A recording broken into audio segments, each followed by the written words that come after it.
Oh no, dude. Oh no. Oh, fucking destroyed, dude. Pack watch.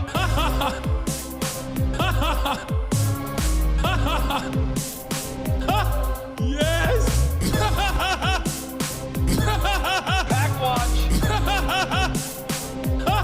Yeah. No. What? No. Bro.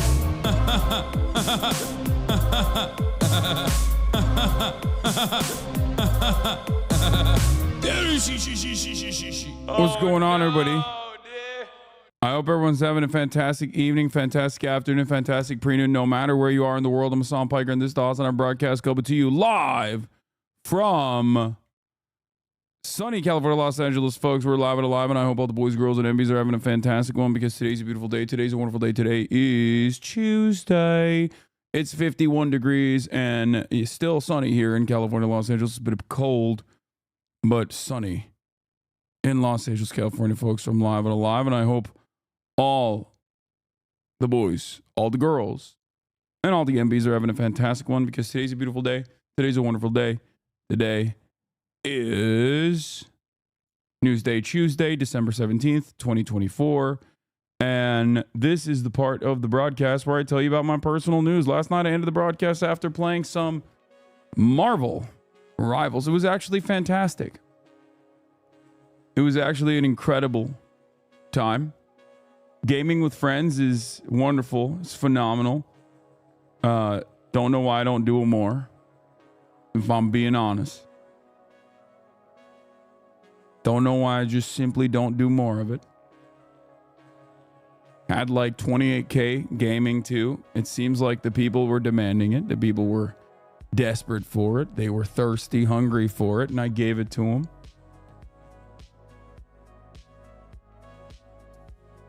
And I will continue giving it to them. No joke, whoever missed that gaming stream really missed out. You play really well and getting better with each game. Let's go. Yeah, did you like Rivals? I did. I did like it. And actually I got like fairly decent.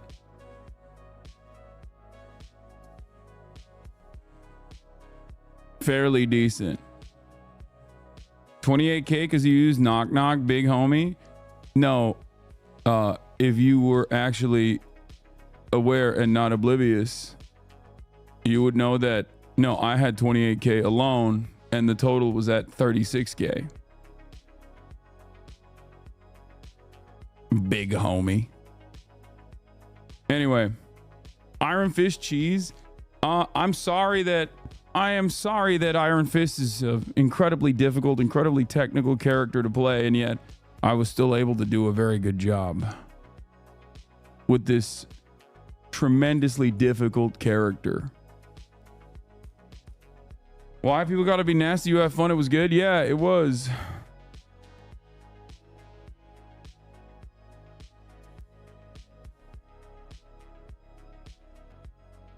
Are you doing Chad Vice this year? Yeah, I do.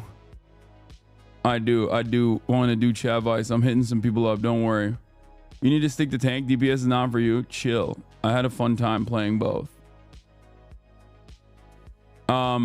But yeah, personal news wise, after Marvel, I went back to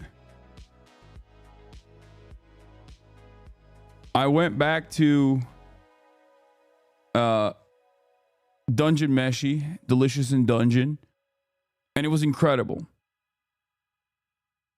It was incredible. Dungeon Meshi is really interesting. It started off as like the coziest Zelda cooking simulator. It's like it has all of the workings of like an RPG, Dungeon Raider, but it's also very cozy. And then somewhere along the plot line, it gets incredibly dark and turns into Berserk. And it's shocking. I did not expect it at all. I'm almost done with the first season. I'm like, I think 14, 15, 16 episodes in. Not entirely sure. But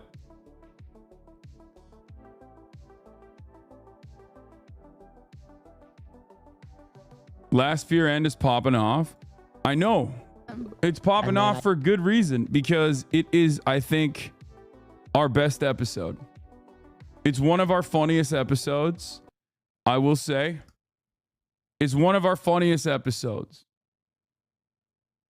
It is wall-to-wall hilarious. Like the autism stuff, the autism reveal is funny. Also the gift. I got you. Wait, what is this? Hassan not autistic Piker? Wow. Pikachu Eevee best friendship winter hat. Look at that. Wow. Oh my God, that's cute. Oh, that's so cute. Oh, yeah. look at him. He's fitted. And then those are little gloves and socks. Those will Pikachu not and fit Eevee his gloves big-ass and hands. Pikachu and Oh my Eevee God. socks plaid. What the hell? What does this have to do with me being autistic? Everyone sounds like they're gentle parenting a toddler as he opens gifts with a toddler is a 6'3" grown man.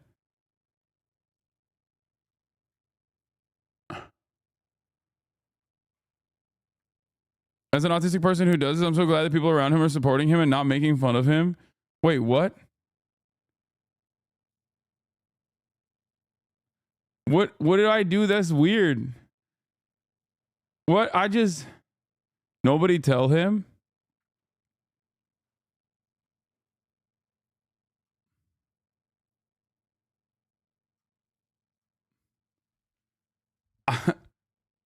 This is strange.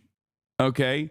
I didn't realize personally that why is everybody laughing at me? What the fuck is going on?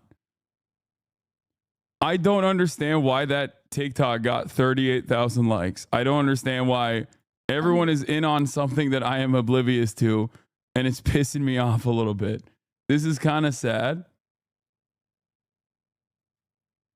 Okay.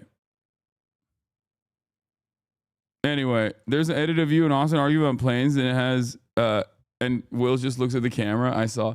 Anyway, that was funny. No, I would say it's the worst method of travel because like trains are way more cozy.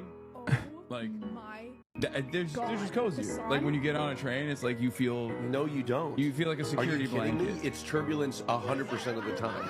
What? On air travel is much smoother. Are you insane? You cannot be serious right now.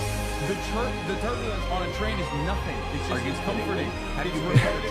It's repetitive sounds and noises that give you comfort. No. On a plane, turbulence means you're going down. No, you're not. Turbulence is incredibly.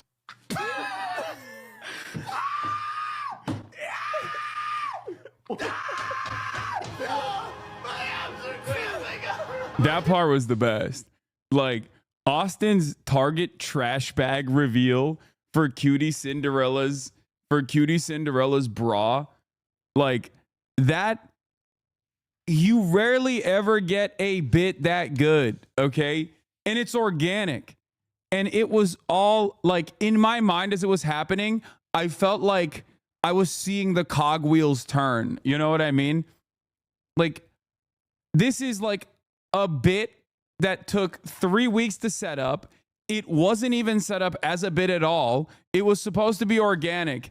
And it was straight up because of Austin being Austin and being so careless. Like it was so fucking amazing.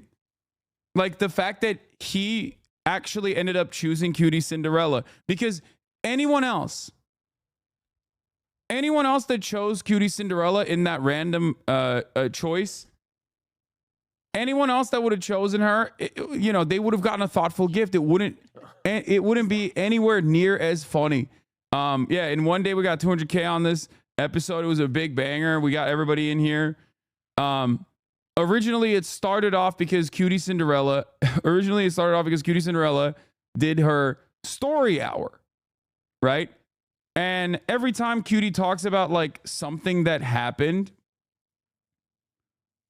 to her when she was a child, it's like the most traumatic thing anyone has ever experienced. It's kind of funny in like a very dark way where normal people will be like, yeah, like I don't know, I accidentally like farted when I was a kid in like 3rd grade and it was like a shart, and then I had to dispose of my underwear in the bathroom, and it was like traumatic or whatever.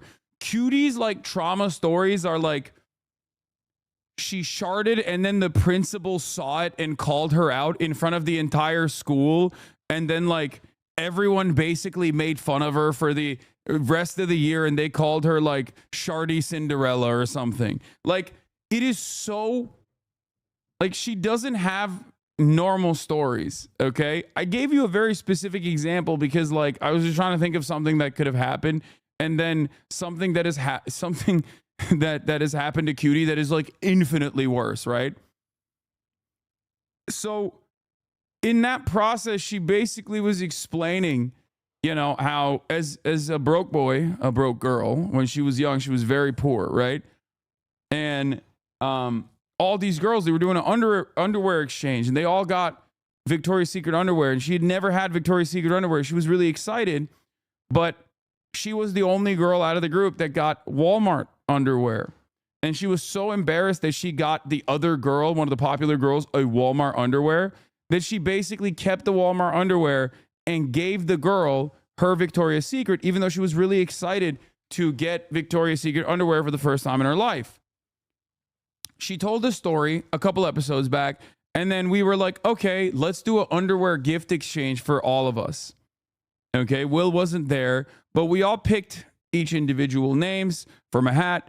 I got one for March. March chose Austin. Will chose me. Like Will, you know, Will picked me out of the hat, and Cutie picked Will. Austin, on the other hand, picked Cutie Cinderella, and it was perfect because we all exchanged our sizes and we all got to work. I had underwear that I knew was going to be perfect for March. That was like a special edition, you know. It would be funny content for the podcast. It would be something he could wear. It's just like a funny haha underwear for March. Will got something thoughtful for me. He got all this like Pokemon Eevee best friendship this whole outfit together, and also pajamas as well. Cutie got something for Will that was also very thoughtful. Basically got Cutie got Will Creepy Yoda slippers, Creepy Yoda underwear, Creepy Yoda socks, all this stuff. And March got Austin Family Mart socks. Also, again, special, thoughtful, whatever, right? Austin, on the other hand, the night prior, I knew that he would not, I knew that he forgot. Like, I just knew that he had forgotten. So in the group chat, I was like, hey guys, just want to remind everybody, we have to, you know, bring our underwear tomorrow. And the night prior, he texted and said, oh, what the fuck? How am I going to go and find underwear at like 9 a.m.? How am I going to go find underwear from 9 a.m. in the 9 a.m. in the morning? Okay, here's the context needed for today's Fear End episode. Victoria's Secret now, I guess. It'd be really cool if someone bought it for me. You want to buy me some? I used to buy. Oh my gosh, let's have a brown underwear party on the podcast. Please, I don't have any girlfriends. Please, guys. You want to do a bra and underwear party? Yeah. I'll do one. Yeah. You want to see us in our underwear? No, we buy all each. We pulled names and we all buy each other some. Like underwear? Wait, let's do it. It's like Secret Santa. What about like bras? I need paper and pen. I got Cutie. Yay! Okay. Okay, I have to buy. I'm You gonna better make text. it I'm gonna nice. text. I'm gonna text. Don't text your assistant. You better pick it out. I will, but I'm gonna text him to remind me. Okay. Hey, You have an babe. assistant? No, The fact that he has an assistant and he still fucked it up makes it even funnier. it's my Lover. lover. Okay. Hey, All we right. need to buy Cutie a bra and undies. This is gonna be I so much lost- fun. They have to I'm be just wrapped. gonna say I lost a bet. March. Okay, you got March. March, come pull yours. Oh, Okay. come on, Marsh. What do you got? Oh Okay. yeah, baby. Okay. March got me. Wait, that means I have to get Will because Will has to get Hassan. Yeah. Okay. Wait, why does Will have to get me? Because if I get you, then Will gets himself. Oh. So this entire thing was put together because a was because Cutie wanted to do an underwear party where someone would buy her Victoria's Secret. And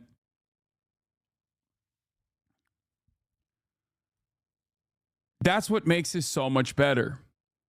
Because the final culmination of this is like everybody giving each other thoughtful gifts. And then this segment is just called, oh no, oh no, oh no, no, no. And I need you to see this because you can't make this up. Like, this is cinema. This took 3 weeks in the making. I'm so proud of this because, like, once again, this isn't scripted. Like, Austin is just that guy. Okay? Cinderella, the person. Disneyland sticker. The person who is responsible. I just want to reiterate to the folks at home, the reason why we're doing this is because Cutie Cinderella had a traumatic experience where she was on. Like, I'm trying to describe additional context here, but like, it's impossible to do so because Austin is moving through it. And he's moving through it in the most Austin way possible with this fucking trash bag that he pulled out shamefully. Unable to give. Like he was about to pick up his dog shit. Oh my God, I'm so sorry. Look, This is healing my inner child. This is the funniest thing you've ever done, Austin. okay, so This is the funniest thing. I'll be honest with you, I didn't think everybody was taking it so seriously. So excited. No, it's cool. You guys put a lot of thought into your gifts, and I just don't get presents very often. I'm just not really a gifter myself. Look. So I really put a lot. I want to buy these. Okay. Here, I got you a bra Okay. and panties.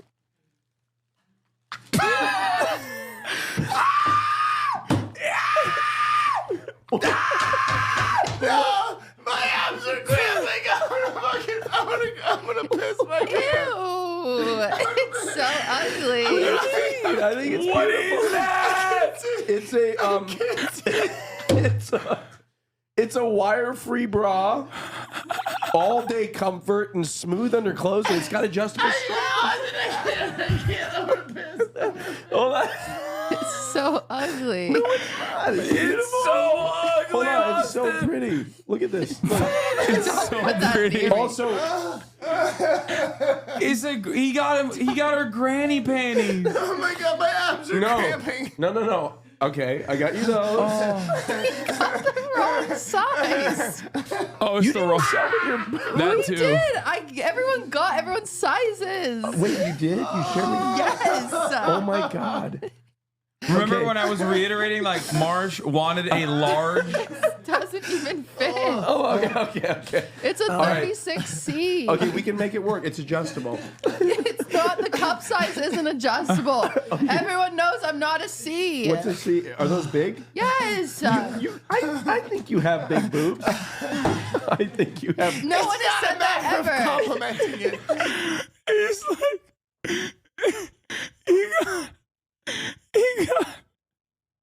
he said it's adjustable, and then she went, no, it's not, and he said, well, I think you can fill them in.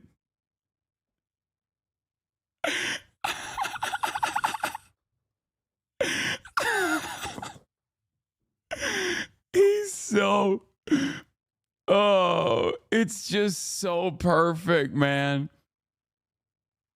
It's so perfect. It's just keynote.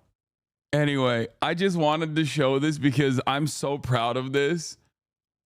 Because I think this is an Always Sunny in Philadelphia bit that happened because so many things hit, like back to back to back. Austin picking Cutie, us constantly pushing it back week after week. Just incredible. The very fact that all of this is happening in the backdrop of Cutie Cinderella's desperate attempts at like relitigating and reliving her traumatic moments. Like Cutie Cinderella's trauma from her past, thinking that she will be able to overcome it now, and then having to relive that trauma, but in a different way. It's perfect. It's also additionally hilarious because Austin has done this already. For those of you who haven't been watching the Fearan podcast, this is a part of the Fearan lore. We all went to Japan and we all got very thoughtful gifts for Cutie Cinderella. We got very thoughtful gifts for Cutie Cinderella because she can't fly, right? And Austin, on the other hand, like I give her like this otter, this toy, this this and that. Will gives her something very thoughtful as well. And then Austin just kind of dives into his pocket and finds a sticker from Disneyland Tokyo. And he's like, I guess this is my gift for you. It was incredible. Like all of that buildup is just so perfect. Yeah, this sticker incident, which Austin carried around with him everywhere.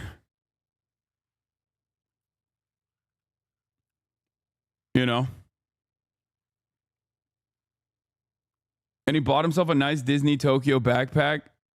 Oh yeah, of course. He got himself nice shit from Disney Tokyo, but not Cutie. Oh, I saw this. Dr. Disrespect came after our girl. Who's the stupid little host? Dr. Disrespect slammed Cutie Cinderella, calling her uncreative after she rose him at the Streamer Awards.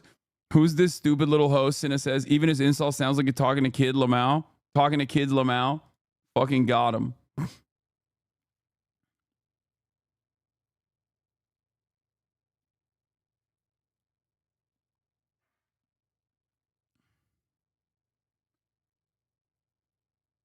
Did you see this article mention you? Yeah, a friend of mine sent it to me. I heard. Anyway.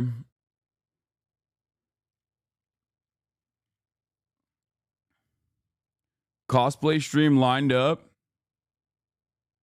They built like her. Yeah, I guess that's part of the reason. Dude, it's weird. A malnourished fuck. It's weird how good it is. She A looks skinny like drowned this is rat. a 1-to-1. She was born as an anime cosplay. Yeah. Anime character. Yeah. You have to do another cosplay stream with her. Yeah. I got to do another cosplay stream with her where she turns me into, people are saying Jace, but no, I think, I was going to say a Warwick girl. before he becomes the beast. Oh, What that was would his be, name? I could do Vander. that. Dude, Vander is the GOAT. Yeah. I love Vander. Arcane makeup You said stream. No spoilers. That's not a spoiler.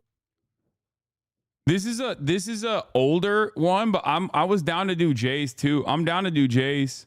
I said that yesterday. There's a lot of cosplay opportunities, honestly. I gotta go back to Texas when I have some time, because I think I would do Jace for sure. Or there's a shit ton of Marvel Rivals cosplay opportunities out there. Marvel Rivals has some crazy cosplay.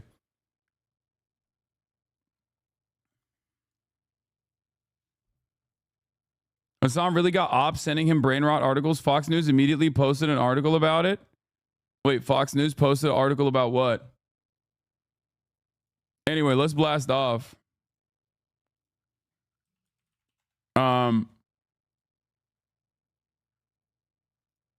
Fox instantly started crying about that Semaphore article. Wait, really? That's awesome. I mean, they can suck my dick. They got no motion. They're like, oh, why, guys? He's a bad guy. It's like, dude, you're Fox News. Anyway, let's blast off. Let's get started because there's a lot going on in the world, and we got a lot to talk about. So let's do it. Are you gonna talk about AOC losing? I did yesterday.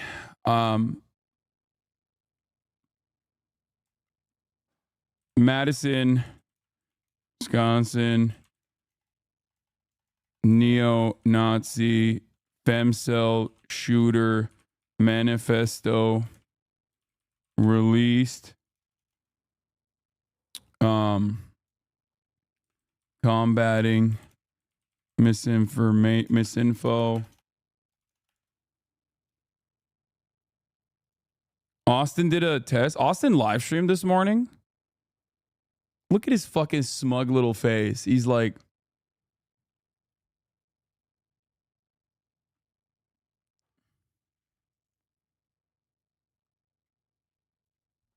that's crazy. How the fuck did he get an 18? He lied on the test 100%? Nah, I don't think Austin has. I mean, he's like really invested in planes, but like I get why people say that for me, but come on. I Will and him just entirely cheated.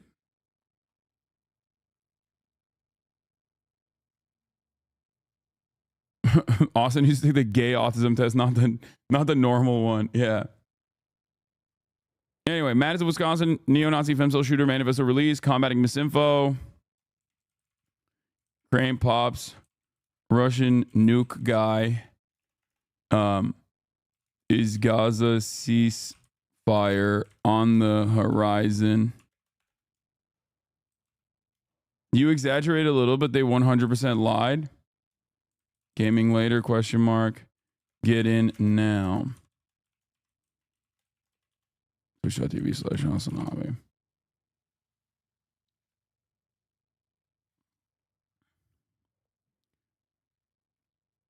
Why are people saying copium gaming? What?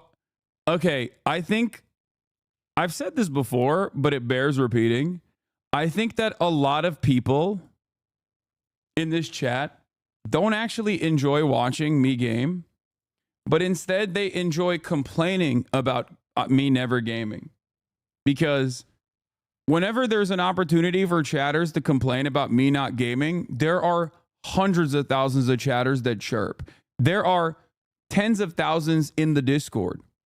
And it's always interesting because when I do end up gaming, my numbers still go down. Sometimes I have more active chatters in my Discord that are chirping about me not gaming while I'm literally playing a video game on stream. Okay? While I'm straight up playing a video game on stream, you'll have chatters in the Discord being like, oh, he never games, lol. Except for yesterday. We popped off yesterday.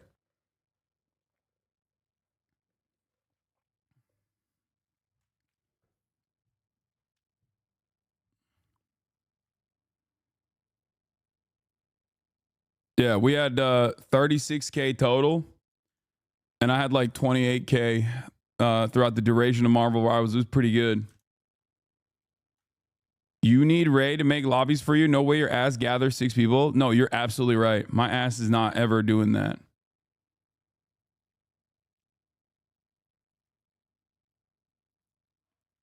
Yes, Yubi was modded because Yubi is a gaming watcher. So was Weeby, actually.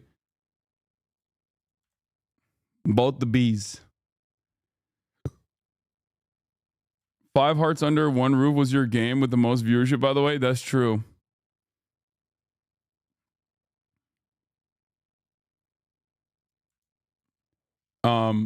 Speaking of gaming, before I get into some serious topics, apparently Fox News is crying because Semaphore interviewed the digital strategist for the DNC, and he was like, yo, Hassan is the man, but we need more Hassans out there. Okay, before we get into all of that, last night when I was gaming with friends, I wasn't just gaming with some of the top content creators. It turns out I was also gaming with a person who is a voice actor, a famous voice actor. First time leading a main character role, couldn't be happier. Goldbeak coming soon. A voice actor for a feature film? Still trying to raise that eagle as a chicken, is? She sure is. You cannot fly! Roosters and hens, prepare to witness the impossible. Here goes! You have any idea why I can't fly? You're an eagle with a chicken's heart. Run! Look at that!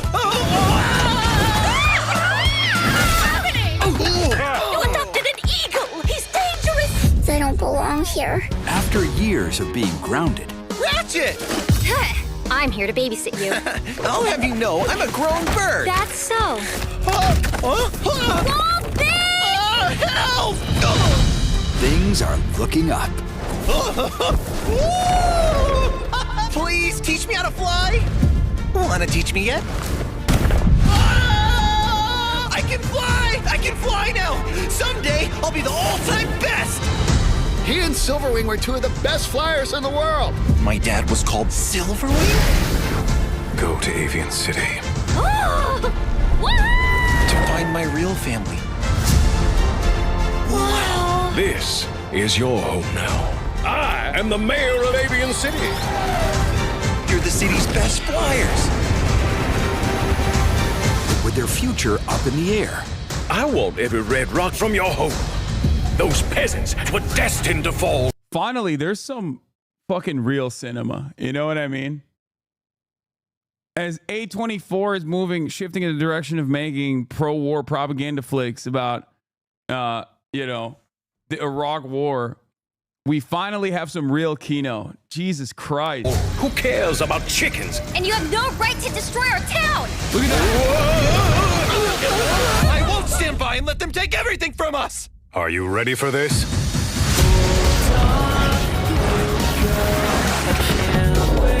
He's not going down. Struggle. Without a flight. This is an anti-imperial struggle, okay? Featuring the voices of David Henry, Rachel Valkyrie Hofstetter. That's No crazy. matter what happens, I'll fight these invaders until they're gone!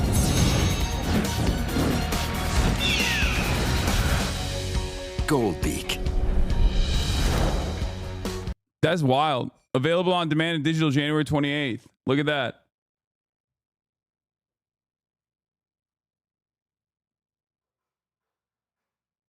Hassan never got to see it, so here it is for y'all, my favorite Haas peeps. Oh, damn. Nice. Looks good. Yeah. How about all the youngins out here learning about Hawk Tua, but instead they should be learning about these hawks that are doing a revolution instead.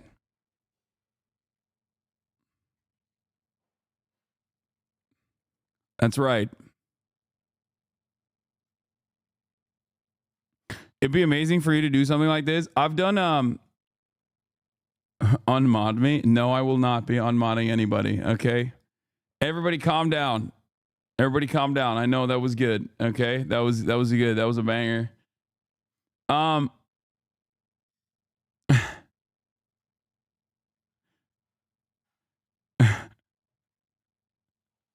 You should be a voice actor. I've actually done auditions and stuff for voice acting, but it just like didn't go anywhere. But I did. I'm just not very good at it, I don't think. That's it. Pokemon is just like you. I'm addicted to Marvel Rivals. Me too. It's a lot of fun. I will say. I had a great time. You're too monotone. There's a time and place for that. Okay, calm down.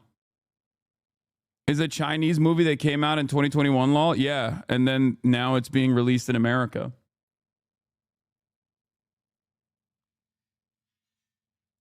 Did you do your accents in the audition? No, I didn't.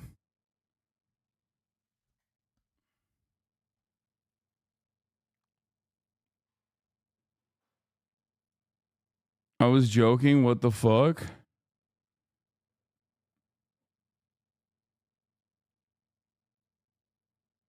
You have the most old man aim I've ever seen from a 33-year-old. Yeah, I mean, I'm rusty. I haven't done it in a while. That's probably what it is. It's that plays a big role in it for sure.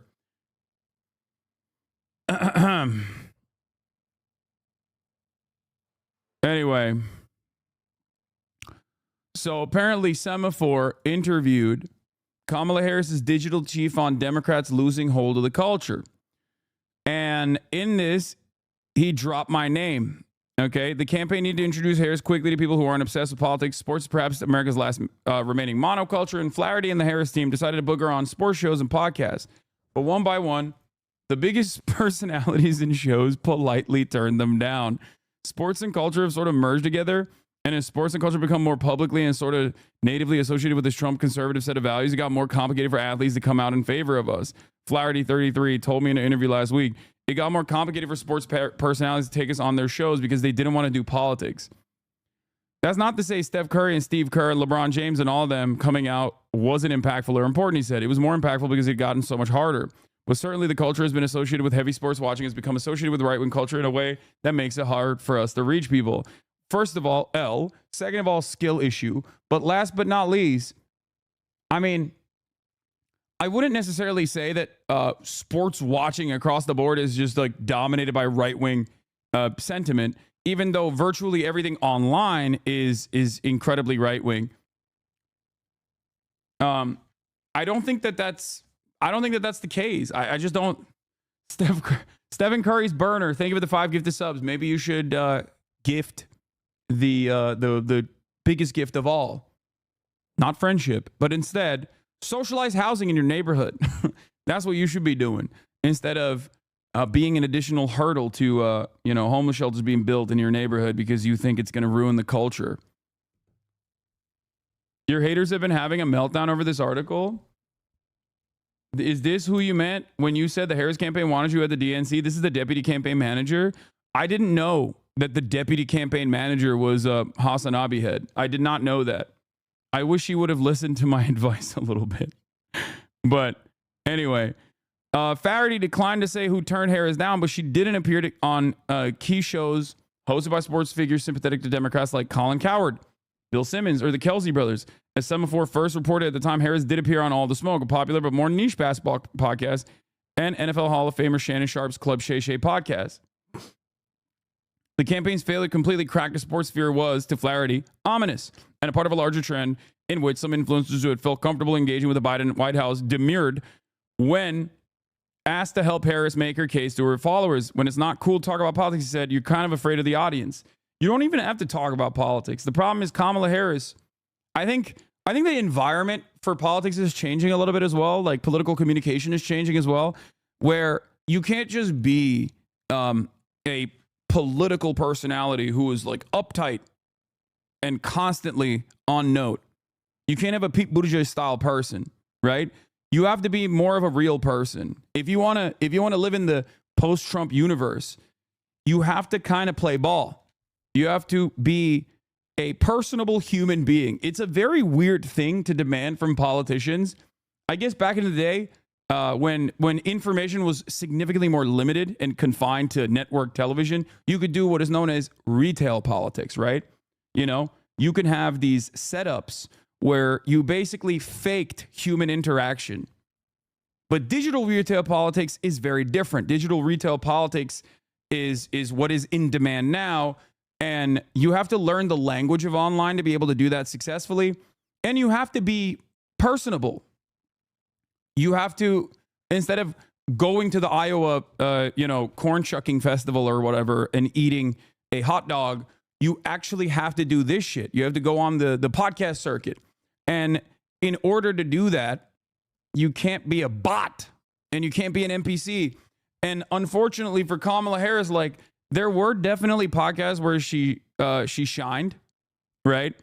I think like whenever she went on, I don't know, like a HBCU adjacent podcast, I think she did a pretty decent job, much better than like Hillary Clinton, for example. Having said that, however, there's like a massive marketplace where she did not have her own, she did not have this opportunity at all. She was not able to have this opportunity at all because like she's kind of a bot. You know, she's kind of an NPC. She's like too scared to have a personality. That could be because she is a black woman in politics and you don't have the leeway of a white man in politics, a rich white man in politics. I'm sure that that's part of it, right? But I think that it's not even about having charisma. It's more so just being honest. Like, it's not like Bernie Sanders is a tremendously charismatic individual, okay? He's not. He's a fucking old-ass nerd. But Bernie Sanders is earnest, okay? And that's the reason why when he does those like Theo Von appearances and whatnot, they blow up and people like it. Tim Walz would have done a pretty good job in the podcast circuit, something that I brought forth time and time again. But like the age of technocratic neoliberalism is over. It just doesn't sell. I don't even know if it ever really sold, but since it was the only game in town, a lot of people were like, all right, whatever, I'll vote for this. Right? I mean, here, look at the way that Timothy Chalamet is talking about Bernie Sanders. We had Bernie Sanders on, and he was saying that he said Pete Seeger was one of his favorite musicians. Scoot McNairy could play Bernie Sanders in a biopic. Oh, he could. Right? Yeah. Totally could. Bernie hasn't aged. Nah, Bernie still looks the same. He's the best. Dude. He's looked the same in the last... Yeah. He's like a real folk hero. It's a great point. Yeah, Bernie is... He is a folk hero. Yeah, he's folk. Yeah, no wonder he loves Pete Seeger. Of course he does. So, but that's it. Like, look. Music. Yeah. That's it. This is the way that like normal people respond to Bernie Sanders. He isn't like the most charismatic person on the planet. Far from it. Far from it. But he's honest. He's earnest. He cares about these things that like, you know, will genuinely improve people's lives, and he advocates for them viciously, right? And I think that is what matters. I think that is important. And I don't think a Kamala Harris type person is going to be able to do that. I think Tim Walz could do that. Tim Walz has a little bit of that dog in him. But for that to happen, the Democratic Party also has to change its messaging. The Democratic Party has to change its establishment Democrat, third way neoliberalism as a policy, win or lose attitude. You know? In July 2023, a year before Harris became the nominee as the Republican primary campaign was underway, I spoke with Flaherty, who was then running a digital strategy for the White House. There, he had helped shape the White House alternative media strategy, working to help support their own network of diehard supporters and dishing out exclusives to alternative liberal media. Some of Biden's first interviews after he nominated then Judge Ketanji Brown Jackson to the Supreme Court last month went to the popular Substack writer and professor Heather Cox Richardson and the left-leaning news YouTuber Brian Tyler Cohen. Flaherty was also paying close attention to how the race was being run on the Republican side. Donald Trump was leaning into new podcasts, and his opponents were tapping a large network of right-leaning and conservative personalities to amplify their messages. The reality of the matter is, he didn't just tap in to right-wing ecosystem. He didn't just tap into the right-wing ecosystem. He went in to as many outlets as possible that would have him. That's the thing that people don't comprehend. Like, I wouldn't say Theo Von is right-wing. I don't think he is. Joe Rogan is, but he's unique. And Joe Rogan wasn't right-wing for the longest part. You know? Democrats, Harris 2028 presidential run. Yeah, no, this is bullshit. I don't believe that this will happen. They're writing these articles. They're writing these articles specifically because Kamala's going to sell a book eventually, and that's it. That's it. I think that the only reason why they're saying that is because like she's going to write a book and they want to sell it. That's it. There's no one's going to read your book if you're not going to run again. Yeah, it's bullshit. I don't think she's going to run again. All right. Anyway, let's continue. Then he acknowledged that the Republican Party had done a better job building up its alternative digital media ecosystem with podcasters, YouTube streamers, and friendly pundits. But he argued that the then Biden campaign would overcome those obstacles by better navigating the personalized internet, which by which sophisticated algorithms feed America's highly specific information tailored to their taste and online behavior. Speaking with me again last week, Flaherty said that remained their theory of the case the entire time. The campaign knew from the beginning that the race was going to come down to voters who do not pay attention to politics or mainstream news and instead get their information from people on YouTube, their friends, Instagram stories, or links or memes dropped into a group chat. This firstly meant a shift in paid advertising from the previous campaign. Instead of just blanketing the airwaves of battleground states, the campaign also invested heavily in ads on YouTube, recognized the rapid growth in streaming. That's where the campaign's data showed many of Harris' key voters were spending their time.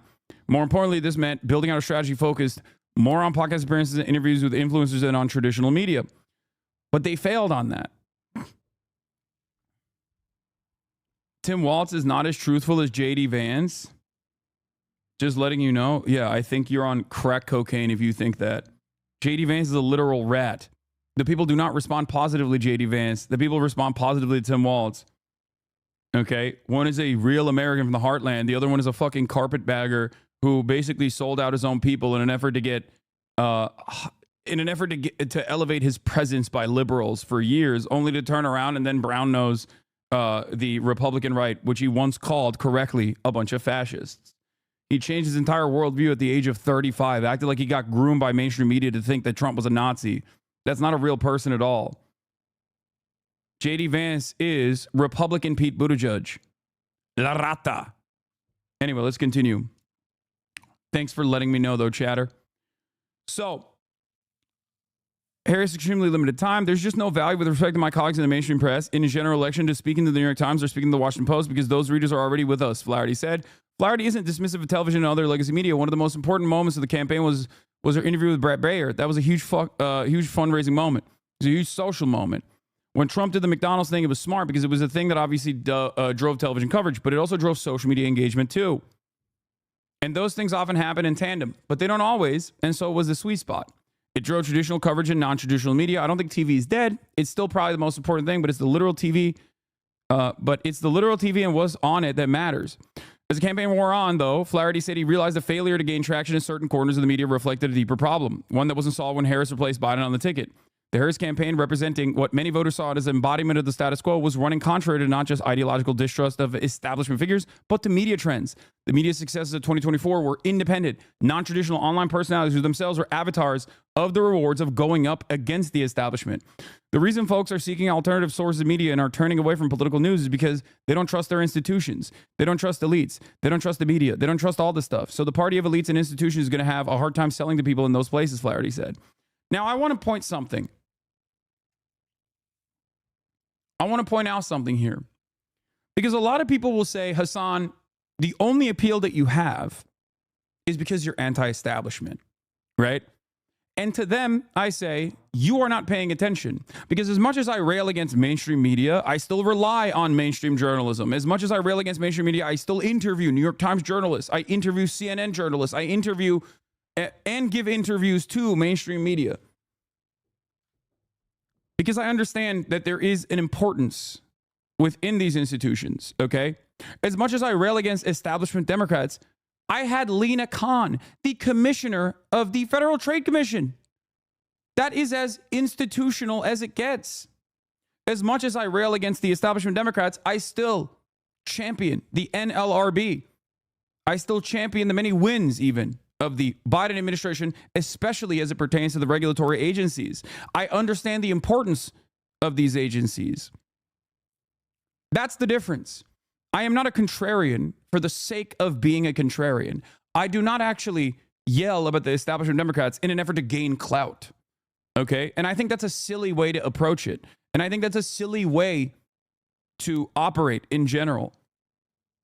I've never been an advocate for destroying institutions just because they work in a corrupt manner.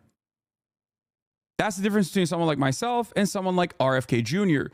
RFK Jr. looks at the EPA and says, or looks at the FDA and says, there's a lot that's wrong with the FDA. We must blow it up. I look to it and I say, abolish corruption rather than destroy and deregulate this regulatory body. That's the difference. I have a purpose.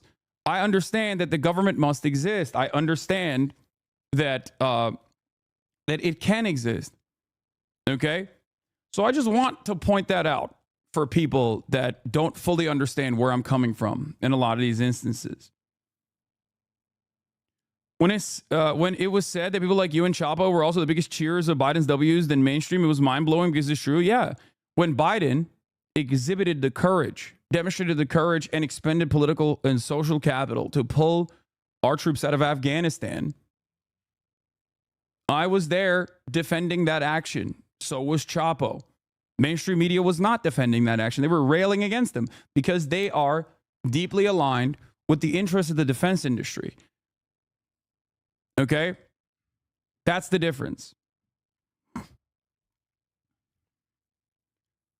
It's not as simple as go to Joe Rogan and talk about how great democracy is and the importance of preserving the independence of the DOJ or whatever. You've got to speak their language. And I think there are plenty of cultural touch points. I mean, Joe Rogan was at least recently for Medicare for All. Theo Vaughn is really against money in politics and the way that pharma has flooded our communities with opioids. Those are all things that the Democrats have something to say on. But as long as we seem like the party of the system, the people who are anti-system and looking for anti-systemic media, we're going to have a hard time connecting with them. Now, nowhere was this more clear than within the manosphere of podcasts and content creators like Rogan and Vaughn. To them, Trump had become less toxic and more based, and he rewarded his supporters with access. Flaherty said the Trump campaign successfully used new media to reshape culture, while Democrats found that the mass media institutions that had long largely supported them were weaker than these new cultural drivers. It's more than just young men. It's a broader ecosystem, he said. Democrats have historically had these really close relationships with institutional media, institutional culture, Hollywood, and the traditional press. There's this entire cultural ecosystem that Trump campaign did a really good job cultivating over a long period of time. We should get Jennifer Abruzzo, general counsel of the NLRB, next. She's responsible for reenacting the Joy Silk Doctrine and numerous other labor W's. You're right. I'm down to do that as well. Flaherty also acknowledged that Elon Musk's purchase of X, Twitter, played a major role in the campaign, further tilting the scale of online culture and information towards Trump. Its importance was twofold. One, it was where you reach elites and high information people. But two, it was also the kind of place where politics could sort of careen into culture. And so it was really important. It was a really important central node, even if it wasn't the farthest reaching platform, he said. Having that node be fundamentally controlled by effectively an arm of the Trump campaign was not good, really a problem. And so Elon obviously sort of achieved his ends there. It was obvious that center left and left content was being throttled compared to right content. But while the campaign came to believe it was fighting an uphill battle against culture, moving in the opposite direction, it also made some strategic errors of its own based on faulty assumptions. Flaherty said that one place he understated the Trump campaign was a central part of the former president's digital strategy. The Harris campaign thought that Trump's team decision to continue talking to the manosphere meant he would simply be reaching the same audiences over and over again. But the incredible frequency of those appearances helped build the former president's credibility with that audience, which seeped out. He also said Harris's campaign never quite figured out one of its earlier strategies, which was to get its messaging organically into family group chats and private media, partially because they couldn't nail what kind of content would spread that way. I think that's one that ended up being a lot harder to execute on. Over the last several weeks, many professional Democrats I've spoken with feel that they've successfully identified our problem. But the next step for Democrats' media strategy are uncertain. When I met Flaherty this week in New York, he was contemplating his own professional future and what his role would be. To Flaherty, part of this starts with putting real effort into building the left and center left's own independent media ecosystem, divorced from the nonpartisan media that has historically satiated Democrats' appetite. Flaherty said one silver lining of the election was that many hardcore Democratic partisans have begun to waver from their satisfaction with legacy media. Yes, I changed the camera to full cam because I think it's better to just like read the article, but also have it be full camera. They are never going to trust the New York Times, and they're never going to distrust the Washington Post, he said. They're never going to not trust the New York Times, and they're never going to distrust the Washington Post, Flaherty said. But I think that in a Trump era, you start to see frustrations with mainstream media come to a boil. And I think there will be smart people who try to fill the gap. More individuals who create content on the left and center-left messaging. Flaherty said that Democrats need to invest boosting independent partisan friends online, as well as content creators or media figures who haven't been explicitly political but could reflect liberal and progressive values to counter the surging online pro-Trump right. Flaherty does not understand a fundamental part of this. And although he brings me up in literally the next moment after this, this is Kamala Harris's digital chief, okay? A fairly high level person in Kamala Harris's campaign. And yet, I think, and I don't know if he's watching this right now, I don't know if he can hear me speak on this matter. I have spoken on this extensively to CNN and numerous other outlets at this point. But I think this fundamentally misses a very important point, okay? Trump did not boost and offer money to these center-right podcasts. Trump was able to go there, meet them where they're at, and communicate with them in a way that was somewhat apolitical, okay? part of that is because there are a lot of, I guess, social issues that they aligned on to a certain degree. But more importantly, it's because Trump is a famous TV personality and he's carried that attitude throughout the first 4 years. And certainly to this day, he still carries that attitude. That's it. This is not something that Kamala Harris can recreate. There is also a lot more leeway, creative liberties that you can take on when you are a right-winger. Like, you can just kind of get away with saying whatever the fuck you want. You can get away with saying you can get away with being a dumbass. But Trump's charisma certainly carried him across the finish line. It wasn't that like he had fantastic policies or whatever, but he could tell a story real well.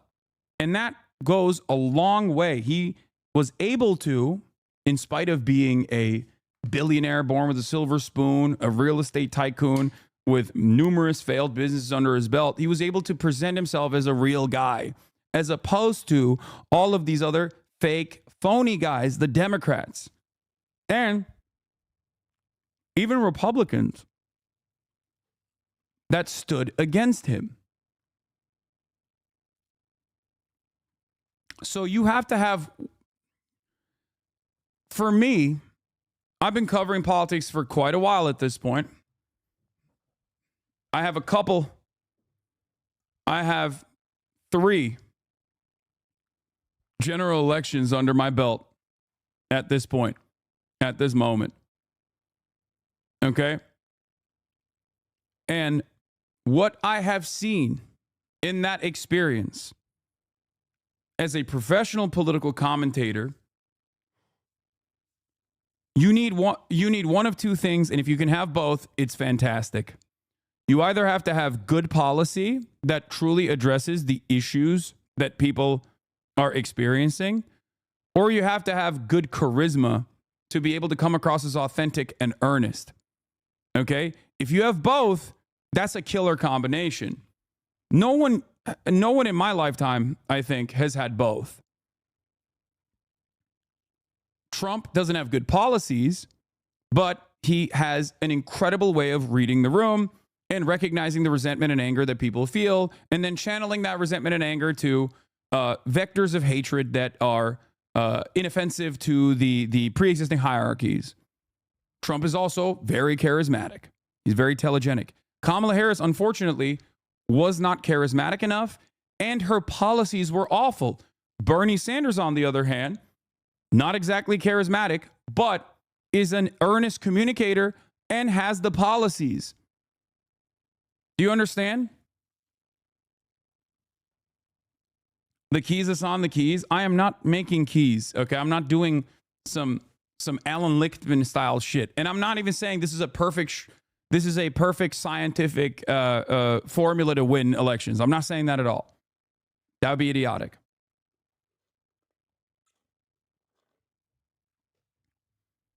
I'm sorry, but why do we have to dumb it down for chat? No offense. Wait, what? I always dumb everything down for every single person. Trump is not charismatic. He's gross. He's charismatic to bigoted people. Okay, well, you can keep saying that, but it doesn't matter. He was a very famous television star. Yeah, I wonder who represents the average American better in an election. Someone who consistently gets banned from this chat over and over again for being fucking annoying, or the guy who won the goddamn election.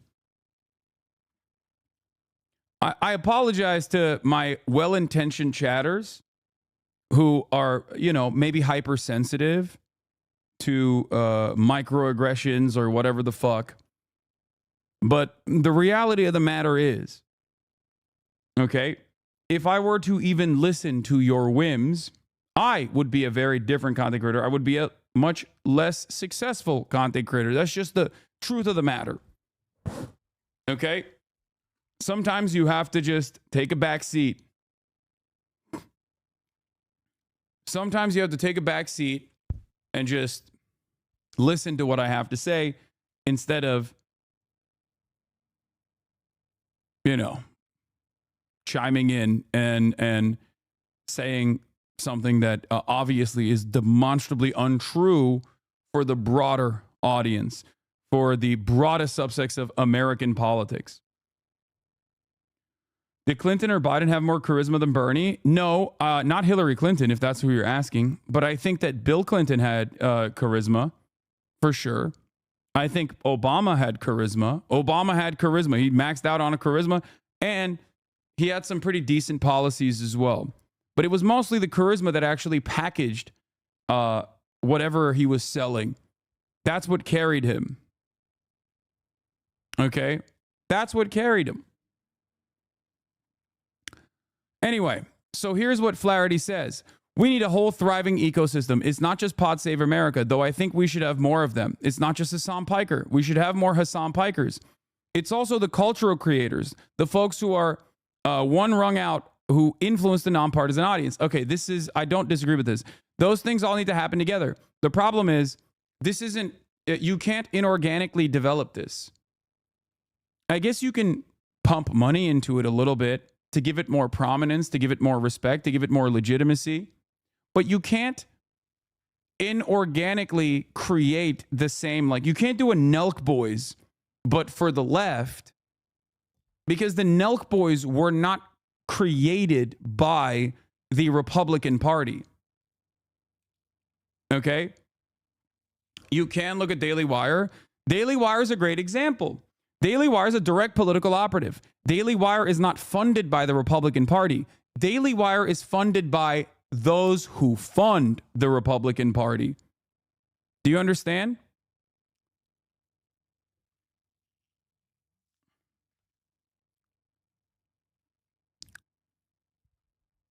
Daily Wire is not directly funded by the Republican Party, but the same billionaires that fund the Republican Party also fund the Daily Wire. But that's a direct political operative, right? That's a very obviously partisan ideological project. What we're talking about here isn't the Daily Wires of the world. What we're talking about isn't necessarily even the Joe Rogans of the world, but the Theo Vons of the world, the Nelk Boys of the world, or the Barstools of the world that sometimes find themselves in the throes of right-wing politics.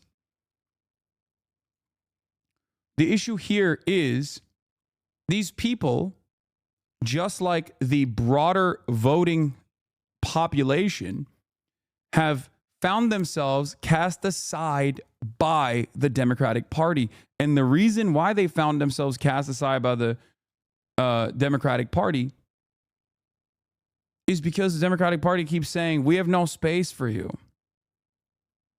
We have no space for you. You're bad. You're wrong. We're not going to give you any policies that are good. We're going to do everything in our power to say, if you want that stuff, you're lame, you're bad. Like Bill Burr is a great example of a person who is right there. He's right there. He's aligned just like myself. He's closest to me in, I would say, political perspectives without being a political operative, right? He's right there. But just like Kamala Harris can't come on my stream, she's not going to go on Bill Burr's podcast either. So even if you were to make a lefty Daily Wire or whatever, even if you were to pump the Young Turks with millions of dollars to make it like the home of the Democratic operatives or whatever, it's while we are even discussing this, while anti-Zionism is being actively suppressed on basically every platform. They don't want us. They want their perfect mouthpiece that cheers on wars and condemns protests and supports Biden. They want Diddy G, but not offensive. Okay, offensive is pretty... offensive is the nicest thing you can say for Destiny and his entire community. They are utterly repulsive, incredibly toxic. They are poison. While it's ironic that they tried to present me as that, and can't contend with why average human beings don't see it in the way that they do. Any group that finds themselves routinely advocating for white people to be able to say the N-word and advocating against victims of sexual assault or debating the ethics of child pornography with a bunch of neo-Nazis online, those guys they're not in the real world. They're in this like extremely online space. Okay, there's a clip of him from today saying he's working with DNC operatives now to block you from working, from interacting with the party. I mean, fine. I don't care. I don't need to interact with the DNC. It doesn't do anything for me. I don't think that these people understand that. Like, at least Flaherty seemingly understands that the Democrats need me more than I need them. And it's true. And I don't care if the Democratic Party tomorrow was like, listen, we are going to advocate for Medicare for all. Even if they never talk to me ever again, I would be their number one propaganda minister. Okay?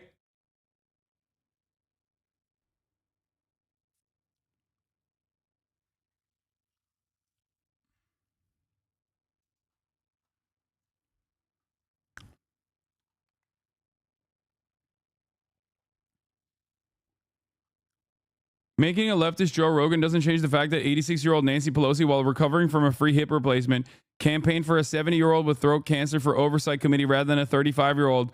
The geriatric ghouls in Congress refuse to step down. Exactly. I'm gonna use this as a wonderful segue to talk about the AOC oversight committee vote that took place already.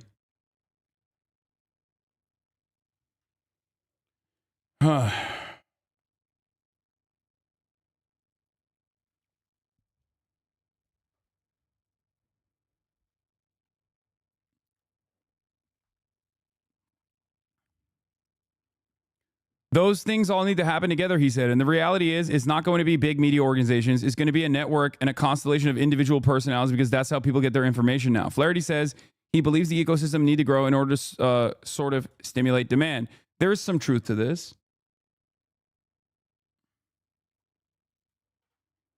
As people run away from cable, the center-left starts to distrust mainstream media, and as the mainstream media outlets become more reliant on their mostly center-left subscribers, all this is going to kind of happen in tandem.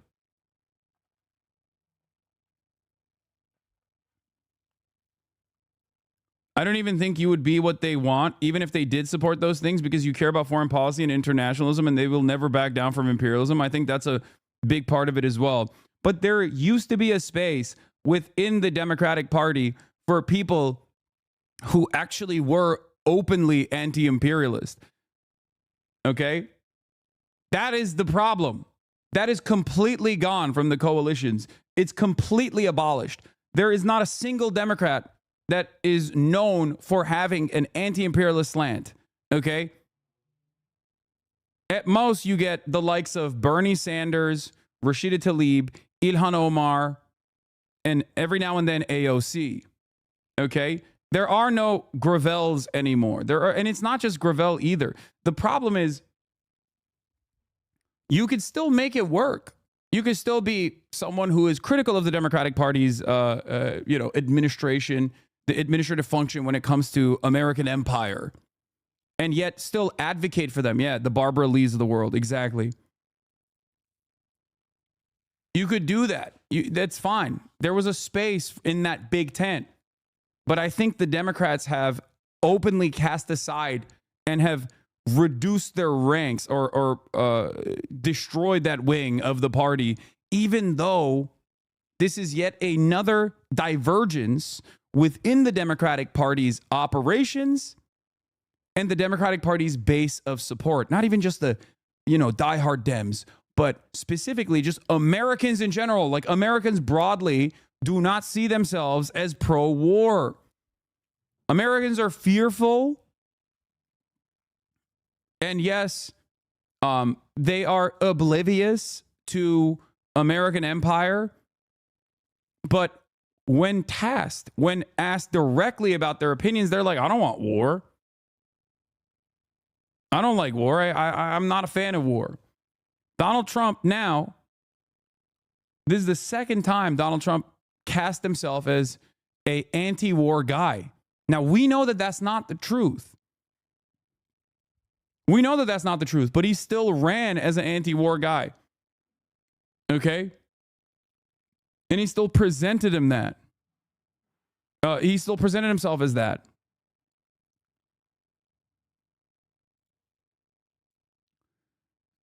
In the weeks since Trump's reelection, savvy and clueless media observers alike have chalked up Harris's problems in the media to small decisions like her failure to appear on Rogan's podcast. A moment that Flaherty acknowledged was a missed opportunity. This misunderstands a simple aspect of the media strategy that gleaned from speaking with both the Trump campaign and the Harris campaign about their approaches to new media. Ultimately, their media strategies weren't particularly different. Both campaigns leaned hard into alternative new media. I don't think they did. I don't think Flaherty leaned as hard into alternative media as Trump did. Like, the maximum alternative media they went on was call her daddy. And ultimately, it doesn't matter. You can appear on every fucking platform, but if you are not uniquely telegenic in the way that Trump is, okay? If you are not uniquely telegenic in the way that Trump is, then you have to make up for it with good policies that address the genuine issues that Americans are experiencing. And if you can't do that, if you can't actually do that, then you have to make up for it with something, anything.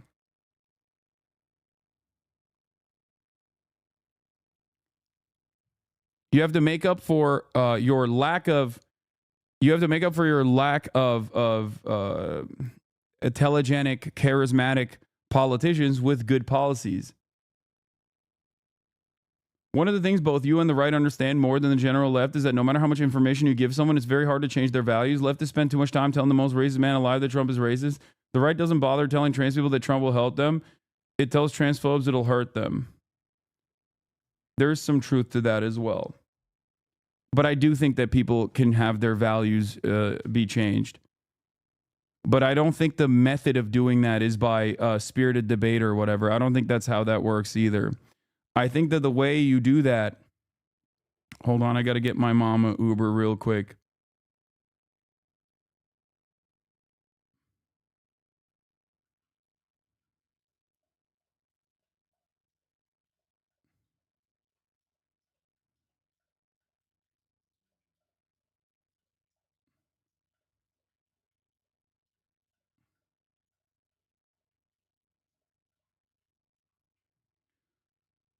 My mom is getting discharged in the hospital.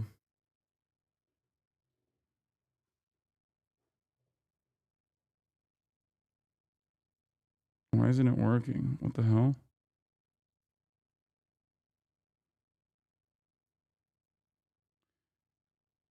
Okay. I hope everything's okay. Yeah, it is. Yeah. Why was she there? My mom got a knee replacement. Yep.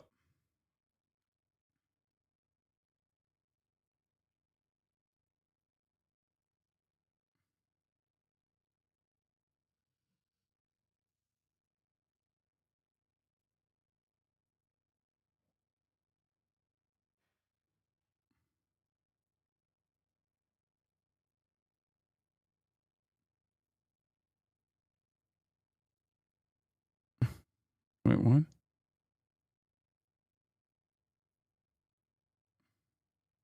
Why isn't it working? You're requesting a wheelchair. Yeah. I want a wheelchair accessible vehicle. Why won't it let me? Why does it? It's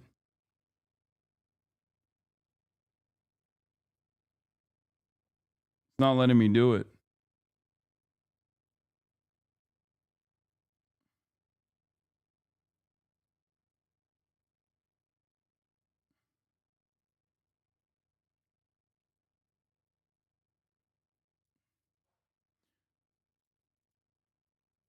Couldn't she have gone to Europe like other politicians do? Yeah.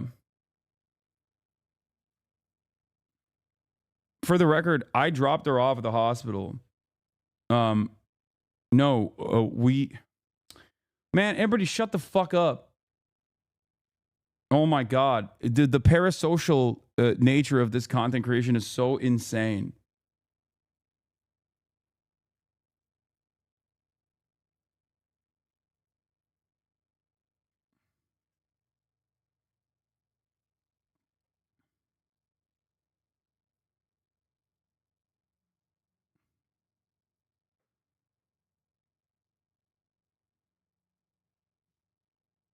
Hold on.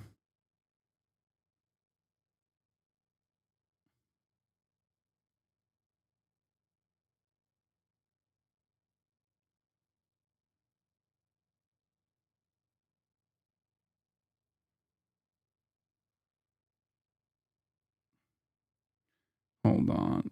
Still.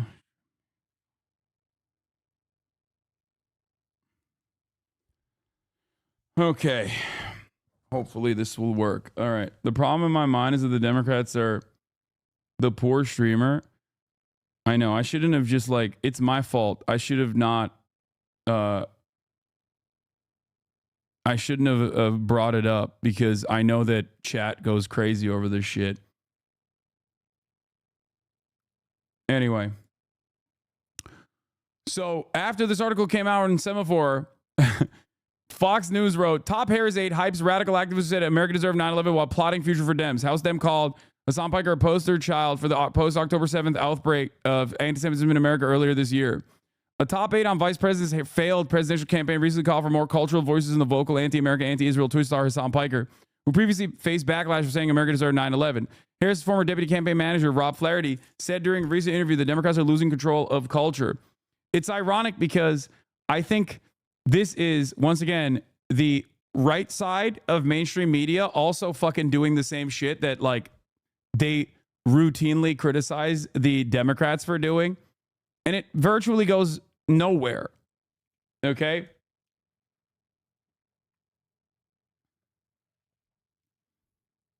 The pearl clutching over this when Trump literally went on some of the worst people shows. Yeah, exactly. Terrorism tag at the top. Yeah. We need a whole thriving ecosystem, Flaherty told Semaphore. It's not just the Pod Save America, though I think we should have more of them. It's not just Hassan Piker. We should have more Hassan Pikers. It's also cultural creators, the folks who are one rung out, who influence the nonpartisan audience. Those things all need to happen together. The reality is not going to be a big media organization. It's going to be a network and a constellation of individual personalities because that's how they get their information now. Flaherty, who previously served as director of digital strategy for the Biden White House, is likely to face backlash. I love the way that mainstream media operates, where they are like, he's likely to face backlash as they are signaling to create backlash. Oh, he's likely to face backlash for this. We're going to try and create backlash. It's not going to happen. Yeah, dude. Someone who is not even remotely connected to the Democratic Party. What is this?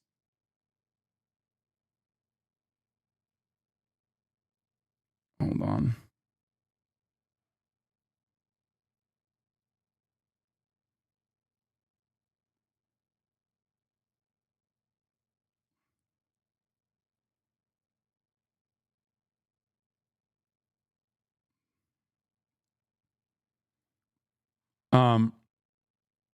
Sorry for letting you know. Luigi is being indicted. Yeah. Who previously raised more than $1 million for Palestinian aid, which has used his platform of millions of followers to downplay and justify terrorist attacks such as October 7 and 9/11 as acts of resistance in recent years. Brave fucking soldier who wounded operative. Representative Dan Crenshaw was deployed to Afghanistan. In another stream, Piker broadcasts propaganda for the Houthis. They do musicals about their actions all the time, so the terrorist propaganda. They still run this. If it doesn't matter if fucking rapes happen on October 7th, Piker said in a May 22nd stream, it doesn't change the dynamic of Palestinian and Israelis for me. Yeah, that was me defending that. Once again, that was me quite literally. Yeah, it's rehashing the old article from this point on. But as you guys already know what this is me quite literally saying October 7 rapes do not justify genocide, which is, I think, the most understandable, the most normal, the most moral position. You know? Oh man, I can't believe he said whether rapes or not occurred on October 7 does not change the dynamic for me one bit. It does not make genocide appropriate. I know. You laugh at it, but I've literally met people IRL who think you feel those things because of this kind of misinfo. Yeah, okay, well, you can correct them and be like, do you think it's appropriate for Israel to do genocide because of October 7? And if their answer is yes, then, you know, they just have that perspective. There's not much I can do about that. While Senator Ed Markey, Representative AOC, and others have been on Piker's platform, Rishi Torres of New York wrote a letter. Like, think about this. On the one hand, you have Ed Markey, AOC, and others who have been on my platform. On the other hand, it's Richie Torres who wrote a letter crying about me. Who do you think has more motion in the future of the Democratic Party? Who do you think has more prominence?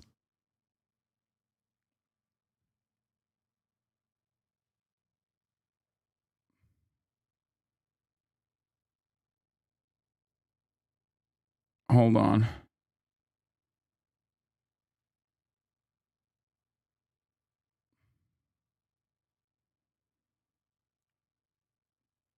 Based on the Pelosi vote, Torres? No, dude. I'm not talking about within. First of all, Richie Torres doesn't have motion within institutional Democrats as well. Okay? He's just a fucking idiot. He is a propagandist he's a paid propagandist for Israel, and he has never in his entire life had any sort of motion whatsoever outside of that. It doesn't matter. Outside the context of October 7th, Mr. Piker has been joked and mused about men. What the fuck is this? Men date raping women on a college campus and has posted an image of a handgun on top of a U.S. senator in what appears to be an open invitation to gun violence against a sitting elected official. Torres said, inviting one's followers to shoot an elected official, whether it be done in earnest or in jest, is the kind of threat that warrants a serious. Richie Torres is DDG's strongest soldier. Piker's Twitch streams regularly hit more than 1 million views and often has many of 30,000 viewers at any given time.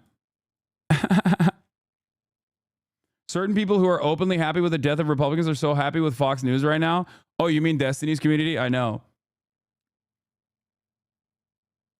Yeah, none of this shit matters. You know what my positions are. This is more fucking lame-ass Fox News noise. I like that Richie Torres is defending Tom Cotton here, though. That's funny. He's like, it's so unacceptable.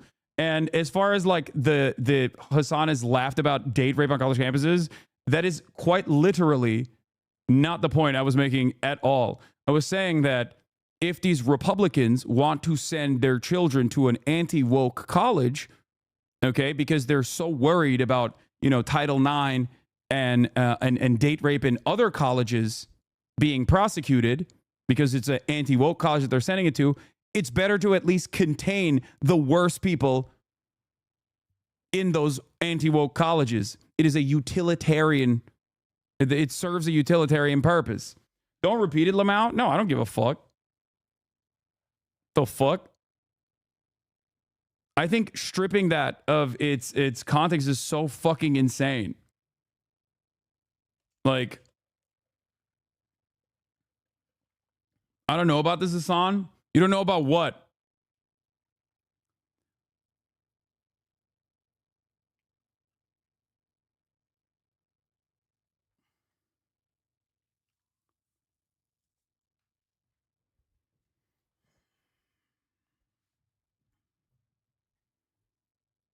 Oh, you got a real hit piece. You must be so proud. I mean, it's like taking my Florida project seriously and being like, wow, Hassan wants to put every cryptocurrency loving pedophile he wants to exile them to Florida and then build walls around the state of Florida and then inevitably sink it.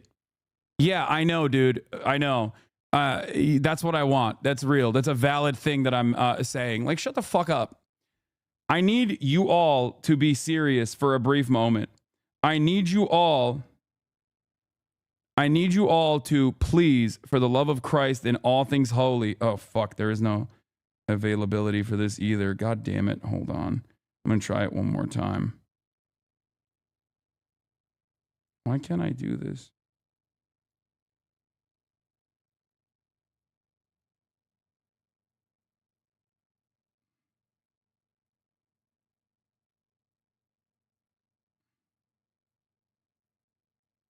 Hold on.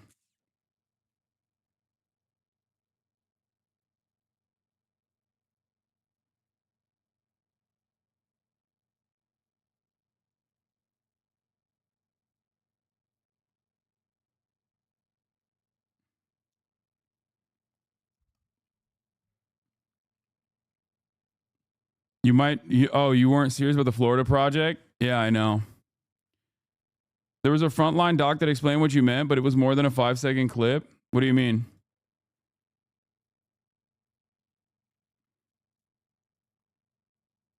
It is kind of crazy how difficult it is to get like an appropriate accessibility vehicle. I'm shocked at the, you know. Yeah. By the way, this is straight up from the, like, this is a video that is like readily available on my YouTube page as well.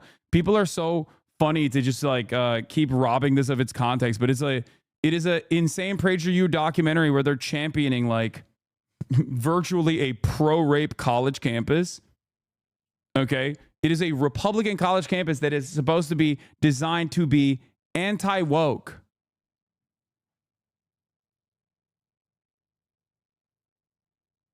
This community is 90% drama perverts who persistently get what they want. Yeah, I know. Don't be. Accessibility is a farce in this country. I know. It is kind of crazy.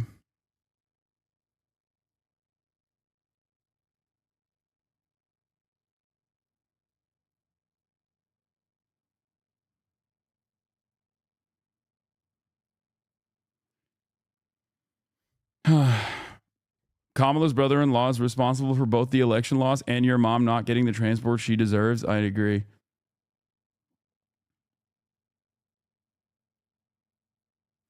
Chad did push back though at the time, and I personally didn't like the joke either, but to pretend that you were calling for rape is insane. Yeah, I know. But it's okay. Here's the other thing though. Here's the other thing that people need to understand, okay? A lot of people on the left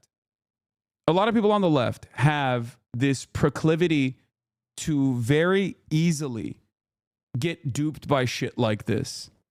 Okay?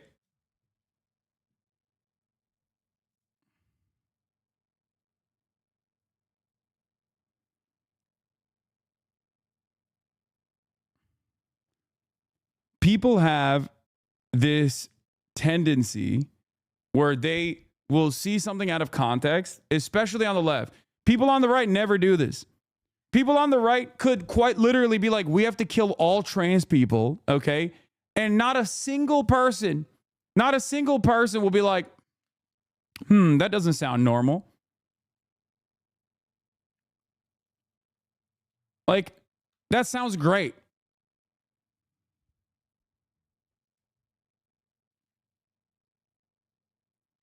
Like, no right-wing audience will ever look at a CNN article, a CNN hit piece, or even a Fox News article and go, I agree with the Fox News article's framing on this. People on the left, on the other hand, will be like, whoa, hold on. I am going to take this false framing at face value, and I'm going to make a big deal about it. Okay? I'm actually going to make a big deal about it. I mean, you can keep doing it. You can keep doing it all day, every day if you want.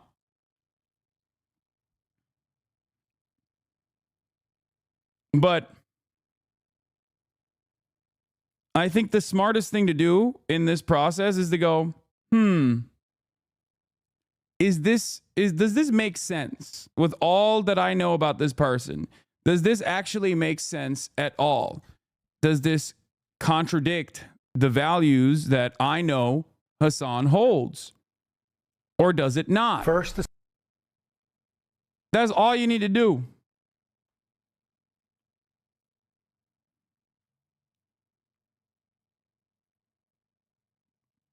Because every single time you come in here and you look at like malicious framing, yes, T. Blasian is right. It's like as a liberal or as a liberal or as a leftist or as a progressive, when you go into the malicious framing, you basically come in and you say, I believe the malicious framing, please address my stupidity. That's all it is.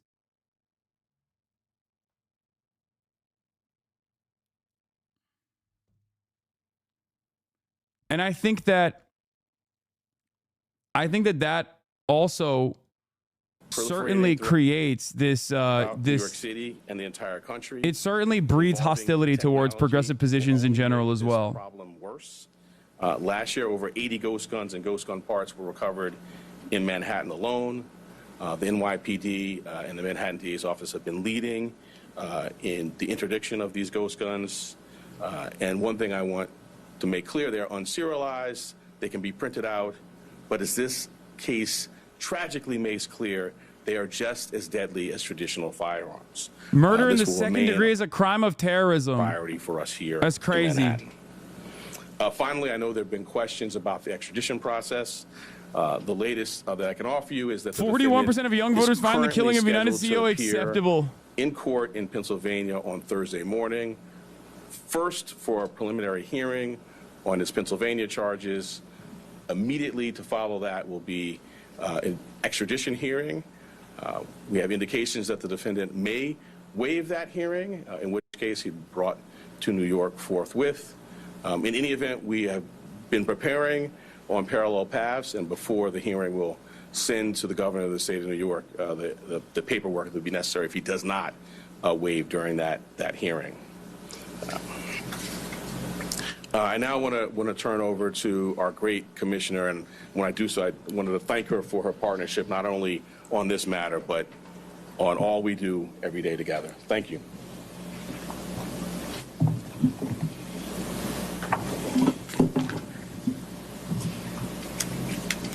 Good afternoon, everyone.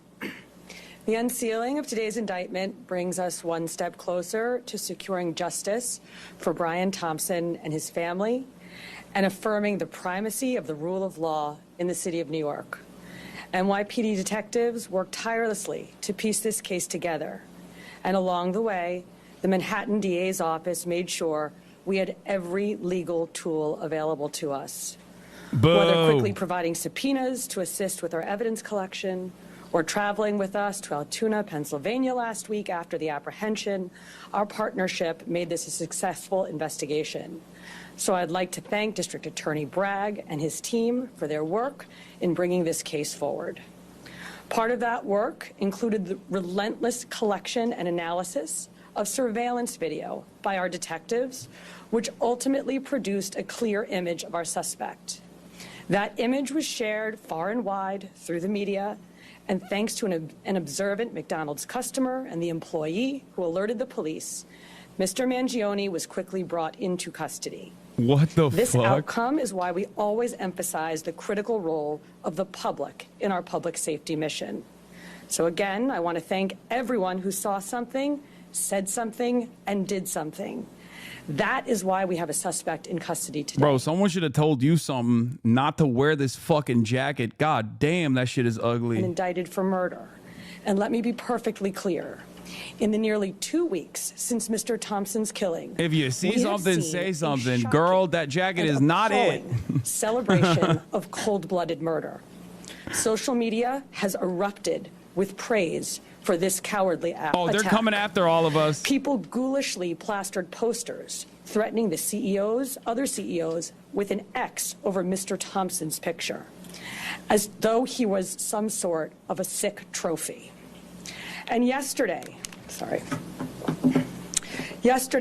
the New York Post reported that some extreme activists were circulating a deck of cards with other most wanted CEOs to be targeted for assassination. These are the threats of a lawless, violent mob who would trade in their own vigilantism for the rule of law that protects us all. Let me say this plainly. There is no heroism in what Mangione did. This was a senseless act of violence. It was a cold and calculated crime that stole a life and put New Yorkers at risk. We don't celebrate murders, and we don't lionize the killing of anyone. And any attempt to rationalize this is vile, reckless, and offensive to our deeply held principles of justice. Now, as we await the extradition process in Pennsylvania to complete, we continue our public safety work here at home. That includes our focus on the growing threat of ghost guns, one of which was used in this attack. The NYPD remains committed to tracking down and removing these untraceable weapons from our streets. And we will do that work hand in hand with District Attorney Bragg here in Manhattan and in every other borough to ensure that those who possess, distribute, and use these weapons are held fully accountable. Finally, I want to again thank every member of the NYPD, uniform and civilian, working on this case, led, of course, by our great Chief Kenny, whether in Midtown North Squad, Homicide, Crime Scene Unit, Intelligence Bureau, and everywhere else. All of you contributed to today's indictment, and you've brought the Thompson family one step closer to justice in this case. Thank you. The idea that, like, people say we don't lionize killers and murderers is so funny because, like, America absolutely does that, okay? They absolutely do that. That's crazy. The mainstream press have celebrated and justified the deaths of hundreds of thousands at this point over the course of the past year. When it's dead children in Gaza, it's perfectly valid. Republicans have lionized, literally in this very moment, they're lionizing the likes of Daniel Penny. Openly, in the same breath, they're like, how could someone kill a healthcare CEO and not a unhoused, mentally ill black person? Like, what? You should kill them. You should kill them instead. What are you talking about? Like, that's it. That's, of course, every single person is like desensitized to all of this violence. There's a fucking school shooting that happened yesterday. Clipped? Okay.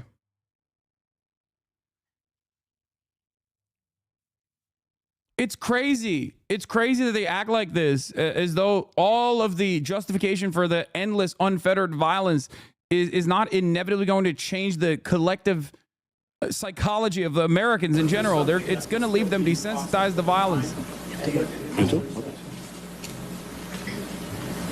So the original missing report took place back in November 18th in San Francisco. The sergeant that was involved in that case reached out to the San Francisco field office and said, hey, basically, I'm working on a missing case. I saw the photograph that was distributed by the NYPD. There bears a resemblance.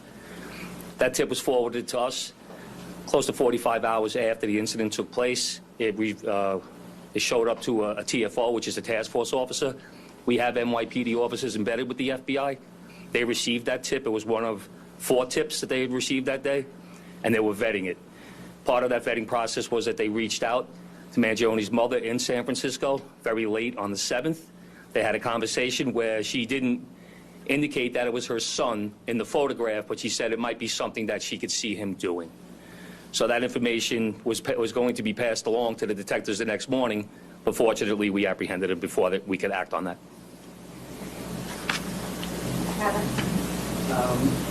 The commissioner has talked about how the defendant's been lionized and celebrated. I'm wondering how concerned you are about. Yeah, how are we gonna start punishing the people who are upset about healthcare? Can we just kill them too? Can we start arresting people who are upset about their healthcare? Concerns, which I think were put forth beautifully. I mean, we see a lot in these jobs. I meet with the families of homicide victims, and I just can't wrap my head around the notion that someone is celebrating this. To your specific question, you know, we're at the beginning of a litigation now with our charge. We have a phenomenal trial team in place, led by ADA Joel Seidman, who has been in this office for more than 40 years and handled some very challenging matters. We have a wide-year process in place. I have faith in our jury system to select 12 people who can be fair and impartial, but we'll move forward, and that's something well down the road, but we'll be ready when that time comes. 2 questions, if possible. One will be about Mr. Thompson's family. But the first, I want just maybe to explain more to viewers how you come to the conclusion that this is an act of terrorism. I think it's an important part of this. And so I'm hoping maybe you can explain that a little more, just sort of define maybe the statute here. Sure, and my point, I mean, the statute talks about attempts to influence or coerce a civilian population. The statute talks about intending to influence a policy of government, and it talks about seeking to, put forth things sort of similar to that by murder. So the statute, the plain language of the statute is clear. Obviously, we've charged it. The grand jury has voted on it, and we intend to go forward and prove it. But I think it does help to take a step back, and think about the proof in the case, some of the writings. I'm not going to get into too much of that, but and the actual reaction. In the middle of Midtown, the beginning of a busy day, tourists, commuters, business people, the intent was to sow terror. And if I could just I don't know about all that, man. Sadly, as you say, not a lot of focus has been given to Mr. Thompson or his family. I'm wondering if the services folks, or any of the folks in your office, have been talking to them of what that's been like. Is anything you can say about that? I'm not going to talk about communications with the family other than to say that revenge killing of any sort is not considered terror until the revenge killing is conducted against a CEO, a person that is of notoriety and worth in society. Like you're saying, okay, so much focus on it's terrorism. Suspect. It's quite different. I echo what the commissioner said, and the sentiment of your question. My heart goes out to it. I mean, this is a significant piece of what we do here. Is we center the trauma of survivors and victims and their families. As the CEO of my own small business Pokemon card reselling company, I am terrified. When appropriate, if they want to, offer a hug, and we have. Your joke, but like I can see that being the next step of universalizing the fear and being like, you don't understand. Who amongst us isn't a CEO in their own way? You know what I mean? Like trying to make it seem as though the fucking mom and pop shop owner in your local neighborhood is a direct target of this kind of terrorism, just as the United Healthcare CEO is. Like, you have to understand, it's the same. It's the same, actually. We're all CEOs. This is a nation of CEOs. We're all CEOs one way or another.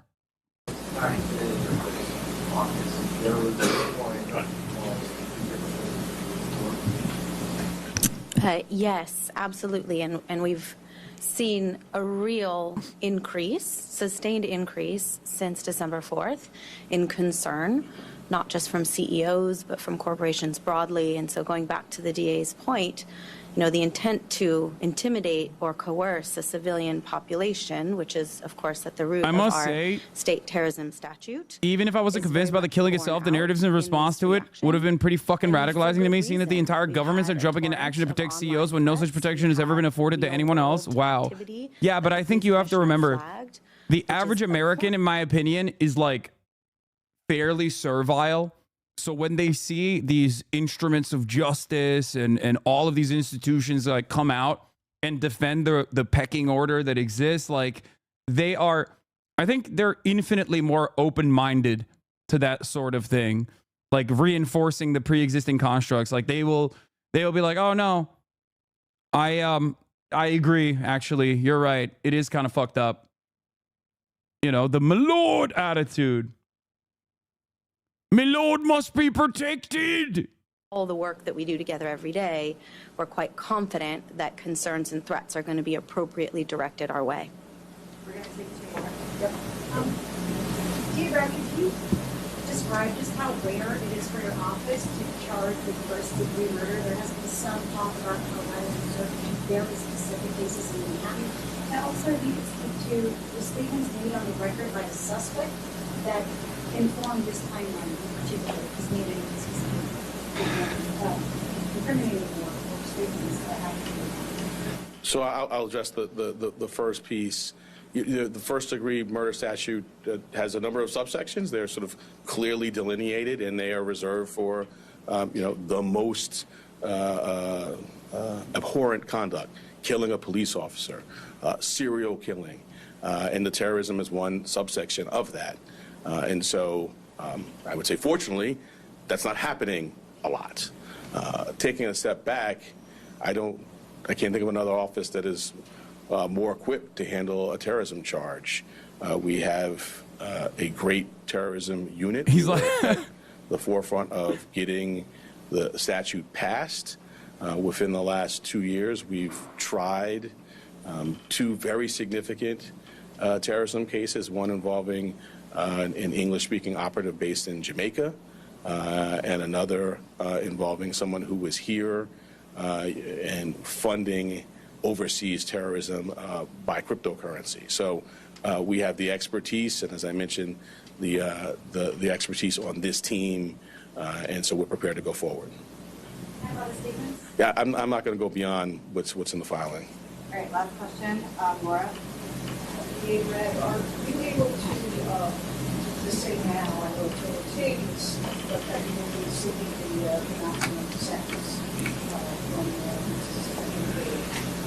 So as a matter of practice, I don't talk about sentencing outside of court as a first matter, and certainly not at the initial stages of a matter. But I think you can tell the seriousness with which we take this matter by the way in which it's charged.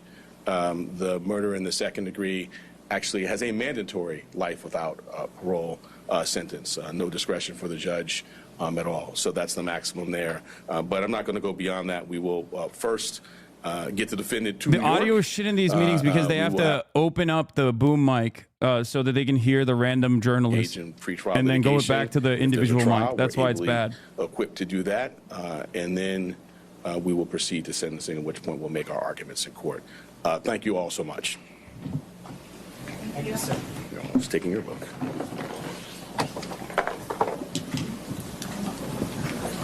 Someone in the chat brought forward a really interesting point, but yeah. Manhattan District Attorney Alvin Bragg hates Luigi seemingly more than he hates Donald Trump, and his prosecution of Donald Trump got him an endless sea of death threats. That should tell you everything you need to know about those in positions of power under liberal capitalist democracy. Okay? Like, he's just like, oh, I can't wait to get this scumbag, this terrorist scumbag off the streets. It's like, that's it.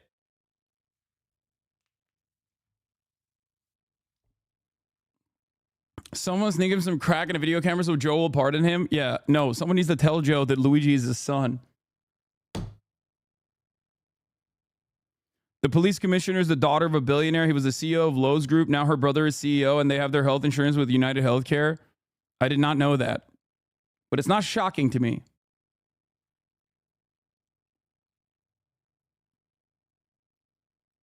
He would be a terrorist if he had killed civilians, but he literally went out of his way to avoid harming civilians. Yeah, terrorism as a political designation has no real value system associated with it. It's just something that you declare specifically to vilify whoever the fuck you're prosecuting.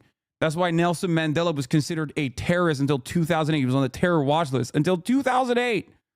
It just means that you're outside of you're against the preordained hierarchies that the state wants to justify, that the state wants to uphold.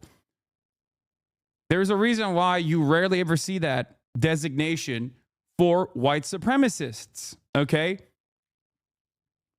If you want to have like a universal approach to it, I think the best possible universal approach to it would be people who go out of their way to create a sense of panic upon the public for political purpose or not, by directly targeting majority civilians. Okay? Like, that is what the universal application of that would be, which would put America as the top terrorist on the planet. Israel would be a massive terrorist. Russia would be a terrorist as well. All these states would be considered, most states would be considered terrorist.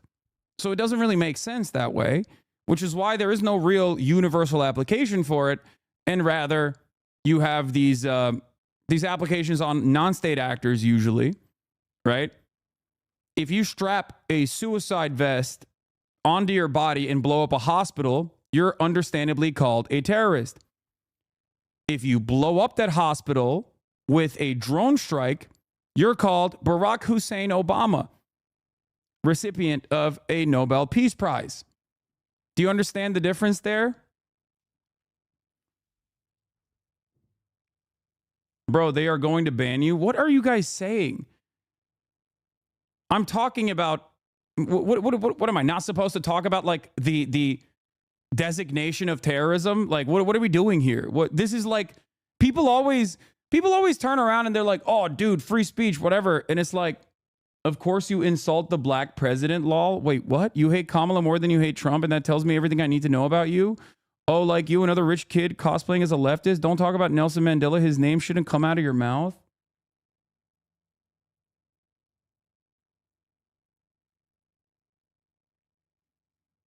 Are you okay? All right, you know what? I got it. Chatter. Woke of the Day award goes to Trey Jocelyn Runnels. Congratulations, Chatter. You are the woke of the day. Of course, you insult the black president. Yeah. Yeah, my criticisms of Barack Obama have nothing to do with him being black. I don't know how you can't factor that in. Well, how did blackness factor into him bombing Kunduz Hospital, you think? You think that was a prominent factor? You think that had anything to do with my criticisms of Barack Obama?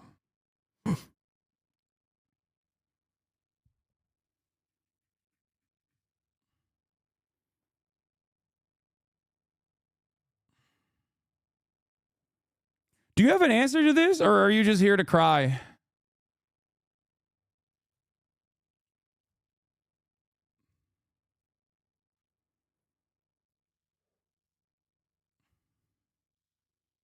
You're just citing critical terrorism studies, to be honest. This is an entire field of study. No reason to ban you or anything. People should start reading more. I know, but like, it doesn't really matter.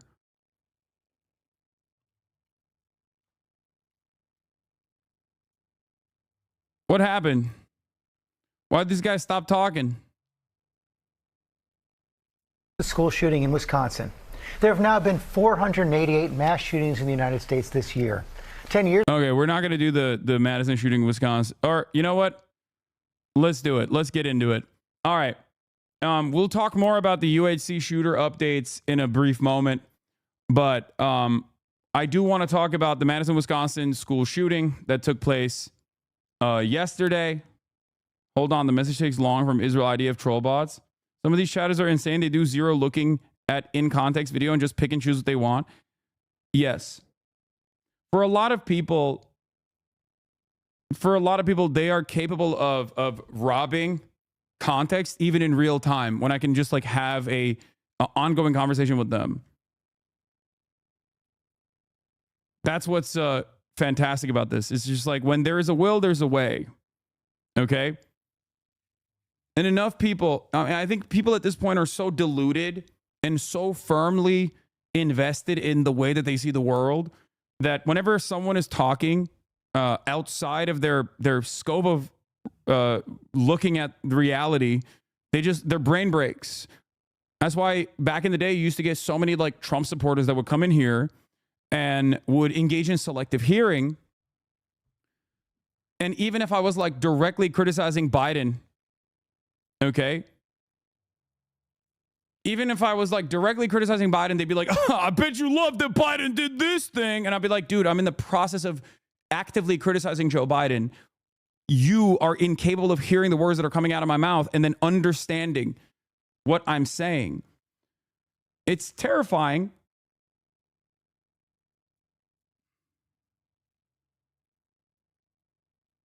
It's terrifying that people can be so horrifically stupid. You know?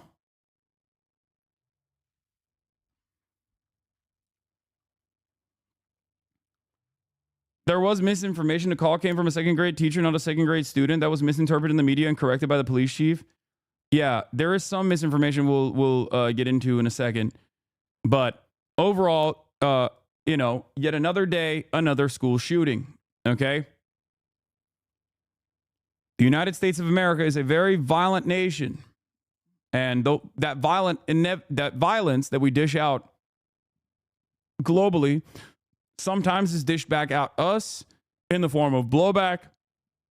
Obviously, 9/11 was One very famous example of that. This is not a controversial thing to say. This is basically the academic consensus on the matter. It's a real principle. It's a real concept called blowback. But outside of that, there's also another interpretation of the imperial boomerang. The justification for all of the violence that we engage with on the global stage and the normalization of said violence inevitably creates this system where we are being violent to one another. We're being violent to ourselves. And of course, pair that up with worsening material conditions for the average person and also the readily available access to guns, and you have a powder keg. And that powder keg has erupted already. It's not like it hasn't already exploded. I would say that 83 school shootings in the fiscal year 2024 is the powder keg erupting, right? Like that's not normal. That is abnormal.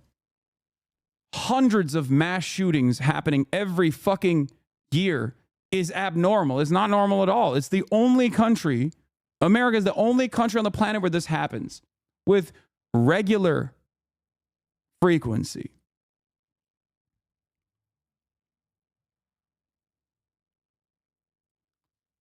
And it seems to me like things are only going to get worse if no politicians ever choose to tackle these issues head on with honesty. What is happening?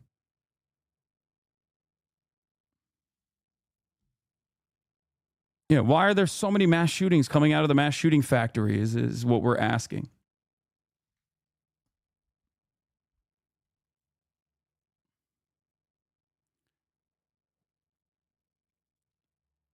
We know one of the most effective methods of preventing this sort of violence, and I've talked about it a million times over. But of course, no one wants to solve it. I've covered the cultural attitudes that Americans have towards guns yesterday. We watched the horses video, which I think was pretty good. Right? And when you have nothing, you hold on to the small things that you do have harder than you normally would. And guns are that thing for many Americans. So there is a very real popular attitude towards having the maximalist position on gun ownership in this country, for sure. It's a lot worse than other OECD nations that don't have this kind of cultural attitude towards gun ownership.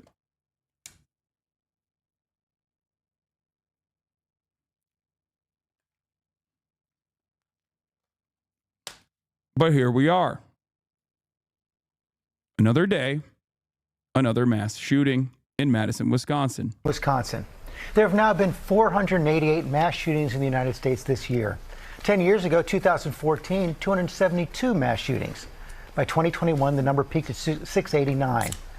Another student and teacher have now been killed. 6 other people were wounded, 2 with life-threatening injuries.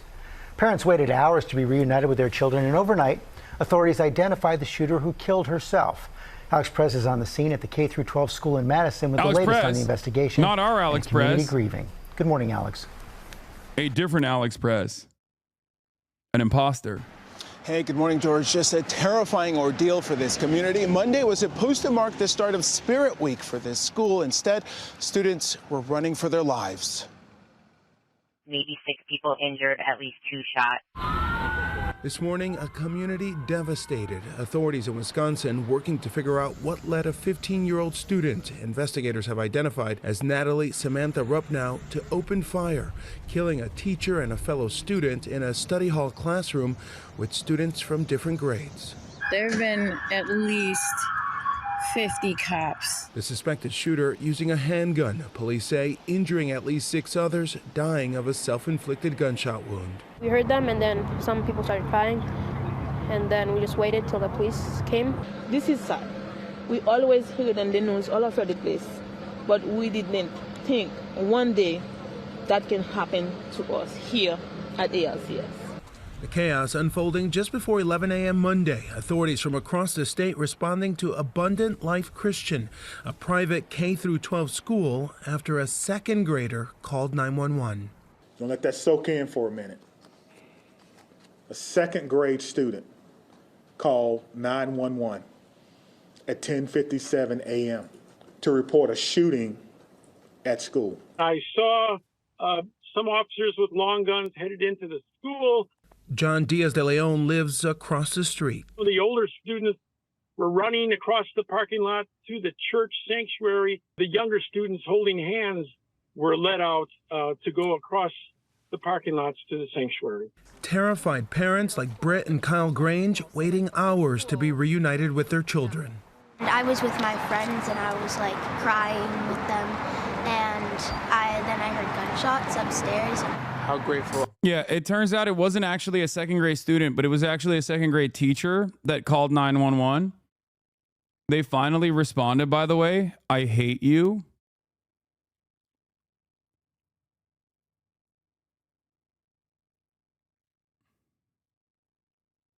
That's it, man.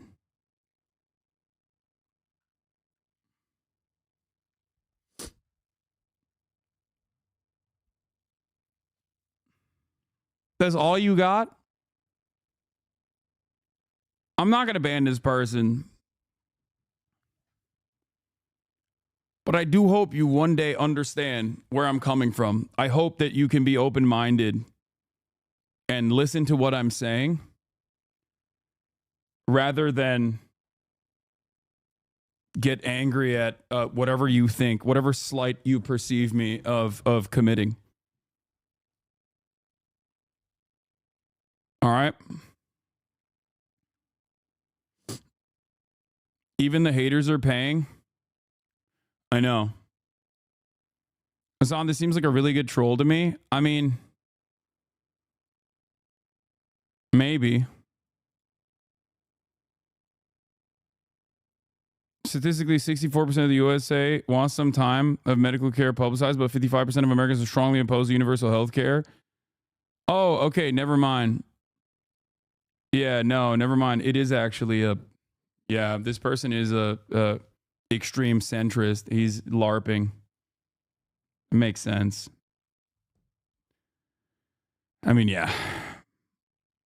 Account created, follow date, same day. AOC has never done anything.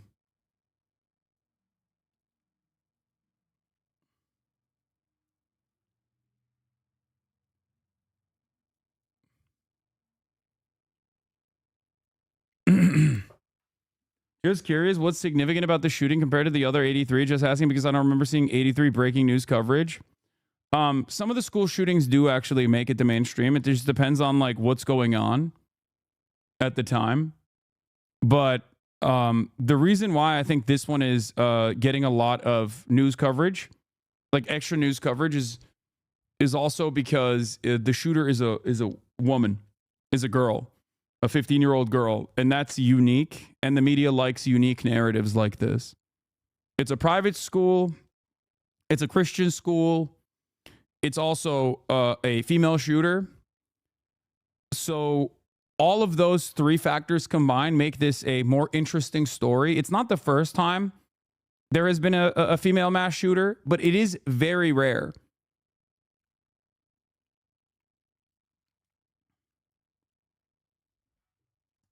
No, I don't think it's a way to distract from the Luigi case or whatever. I really do want people to understand it does not take much to get people to not pay attention to something.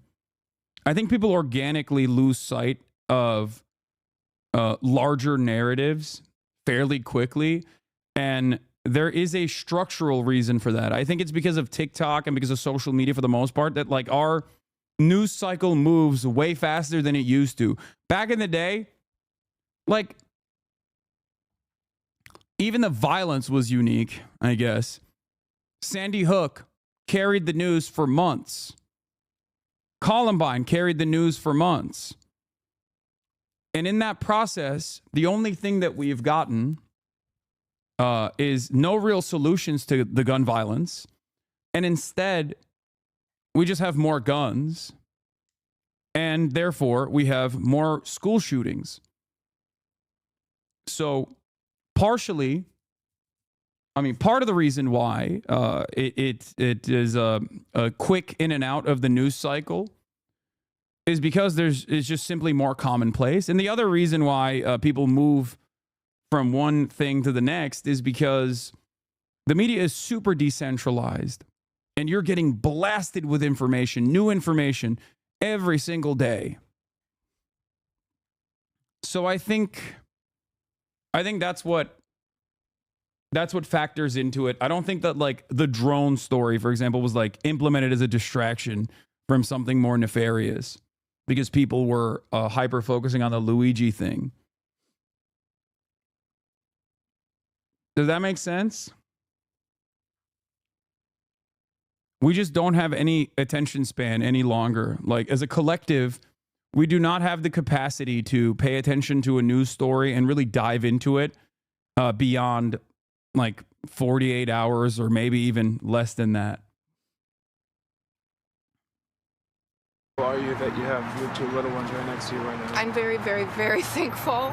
I mean, the gut-wrenching feeling that you feel when you get that notification, there's no, like, you always just hope that never happens, and it happened today. This morning, investigators looking into social media accounts believed to be the shooters, showing signs of a gravitation towards potential neo-Nazi violence and engagement in forums venerating mass shooters. Posts just minutes before the shooting. Don't you think the media machine is also kind of built to keep people from focusing on any one story for too long? Yeah. Do you think there are any examples of mainstream media attempting to overpower certain stories? Absolutely. I'll give you a very prominent example of this that was very successful. Palestine. Pro-Palestinian demonstrations were insanely widely attended. Okay? There are still active pro-Palestinian movements happening all around. The media rarely ever talks about it. That right there is a perfect demonstration of mainstream media shifting people's attentions away because of their priorities.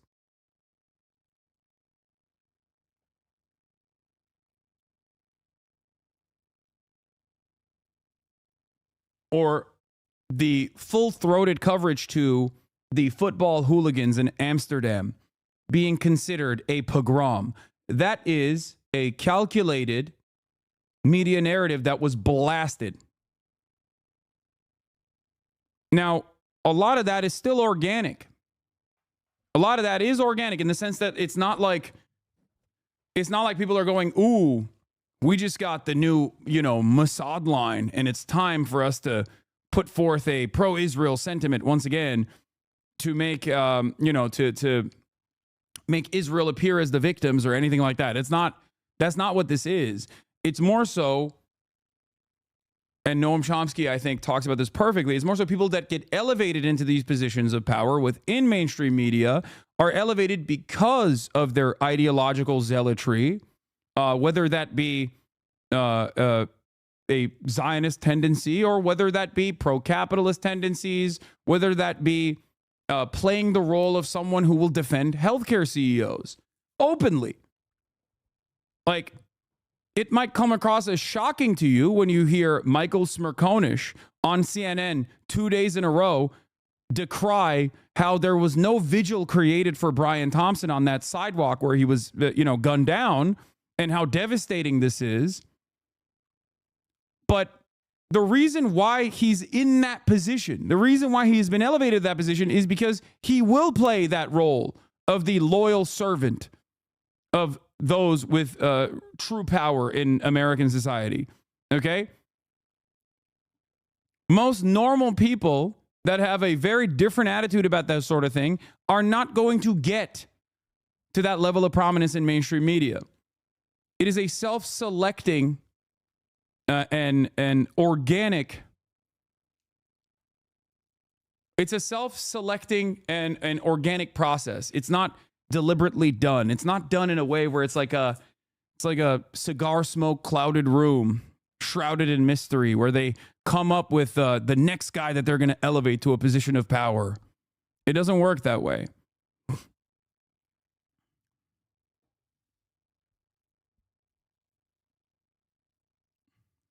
Shootings show a photo of a hand making an OK sign in a bathroom stall, sometimes used as a white power sign. Investigators searching the suspect. By the way, the chatters that showed me this girl's account were correct.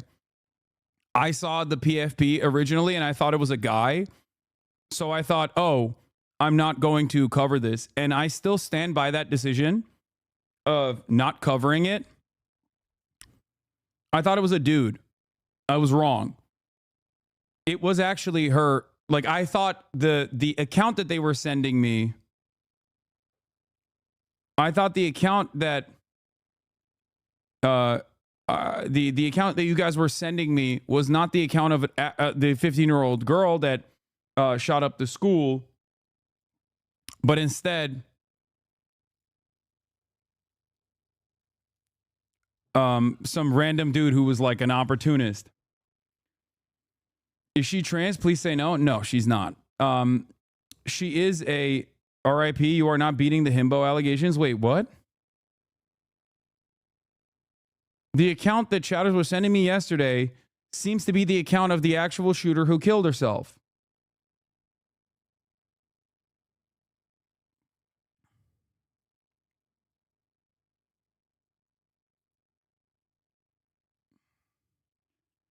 It wasn't that I thought a woman could not do a mass shooting. It was obvious that they very quickly said that the mass shooting was carried out by a woman. I thought the account that you guys were sending me was of a dude.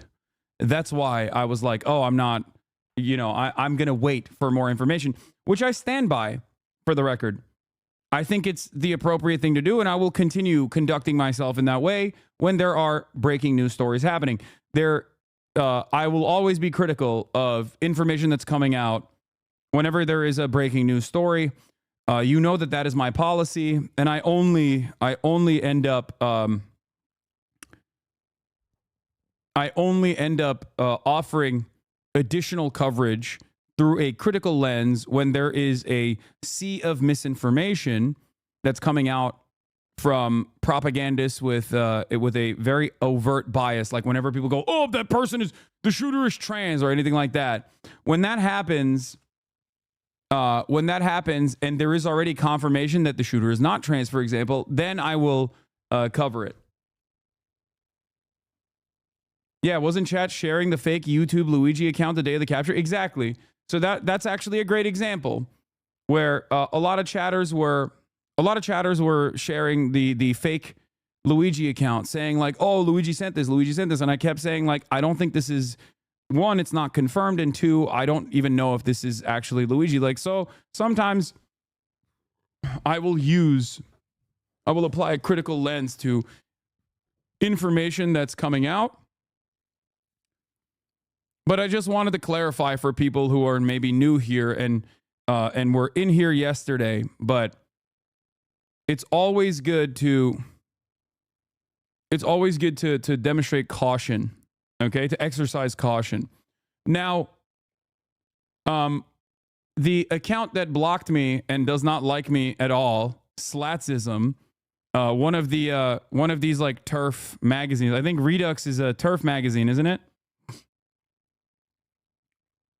She actually made contact with the alleged boyfriend of the Wisconsin shooter. He was very graciously provided me the full manifesto, which I verified by having him screen record himself, opening it from a direct link the shooter sent to him via WhatsApp.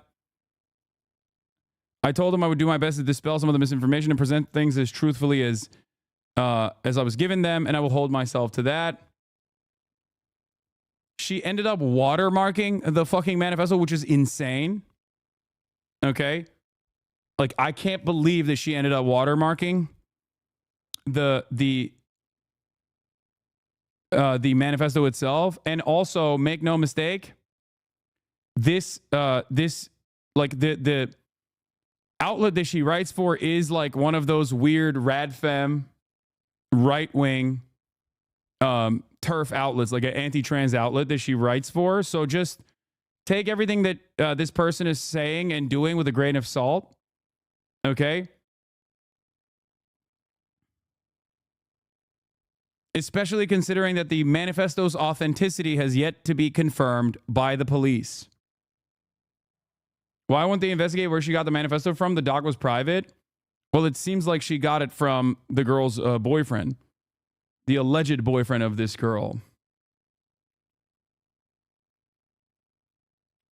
This person or the shooter? No, the person that got access to the manifesto.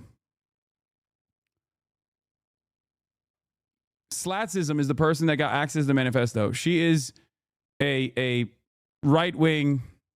She writes for a right-wing anti-trans outlet called Redux Mag that tries to cover anti-trans commentary from the perspective of being pro-women. Okay.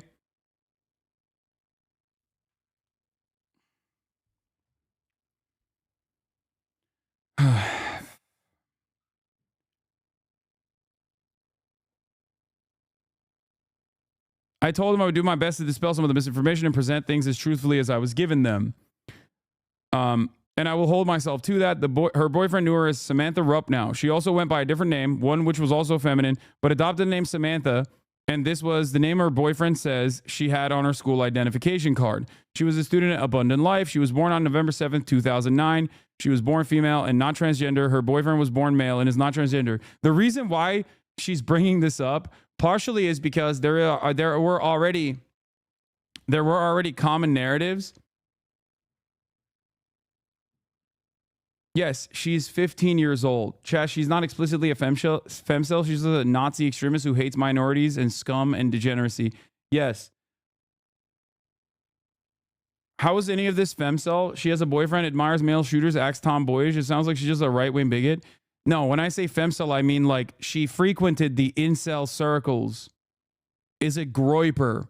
That's what I'm saying. As a 15-year-old, looking at her profile, she is very much a far-right neo-Nazi groiper. Okay? It doesn't mean that she's like, I don't know, has no relationship with members of the opposite sex or something. Okay? It's just crazy work being 15 and a groiper. I don't think it's that crazy. Groiper, for those of you who don't know, because there's a lot of boomers in here and a lot of people who are not extremely online, is a terminology applied to people who frequent 4chan poll, people who are in Discord circles, who believe in like esoteric neo-Nazi ideas, okay? And yes, 15-year-old is the primary demographic for a groiper. What's shocking here is not that she's a 15-year-old groiper. What's shocking here is that she is a female 15-year-old groiper.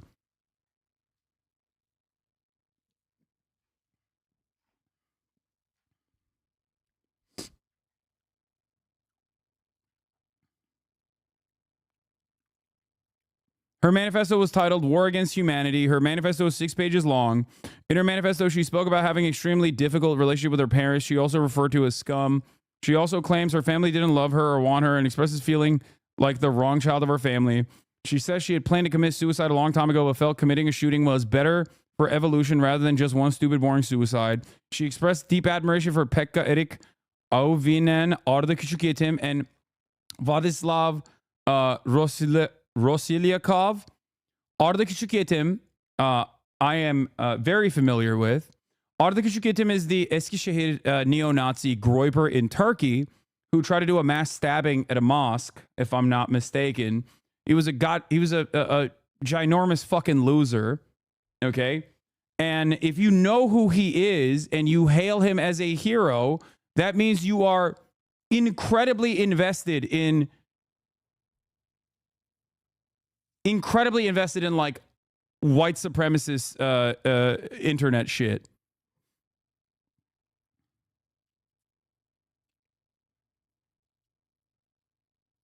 The United States also arrested white supremacists that inspired the Turkish attacker, for the record. U.S. officials said Monday 2 leaders of a white supremacist group who were also the inspiration for a Turkish youth stabbing 5 people in Eskişehir were arrested.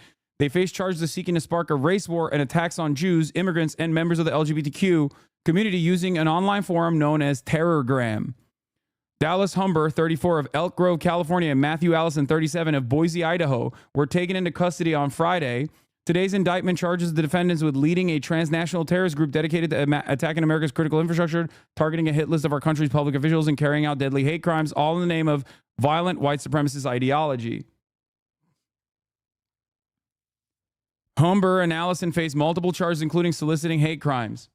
One of the people that was in these groups basically was like a lone wolf in Eskişehir. His name was Arda, and he did like a mass stabbing attack.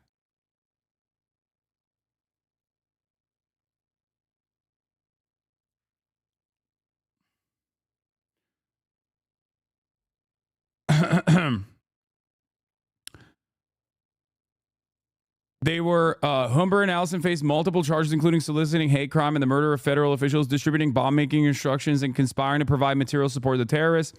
According to the indictment, Humber and Allison used the encrypted Telegram platform to promote their white supremacist ideology and communicated with followers on a forum dubbed the Terrorgram Collective. They promoted the belief that violence and terrorism are necessary to ignite a race war and accelerate the collapse of the government and the rise of a white ethno-state. It said Humber and Allison allegedly joined Terrorgram in 2019 and became leaders of the group in 2022. After another leader was arrested, followers were led to believe they would become saints by committing an attack in furtherance of white supremacist accelerationism, the indictment said. At least 2 attacks have been linked to Terrorgram, a live stream stabbing of 5 people by an 18-year-old man outside of a mosque in Turkey on August 12th, and the fatal shooting of 2 men at a gay bar in the Slovakian capital of Bratislava in October 2022. The Turkish attacker allegedly stated in a manifesto that he wanted to be recognized as a saint, and the 19-year-old Bratislava assailant sent his manifesto to Allison and then killed himself, the indictment said. The Turkish attacker, identified as Arda K, I believe is his name, that she was talking about. Arda Küçükyetim. The Madison, Wisconsin school shooter also brought his name up in the manifesto. Was arrested on charges of attempts at multiple murders after he fled the scene. His victims were mostly elderly people resting outside the mosque in central Turkey's Eskişehir. Arda Küçükyetim was wearing a helmet and a skull mask similar to those worn by white supremacists in the United States.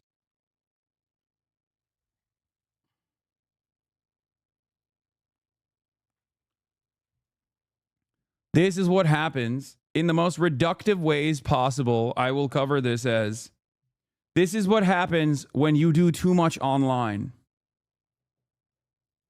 Bu tipler Türkiye'de cidden ilan Twitter'ı alınca çoğaldı. Resmen ABD'deki sorunu iptal ediyorlar.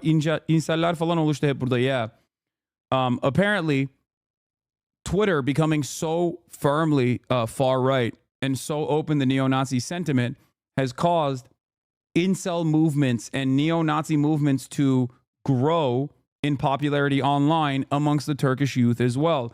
Ameliyana says that they are basically, America is basically exporting this sort of violent ideology and radicalization online.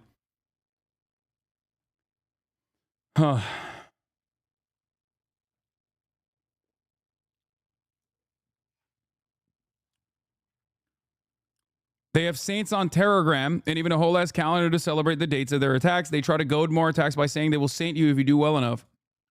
Yeah. This is yet another danger of not having any third spaces, not having any sense of community, not really existing in the real world around other human beings, and only finding a sense of common purpose online as you desperately seek out more and more hyper-focused groups, echo chambers online. Okay? This is what happens when you have very little association with the real world and spend a whole bit of time, and it, I think, accelerated during COVID as well because people just simply could not go outside, right? Where some people found my community, some people found this community, other people found these fucking insane right-wing communities that, and they required more and more closeness with other people, and ultimately moved further and further down the steps of radicalization. This is why I always urge people to snap themselves out of the hug boxes that they exist online. Okay? It's a terrifying prospect. Why would a girl in the Midwest be so inspired by a Turkish neo-Nazi? Why would a Turkish neo-Nazi be so inspired by American neo-Nazis?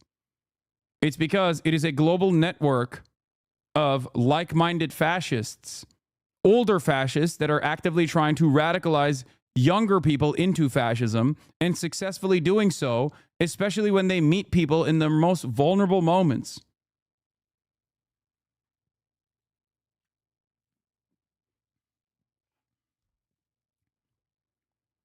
And it's not just one place.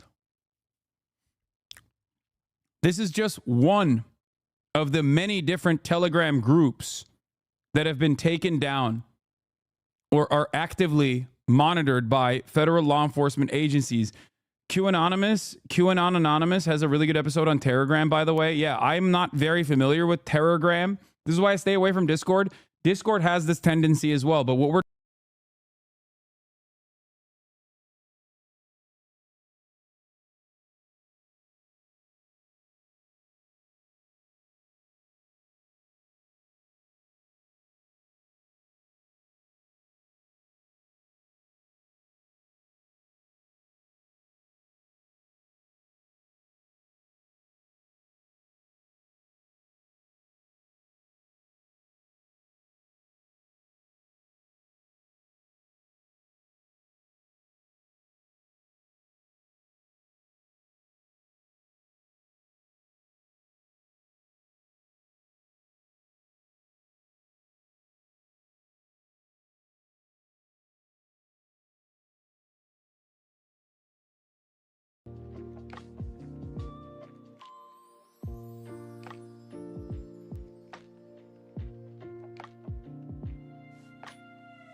We're back.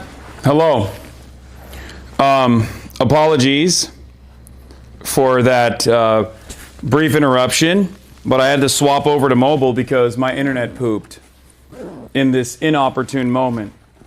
And as I work to fix it, at least I have some semblance of a fail-safe, you know? So, as I work to fix my internet, I wanted to continue my commentary. 1 second.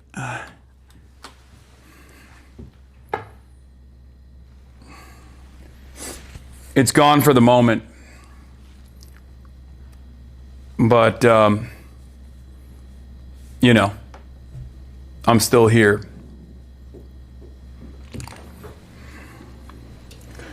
Where was I?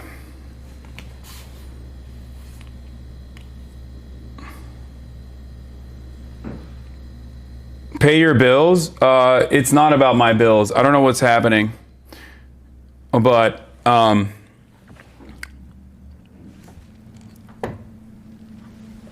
can't believe people are complaining. Is the audio and everything good?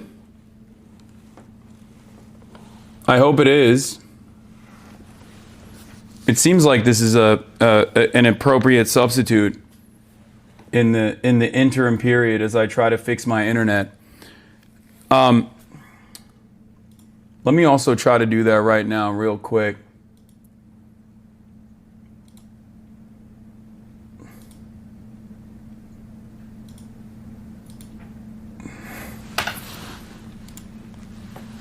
I'll restart my adapter and stuff in the time frame.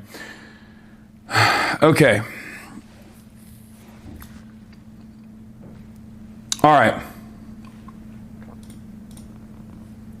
I'm going to continue with the coverage. Okay, I'm going to continue with the coverage of the shooter that we were talking about. So, as I was saying, there are Telegram groups where that exist online that work to try to create lone shooters and lone wolf attacks and inspire mass shooters in general. Like, that's their sole purpose. Okay? Why isn't this working? This is so fucking annoying. Hold on, I gotta fix my god dang. Oh, there it is. At least one of them is giving juice. All right, they're both working. All right, perfect.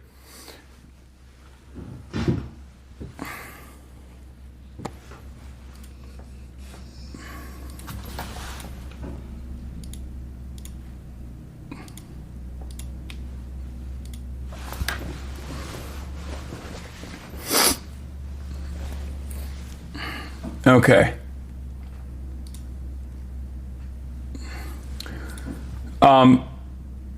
So the Madison, Wisconsin shooter also offered particular praise for Küçükyetim, who was a Turkish neo-Nazi who committed a mass stabbing attack, as I talked about, in Eskişehir earlier this year, and she stated he was an inspiration to her. She calls him an ultimate saint, which leads me to believe that she might have also frequented this same terror, pro-white nationalist, pro-neo-Nazi terrorism telegram, also appropriately dubbed Terrorgram. She expressed that she got weapons to commit the attack through lies, manipulation, and my father's stupidity. More to come shortly. I'll make screenshots of the manifesto.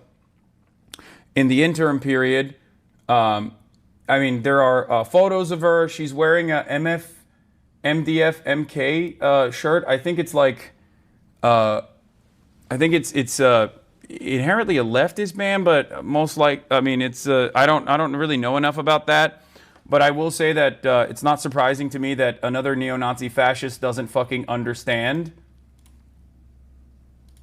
Another neo-Nazi fascist doesn't understand like how any of this shit works. But has no way of, what is it called? Is the anarchist band KMFDM? KMFDM. Yeah. Okay. Well, regardless, it doesn't matter what the political ideology of the political ideology of the actual fucking band is, because We know what her own personal political ideology is. Okay? Hold on. Why is this not? Come on, man. I'm trying to fix my internet real quick.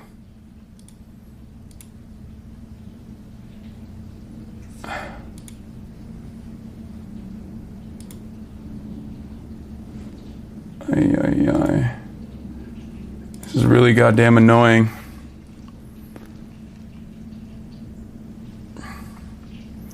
Murat's not here to help me. He can't.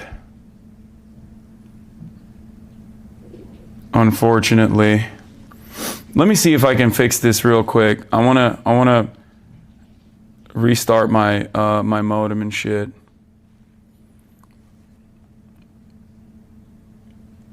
Where is it?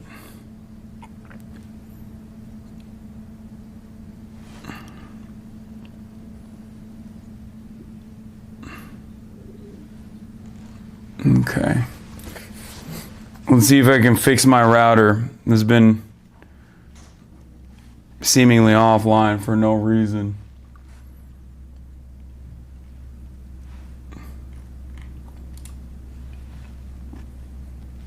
I wonder if I'm being DDoSed. That could also be.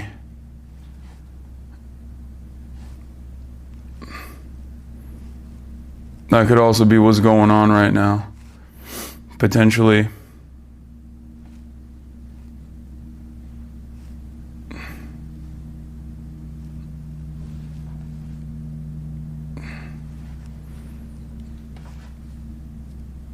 I don't like to jump to this conclusion usually, but well, a lot of those Telegram groups do love doing shit like that. So, you know, who knows? In any case, the person, Slatsism, the account. Oh, it's back. All right, we're good. We're back online. Okay. All right. I'm going to swap it away from my failsafe, and I'm going to go back to...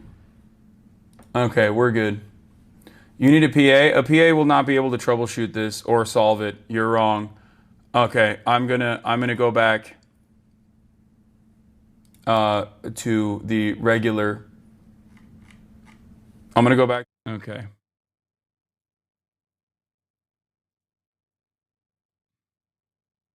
We're back. Need a TA, a tech assistant? Yeah. Dude, I'm not gonna lie. I'm very proud of myself for seamlessly transitioning out of that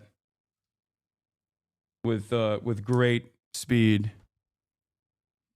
Like, that was pretty fucking solid in my opinion.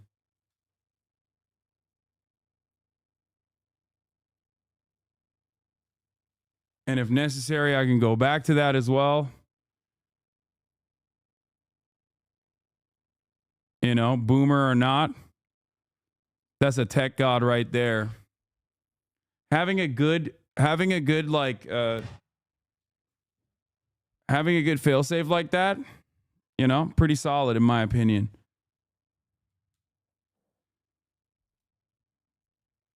Pretty clutch. That was some NMP shit. Yeah. I feel like I unlocked new hearing powers with all that background noise from the IRL rig. Makes me appreciate your immaculate noise gate even more. Wait, really? There was a lot of background noise. It's pretty nice having redundancies. This is why I have a UPC for my PC. I have all that as well. All right. But going back to it here, let me reload all this shit that got fucking yeeted when I went offline. But yeah, going back to it, there's some information. We could potentially go through the manifesto, but I think it's more interesting. Like, just her background in and of itself is more interesting. Especially because you got some audio perverts in the chat. Jesus Christ! Wait, really? There was running water. No big deal though. There is no running water. N-word on stream. Yes. there is apparently slurs on the fucking manifesto. Be a goddamn adult, okay? Like, calm the fuck down.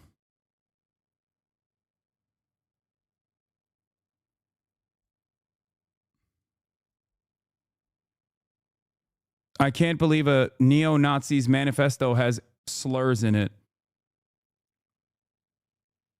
It was crackly. Your phone is worse than your studio mic with processing, turns out. No, it wasn't a studio mic. It was actually a lav mic.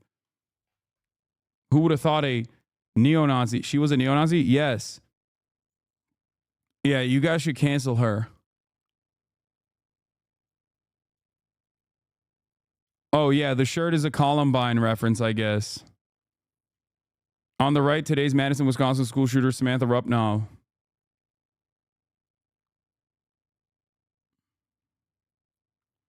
The shirt she wore clearly referenced the Columbine school shooting. One of the Columbine shooters wore that exact shirt. She also frequented forums where school shooters were idolized, so it has nothing to do with the band but the symbolism. Yeah, that makes sense. Yeah, good luck canceling her. I think she's already canceled herself. You know, she killed herself. She did a school shooting and a suicide. Apparently, one of the people that was mentioned in her, this is the school shooter. One of the people mentioned in her, this is AF Post, which is also another fucking neo-Nazi America First Post. It's a fucking literal neo-Nazi news network, basically. Radfem Hitler, also known as Hollow Earth Turf, deactivated after being named in the Wisconsin School Shooters Manifesto. The shooter said, Radfem Hitler is fucking vindicated now. The shooter also disparaged moids and foids.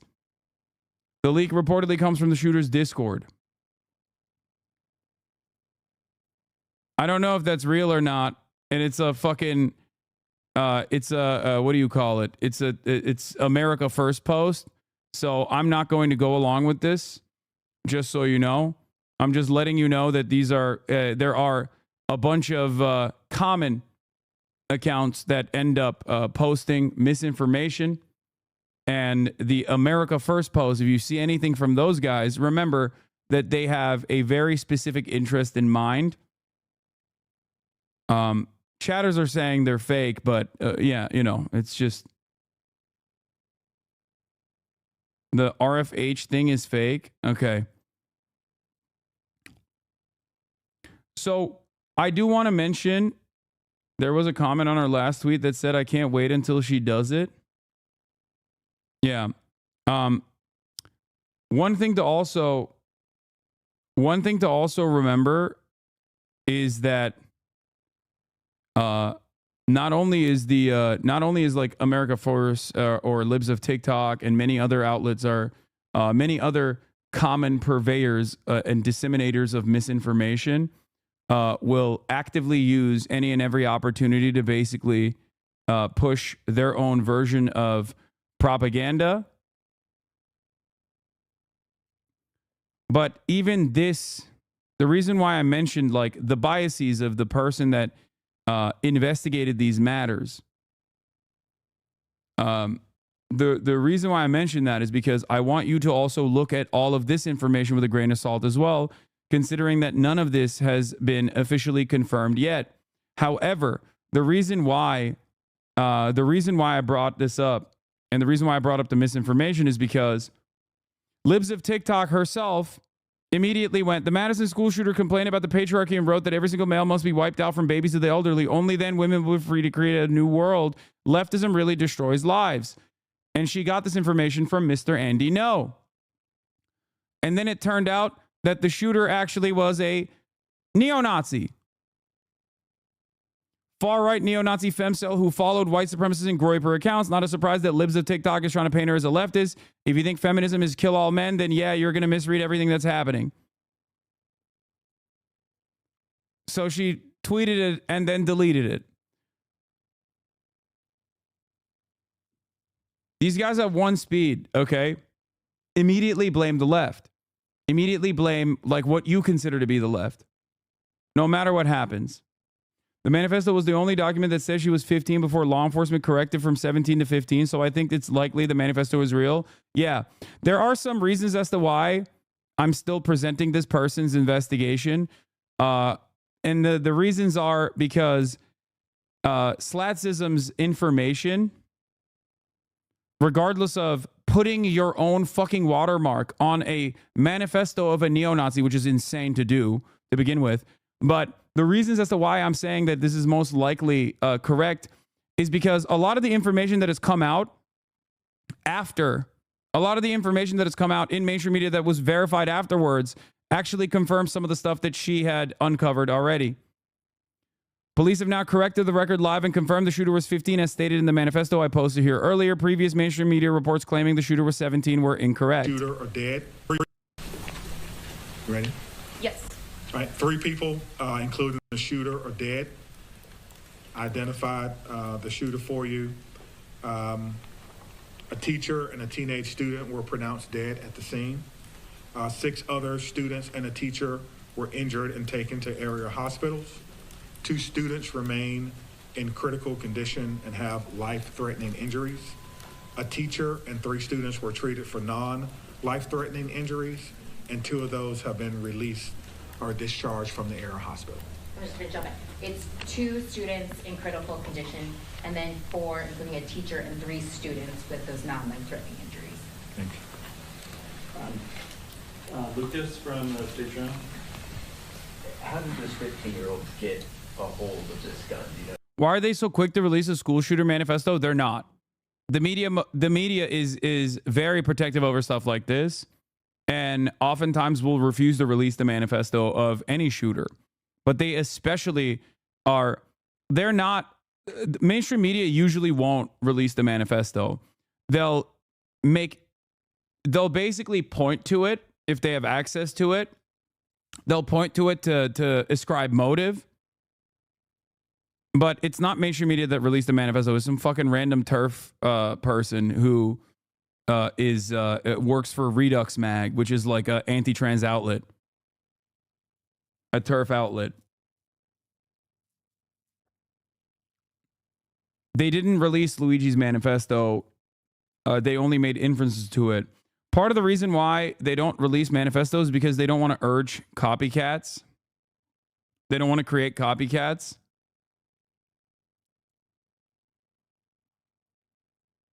How was Slatsism able to get a hold of this privileged info? I mean, she talks about it here.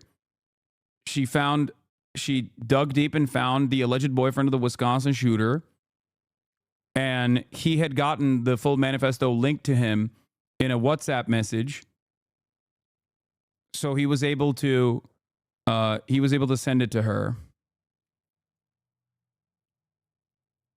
She didn't release it, just took snippets from it at their leisure. That's the other part of it as well. But yeah, there are 6 pages total, according to Slatsism. And this is some of the screenshots. War against humanity, the creation of a disaster. Why is this so unfair? Hatred, something everyone has gotten in a sense. Some people think it's pure nothing, but because the hate they make, it ends up killing them without knowing it, which go right ahead. I don't mind, but kind of do at the same time. What the fuck? Okay. One thing that I immediately noticed when I was reading this was like, the literacy rates are abysmal in this fucking country. Okay. I know that I joked about Luigi Mangione's manifesto having maybe too much brevity.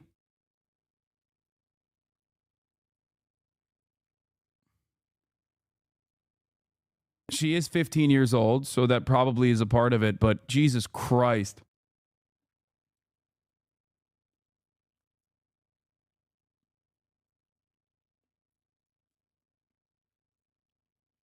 I think...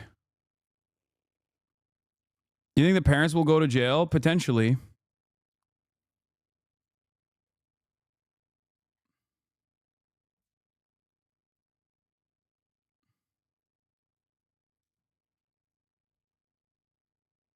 Idaho anarchist here, and you swayed me on gun control. I was already pro gun control, but not very invested in it. That's probably the most you're going to sway anyone from Idaho. The human scum is color and the way people are raised. I've grown around people who do not care or give one single care in the world and smoke their lungs out with weed and drink as much as they like as they can, like my own father. I've grown to hate people in society. It's truly not my fault, though it never was. But all of you in the world have done to me is pick and tease me. You've pushed me into a corner with no help whatsoever. Yeah, it almost reads like it's fucking. It almost reads like it was like written in a different language and then translated through like a shitty AI translator.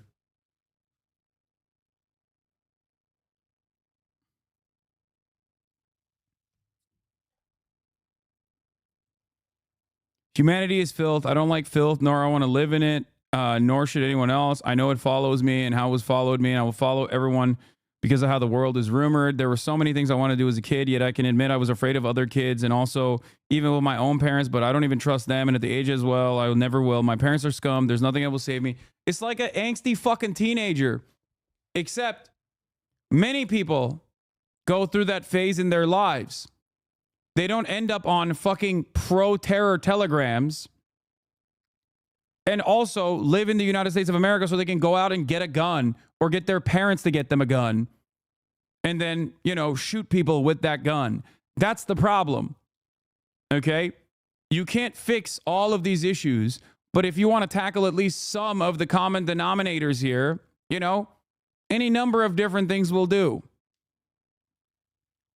This is, as is the case of every other fucking school shooting, as is the case with every other mass shooting in general, virtually all gun violence, has one singular common denominator, and that is absolutely the readily available nature of guns in the United States of America.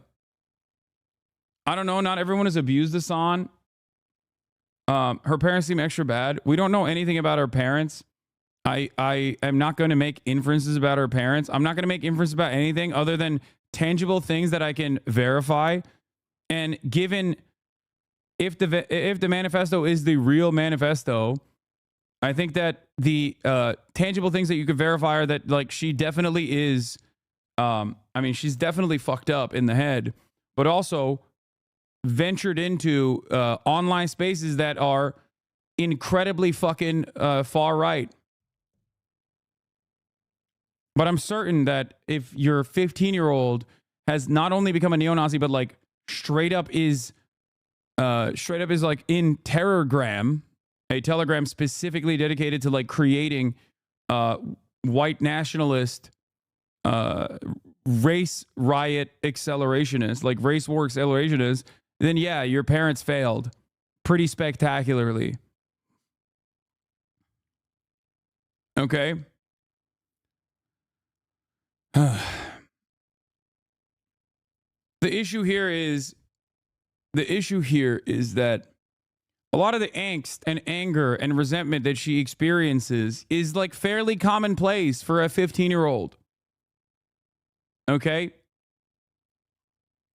What's not so common is how these 15-year-olds, and when they're even younger than 15, basically, find themselves in the throes of right-wing radicalization. If you care about the ideology of the shooter, and I don't even think that the ideology of the shooter matters all that much in this process. It doesn't matter what their background is. It doesn't matter what their ideology is. If you want to tackle the issue of gun violence, you have to tackle guns in general. And I do treat many of this other fascinations as a simple mechanism of distraction. Like ultimately, there are obviously neo-Nazis and whatnot all around the country, all around the planet, as a matter of fact. She even seemingly mentions the Turkish one. And the Turkish neo-Nazi also comes from that same telegram. The difference with the Turkish one was that he had a knife. Now you can say she only was able to kill 6 people or 2 people, herself included, so technically 3. Whereas the shooter in Turkey, or the knife attack in Turkey, killed 5 people. But the targets were different, the situation was different, and there are plenty of other lone wolf, white supremacist, neo-Nazi terrorists that end up killing far more than 5 people.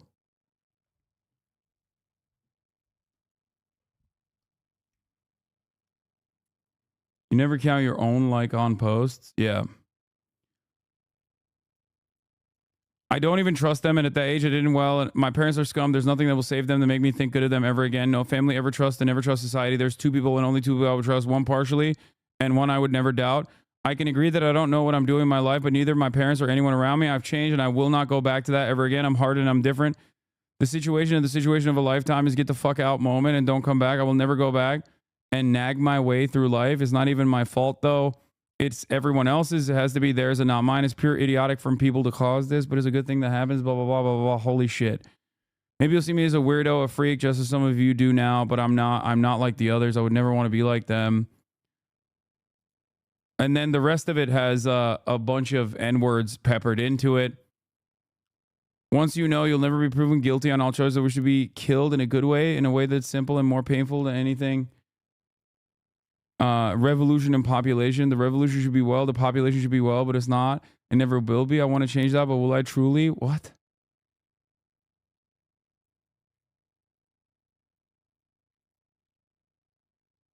I can't. She talks about black people. She says N-words, though worse. Once you sleep with one, you are one. I don't care who you think you are or what you've done good for this world. 15 years old, man. I want people to understand. 15 fucking years old.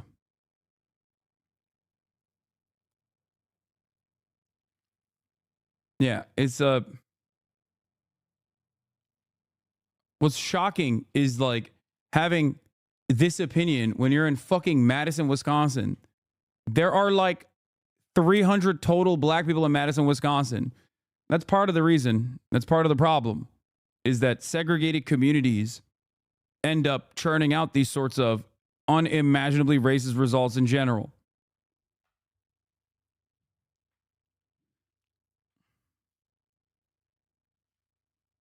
Yeah, there's moments in the manifesto where she says she knows her words or whatever, but some more of the Wisconsin shooter info. Third page, her boyfriend had known her for 2 years. They were in a long-distance relationship and never met in person. They met on social media. He says she never previously expressed any desire to commit a shooting, only sent him her manifesto the day of the shooting. Timestamps of their messages shown to me demonstrate she sent it to him via WhatsApp. She posted on Twitter. Shooting occurred on, she posted on Twitter 11:50 a.m. Eastern. The shooting occurred at 11:57 a.m. Eastern. He did not see her message until 1:12 p.m. Eastern, at which point the act had been committed and she was already deceased. He describes her as being kind, generous towards him, and cheerful. He describes her as always making him gifts and never expecting anything in return. Oh, here are some of the mentions. One true ideal of so-called future, the future plan of revenge from its own inspiration and more leading more. True inspiration of mind of thought passed on from others rather than rotting. Like everyone else, simply a guy who knew what he was doing, not ruining his life instead. Pekka Erik Auvinen was one of her inspirations. The other one was Arda Küçükyetim, the Turkish stabber. Puts their deaths down as well, like saints. And then 18-year-old Vladislav Rosilyakov.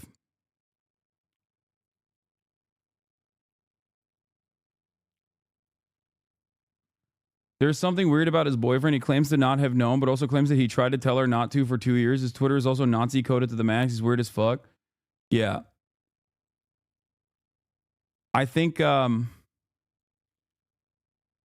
yeah, I think these guys are all in probably Terrorgram. Please look up the black population of Madison, Wisconsin. I did. It's 7%. I'm exaggerating when I say there's only 100 black people in Madison, Wisconsin. I did yesterday. Why are you being so... It's half the rate of the black Wisconsin, Madison, Wisconsin. No, I didn't say 3%. I said there's probably 1,000 or probably 100 black people in Madison, Wisconsin total. I'm exaggerating. I looked it up yesterday and I said it's 75% white, 7% black.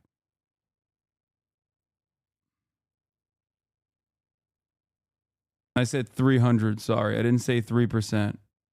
This is the person you guest starred? Oh, yeah, this is one of the people that I guest starred.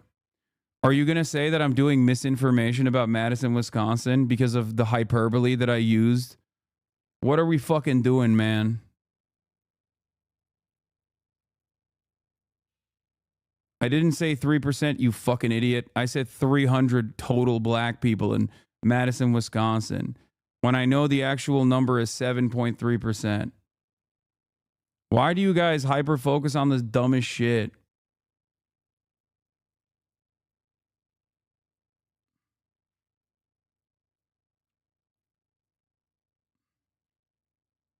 %7 also is half the rate of the national average.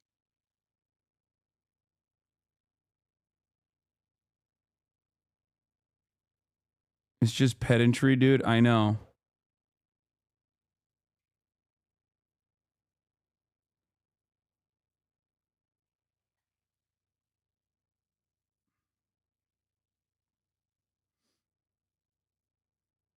Listening in the periphery. Okay, listening in the periphery is a little bit crazier than just doing this, though, don't you think?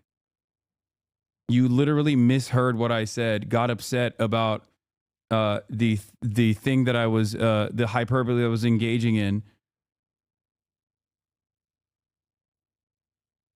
and you spammed it 3 times.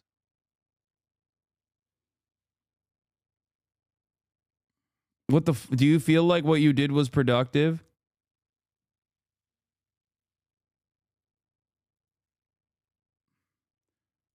But if a population is 1 million, 3% is different from 7%. Okay, I'm giving you a week off.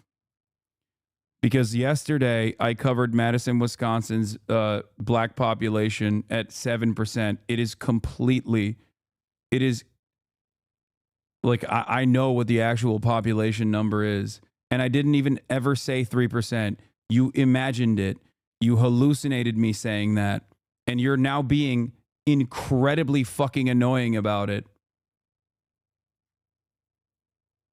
I hope you understand that not a single person in this chat considers you to be a hypercritical intellectual giant, but instead a fucking annoying derailer for purely selfish purposes.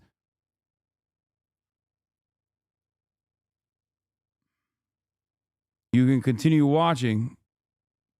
You can continue mishearing me, but you're not going to be able to keep writing in the chat for at least a week. Oh. On page 4 of her manifesto, Samantha says she acquired the weapons to commit the shooting through lies, manipulation, and my father's stupidity. Her boyfriend says he was aware that there was a gun in her gun safe in her house, but does not know how she got access to it. Some news sources, ABC and AP, yeah. So the rest of it is like, now that I've gotten some assurances I will not be suspended for posting the final pages. Here's the pages 5 and 6, the final 2 pages of the manifesto.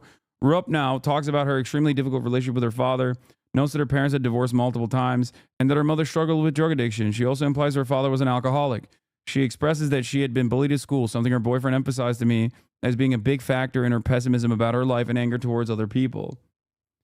Court records I have seen show she is telling the truth about the repeat divorces in her family and ongoing legal battles between her mother and her father. As a note, to address the dumbass comments I keep getting, 1, I watermark them so journalists can't steal them. Journalists don't do any of their actual work anymore.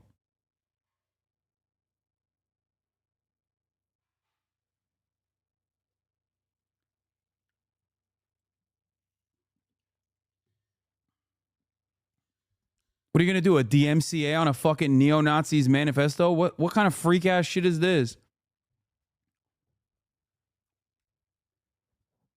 Like, your journalism in this instance should stand on its own, you know? And I'm obviously, like, I obviously personally am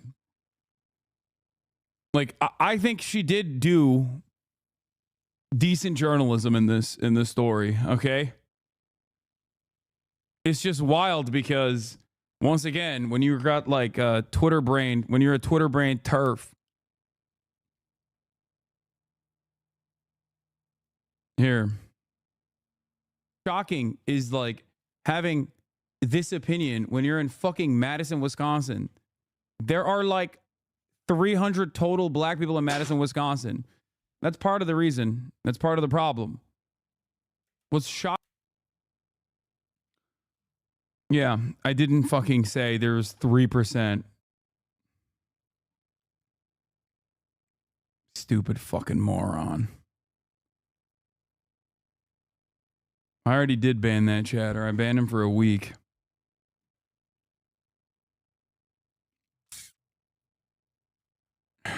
Anyway.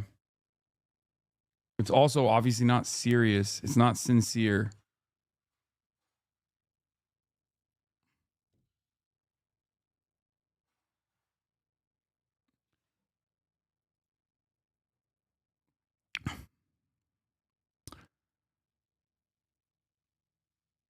So, oh shit.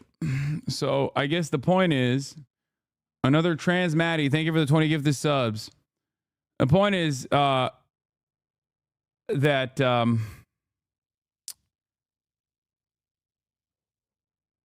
it wasn't, the shooter wasn't trans. The shooter was, yet to everyone's surprise, another neo-Nazi. But her political worldview is not, in my opinion, the most important part of the story. If your goal is to actively de-radicalize larger swaths of the population, if your goal is to, even without actively de-radicalizing larger swaths of the population, but to just lower the gun violence metrics, then you have to tackle guns as a part of the problem. Because guns are, regardless of how much you enjoy them, the primary reason, the common denominator as to why America has so much more gun violence than any other country.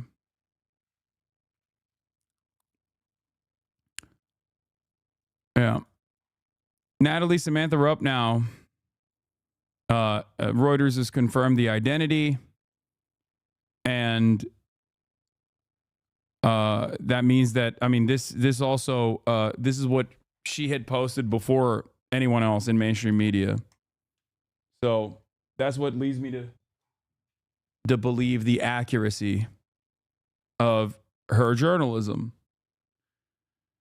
I sincerely apologize. Full page 4. I had meant to post this and crop the zoom in the main introduction and realized that in the chaos I didn't do that and upload it. Here's full page 4. She continued to list off killers she admired. There are also others I admire: Eric Harris, Dylan Klebold, Patrick Woods, Crucius, Guilherme Tauchi, plus many, many other people. Many, many more people. I was born November 7th, 2009, exactly 2 years after the Pecos attack. Nobody knows why I'm doing this. I got the weapons and lies by manipulation of my father's stupidity. I planned on shooting myself a while ago, but maybe it's better for evolution rather than just one stupid, boring suicide.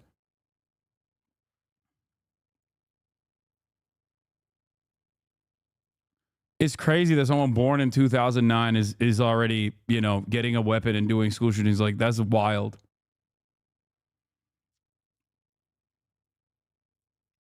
But yeah.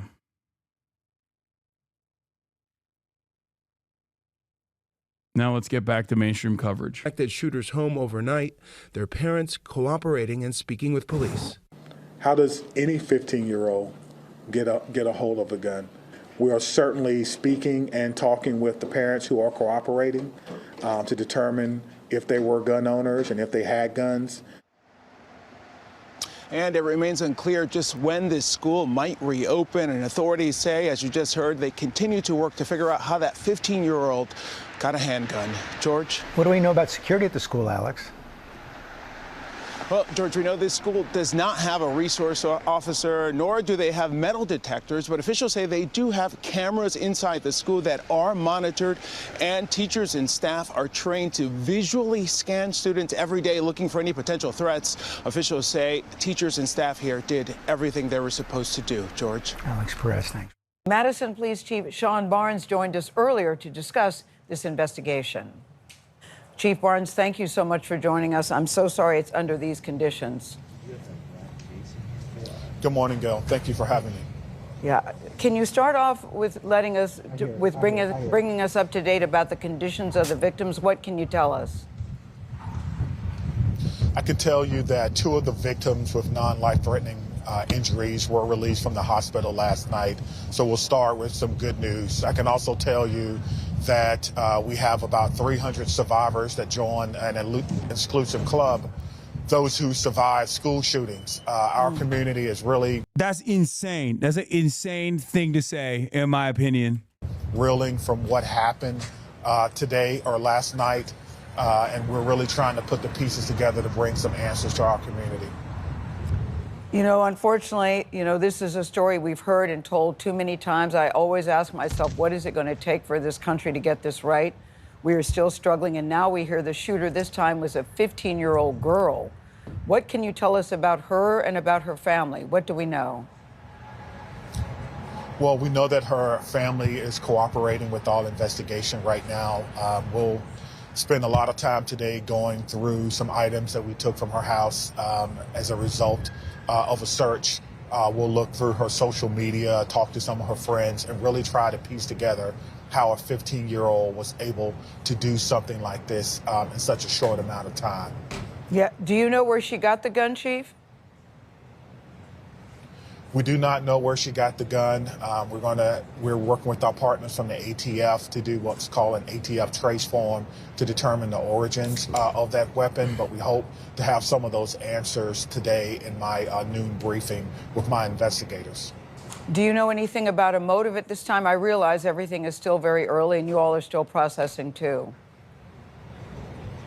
Yeah, there's been a lot on social media posted by people who allege that they're her friends, describing different motives. We're trying to track those people down to talk to them and figure out what happened. But what we do know is... Can you help me understand why a 15-year-old can be on a popular Telegram group called Terragram, but the FBI won't stop the shit despite how much our taxes give them? I know for a fact that the FBI has stopped certain Telegram groups in the past and shuttered them completely and arrested some of the people that operated those Telegram groups. There are many such cases. I suspect that part of the reason why they haven't tackled Terragram is either 1, because it's international, or 2, because they're actively monitoring it so that at the end of the process of yet another fucking, terror attack or whatever, they can turn around and say, this person was on our radar. Telegram is also a Russian-owned platform, so that makes it a little bit trickier. The CEO actually was arrested, if I'm not mistaken, in France. If you remember, he lived in Dubai specifically so that he wouldn't get into trouble. So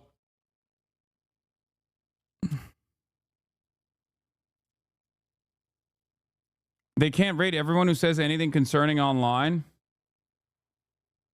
Yeah, the FBI doesn't have a built-in backdoor access to Telegram like it does to other social media we have as well. That's true. Well, for now. But obviously, it doesn't even matter if they have built-in background or backdoor access to other social media platforms. They still don't fucking do anything about it. It's not like they use it in the apprehension of people who are about to commit acts of terror. The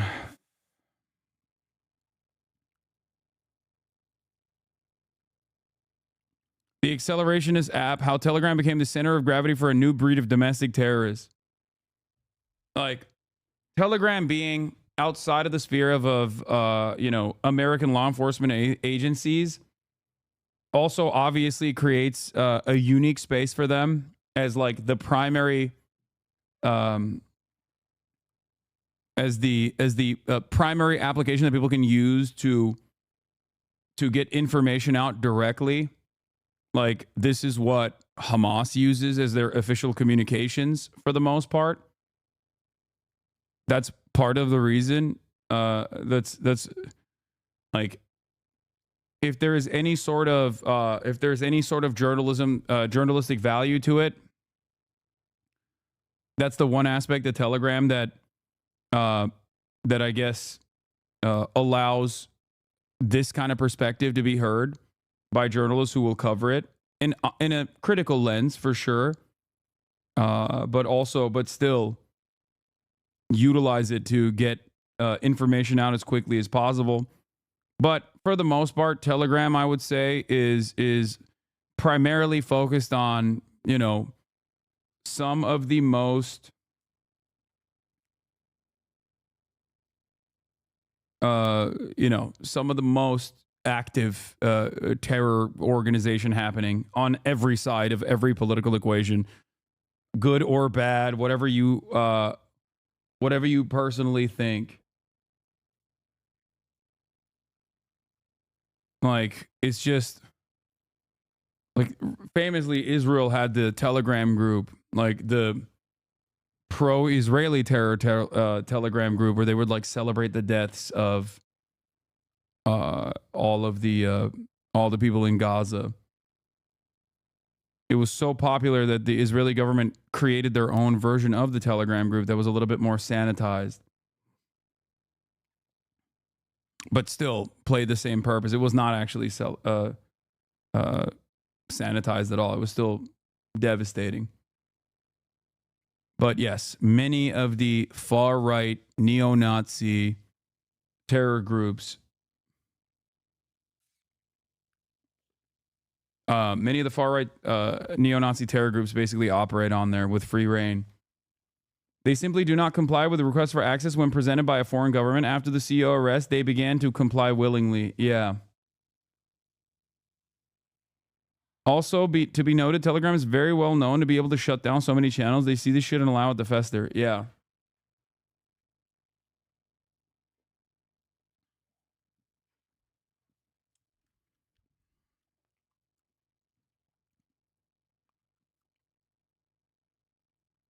What? Far left to let?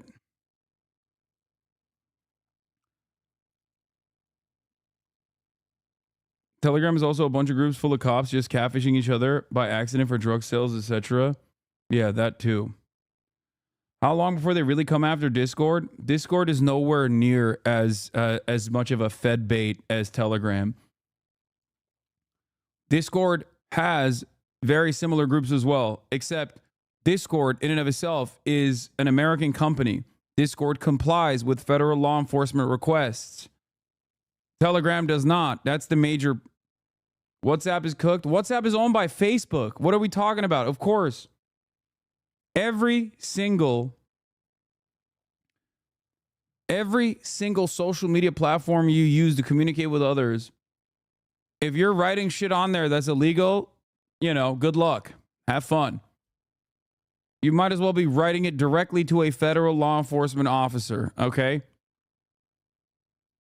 Anyway, methods of communication aren't the issue here. There are points of radicalization that occur in every space online, okay? YouTube plays a very formative role in radicalizing people and pushing them towards the far right.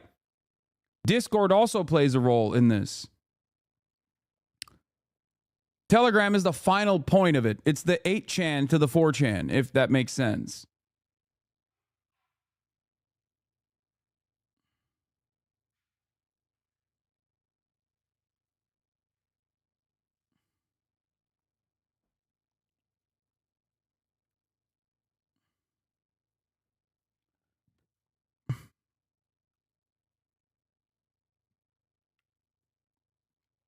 There are definitely better communication apps like Signal and XMPP. Anything that's end-to-end encrypted and open source is a better alternative to Telegram and WhatsApp and the like. I mean, I don't even know if Signal is good, but I'm pretty sure they also cooperate with federal law enforcement when necessary.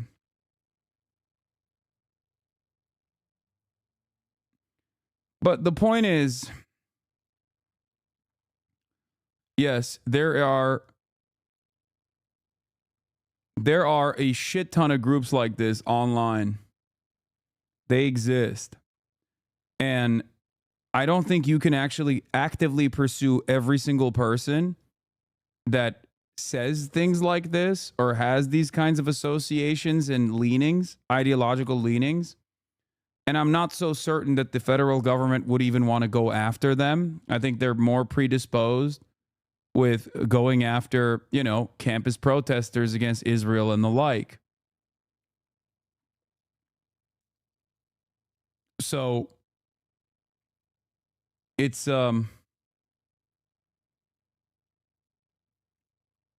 not, you can't tackle this issue. You can't tackle this issue by just like attacking the platforms where this kind of communication happens. It's one aspect of it, and you can certainly undermine it. I will admit, the shutting down of certain Telegram groups, certain prominent neo-Nazi Telegram groups, has certainly been a good thing, okay? It has not been a bad thing at all. Arresting people that operate those Telegram groups is a good thing. Not a bad thing at all. The problem is, this is a much larger problem. There's a much larger issue. And simply tackling the platforms is not going to help you. It can help you bandage the issue a little bit. Having said that, however, like when you have so many different markers that predict the likelihood of yet another mass shooting happening from yet another neo-Nazi, regardless of their fucking age, is that you have to actually tackle some of the systemic problems. Some of that is the universality of healthcare, having it be readily available to all who seek it out. Some of that is the creation of public spaces where people can actually engage in with their own communities and no longer are super alienated, super isolated, and find a sense of shared purpose and community only online, because that is seemingly a vector of radicalization.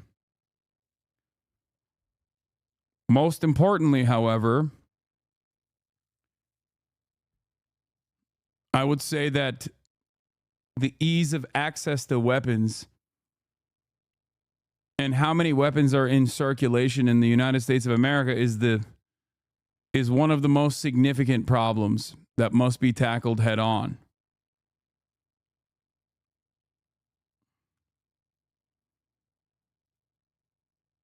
That's why it happens so frequently here.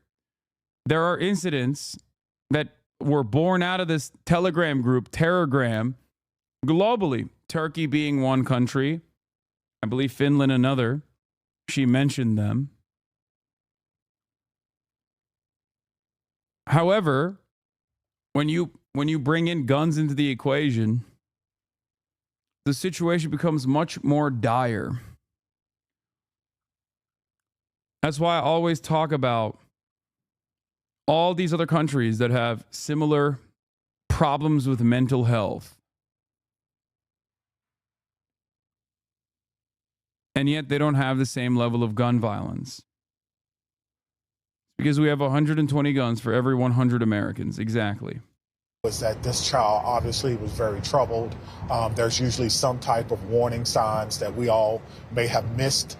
And so we have to understand that we have to come together as a community. We have to wrap our arms around our children and understand what's going on in their lives. And I watched your news conference yesterday, and I saw that you were just as affected as all of us who have been watching this. But when you said the person who called 911 was a second grader. No, the Finnish shooting happened in 2007, so probably not related to the Terrorgram. No, but they're hailing the Finnish shooter as a hero is what I'm saying.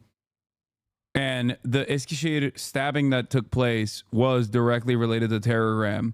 So much so that they actually arrested the two Americans that were responsible for radicalizing these people. It sort of, I had to stop and just process that for just a second. Tell me how you were processing all of that and what you make of this. Did this little girl, this little person have a phone? How did she get in touch with 911? I just thought a second grader, It's not a second grader. It was actually a second grade teacher. tremendously. Gail, before I was a police officer, I was a public school teacher. I taught history at a big heart for school and education. As someone, who values the sanctity of school and understanding and being in that position to know how dedicated teachers really are to understanding that our kids need to be safe in order to learn. So it really affected me. I actually had to take a couple of beats myself last night and throughout the course of the day to gather myself and come to grips with this as well. Yep, I know everything you've said we've all heard before, and yet we keep playing this song, and I feel it's mourn, pray, repeat again. You have all right ideologies in other countries, but in America, they not only have those harmful ideologies, but easy access to lethal force. Exactly. It doesn't matter what Gail said here, little person, little girl. None of that shit matters, okay? It's fine. It's not the main point of contention. Yes, they were wrong about the age of the person who called 911. It was actually a second grade teacher and not a second grader who called 911. Anyway.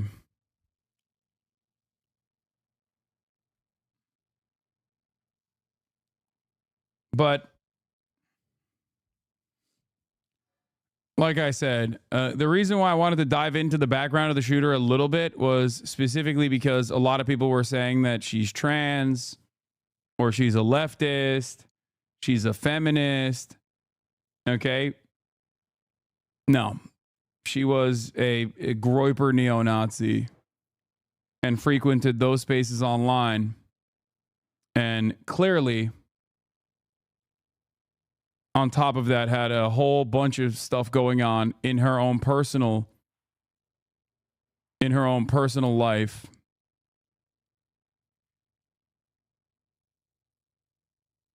Pair that up with being able to get a gun.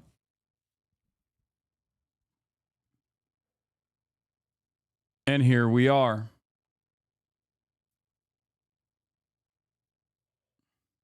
Have you thought since she's a woman, she's kind of woke, though? Yeah.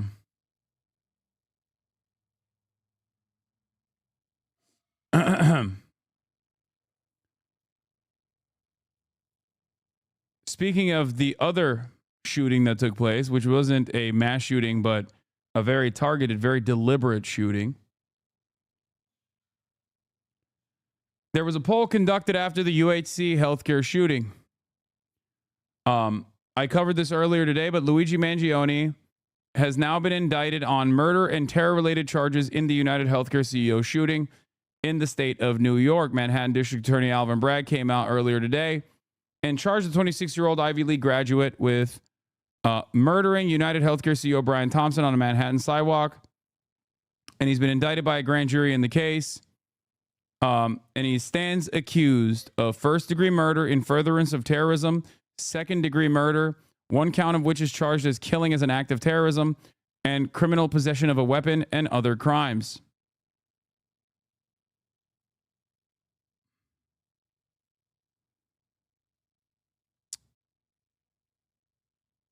Alvin Bragg said, "We allege that Luigi Mangione carried out the brazen, targeted, and fatal shooting of United Healthcare CEO Brian Thompson in Midtown Manhattan. This type of premeditated, targeted gun violence cannot and will not be tolerated, and my office has been working day in and day out to bring the defendant to justice. I want to extend my heartfelt prayers to Mr. Thompson's loved ones as they continue to grieve. This ongoing investigation is a product of an incredible partnership at all levels with the NYPD. And I want to thank Commissioner Tisch and the prosecutors and detectives who worked collaboratively to apprehend Mr. Mangione. He is now charged in a New York State Supreme Court indictment with 3 counts of murder and faces a maximum penalty of life in prison without parole. Prosecutors are working to extradite Mangione from Pennsylvania, where he was arrested on an unrelated weapons charge. I guess technically it's not an unrelated weapons charge, but they want to extradite him to New York City to formally face charges in the 50-year-old health executive's death. The hearing on the matter is scheduled for Thursday. A spokesperson for Governor Kathy Hochul said that the governor plans to issue a warrant for extradition to New York as soon as the indictment against Mangione was handed up. His lawyers had said their client would not plead guilty to charges in both Pennsylvania and New York. Mangione faces life in prison without parole if convicted of the New York charges. 3 lawyers visited Mangione in prison on Friday, including a new attorney on the case, Karen Friedman Agnifilo. She's a longtime veteran of the Manhattan DA's office. She will be representing Mangione on charges that come from New York. A spokesperson for the Pennsylvania Department of Corrections on Friday told Newsweek that Mangione was being held in a small cell and not in solitary confinement. Mangione is not interacting with other inmates at this time and has taken every meal in his cell, she said. He has gotten mail, though. A spokesperson says Mangione received 33 emails and 6 pieces of mail as of Tuesday morning. She says he also received 153 deposit entries into his commissary account. According to Inmate Handbook, inmates may order commissary items like toilet articles and snacks on a weekly basis.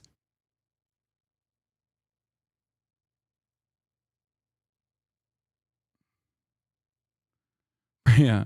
Someone in the chat said, premeditated gun violence is totally unacceptable unless it's a random woman getting shot by her ex-boyfriend or gang violence between 2 young kids in a red-lined urban area. No way to fix that stuff. Yeah, that stuff you got to live with.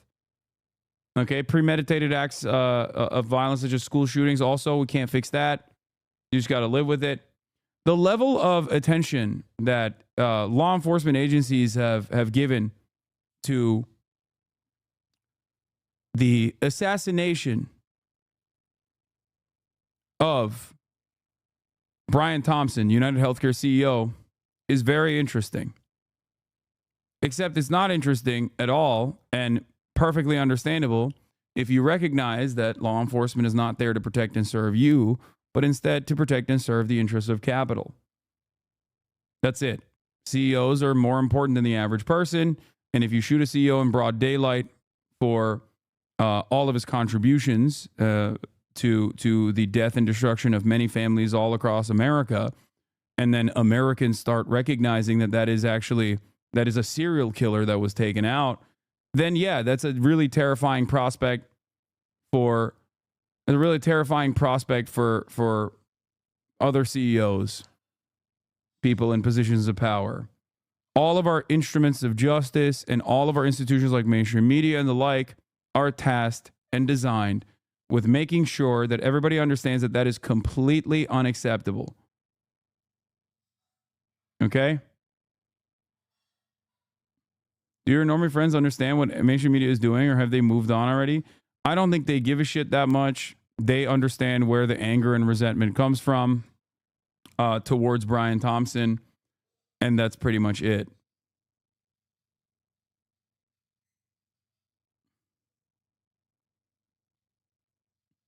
That's it.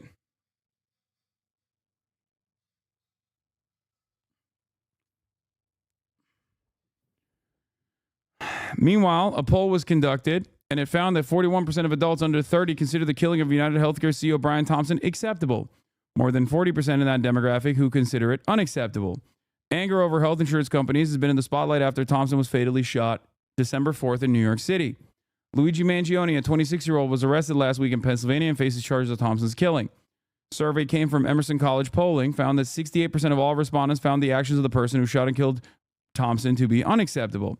But a startling 24% of those aged 18 to 29 found it somewhat acceptable, and 17% of that group found it completely acceptable. That is crazy. Okay? Now, issue polling of this sort are, not always going to be accurate.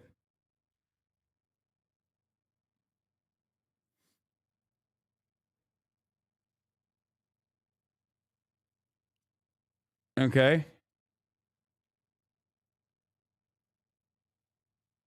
But it's still fucking insane that they were able to call up, investigate enough people within the age range of 18 to 29 that was like, yeah, I think that shit was awesome.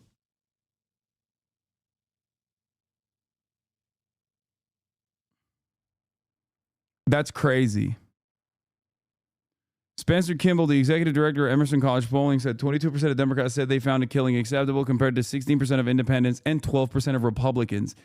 Said the overall findings underscored shifting societal attitudes among the youngest electorate and within party lines. I think part of this, as I've talked about, is how desensitized Americans, especially young Americans, are to violence.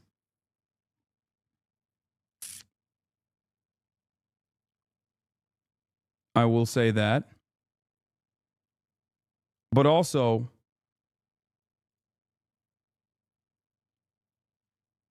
yeah, this is the Emerson College poll. For the 18 to 29 demographic, 17% find this to be completely unacceptable. 17%, or no, 33% find it. Sorry. 33% find it completely unacceptable. And of course, the older you get, the more that's going to be, I mean, 70 plus people, especially once you get to Medicare for all, I don't really care about your opinion. You know what I mean? Like, this is not your battle. You lived in a dramatically different country your whole life. And also now you have Medicare for all. So it still ends up fucking you over, but or not Medicare for all. Sorry. You have Medicare in general. I think if you want the societal attitude to reflect this, you're going to have to give these guys what these guys have, which is, an opportunity to be able to dream of a better tomorrow. A notion that they can retire at a reasonable age.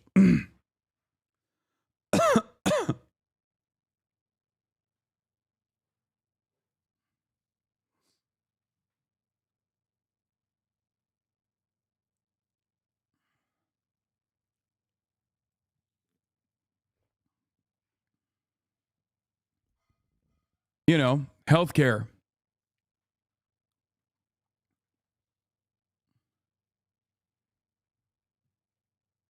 Unc, your age bracket seems to be not the best.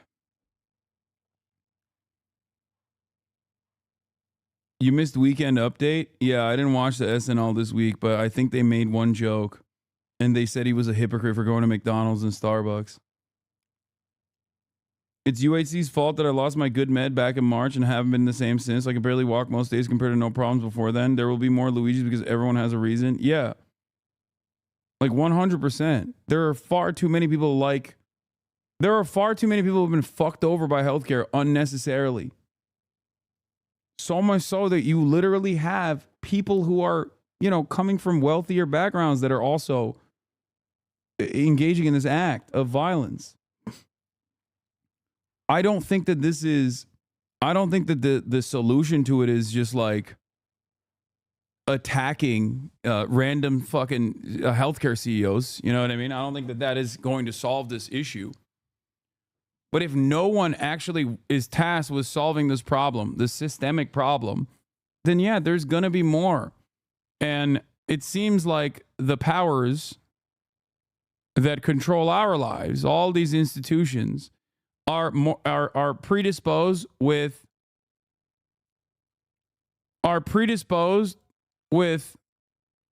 not trying to tackle the systemic harms, but instead engaging in new methods of apprehension for those who speak out of turn. Because it's far too difficult to solve the healthcare crisis in this country. It's much easier to keep pressuring people. It's much easier to just say, it's much easier to make an example of some Barbaras and Debras, prosecute people for being upset at their health care. That's it. Let's remember that one of the most popular American TV shows is about a high school biology teacher who gets cancer and starts making meth to pay his medical bills. Yeah. Breaking Bad doesn't exist in other countries. You understand? There is no underlying premise like that. There's no UK Breaking Bad. He was a chemistry teacher, not a biology teacher. You're right.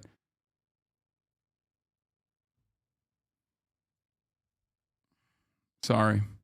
I read that in the chat. They said it wrong. It's fine. You were on Philly D today?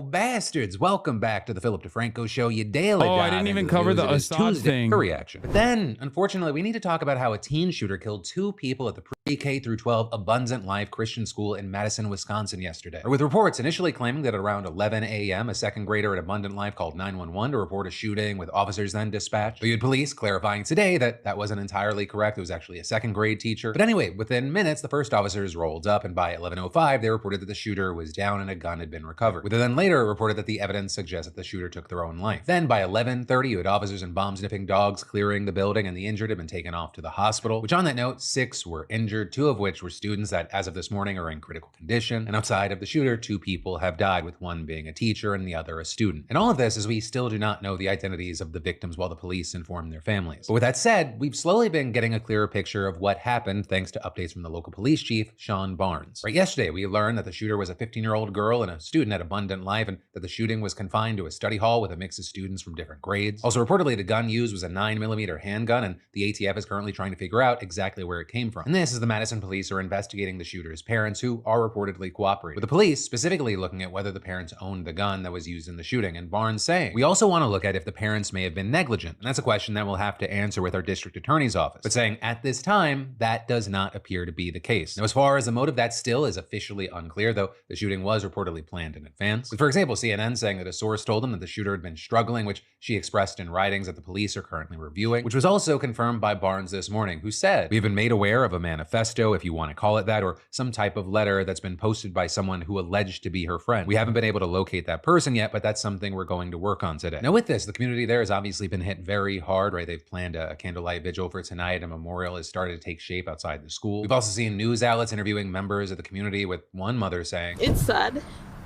you know, to be home and then somebody call you and say your kids school in like down and shooting and you didn't know where they are. And thank God they were safe. But the trauma, it's a lot, because I'm sure they lost friends and teachers, which is not okay. And I don't think they will be okay for a long time.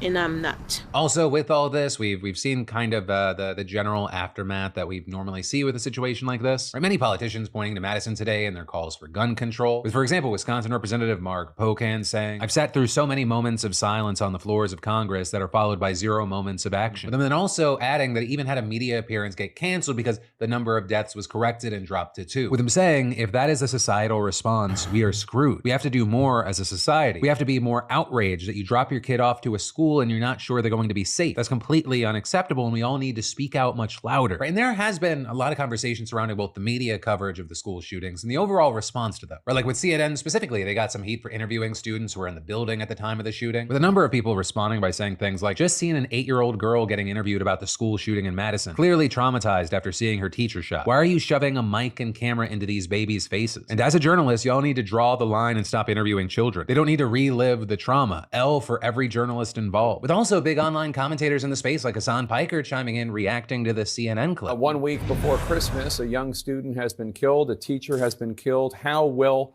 Madison, Wisconsin even begin to deal with this horrific day? An area leader will join us next. Dude, this is wild stuff. I swear. It's always like, it's just so commonplace. It's just so commonplace at this point where it's like we have streamlined the coverage. We've streamlined the coverage immediately. With them then later adding, now we have like additional industries tasked with, designed with the purpose of extracting some kind of profit out of tragedies like this. And yet we always seemingly find a reasonable market solution. And that doesn't mean that we're actually eliminating the problem. It's never about eliminating the problem. It's about trying to triage and I guess like stop the bleeding by, you know, making more money. Yeah, one man's tragedy is another man's opportunity. Right, and he's not alone there. Many have taken issue with people seemingly trying to profit, whether monetarily or with attention from this shooting specifically. With, I mean, just one example being that someone... I was actually talking about like industries that are tasked with like doing therapy for school shooting victims and whatnot. I guess it also suits the purpose of like mainstream media as well. And yeah, I think that this person also kind of falls into that a little bit where she's like, oh, I, you know, sought out the manifesto, so like I should be able to fucking watermark it, which is so crazy. But I can't help but remember this bulletproof room that they were trying to sell it for American schools, like bulletproof backpacks and bulletproof rooms. You know what I'm talking about? I'm going to show you right now real quick.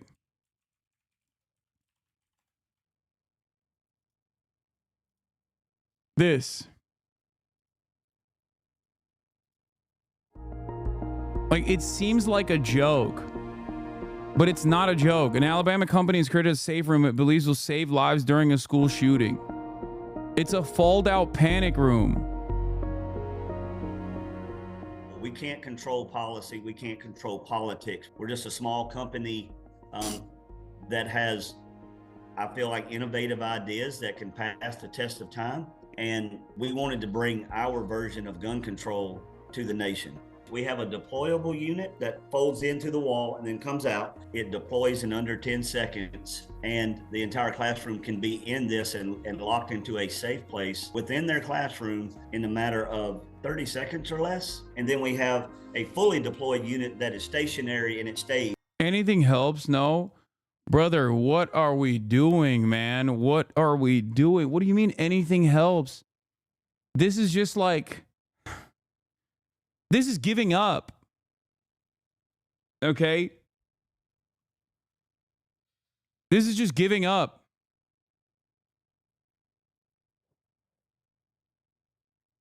What are we doing? It's not anything. This is basically saying, well, we can't fix it, so we might as well try and, again, triage.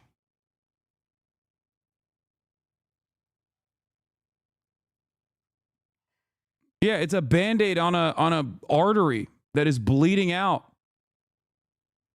He's out all the time, and it's actually mounted. It's like the ship is sinking and you're poking your finger in one of the holes and you're like, this is fine. Anything helps. The ship's sinking. It's solidly, and it's not deployable.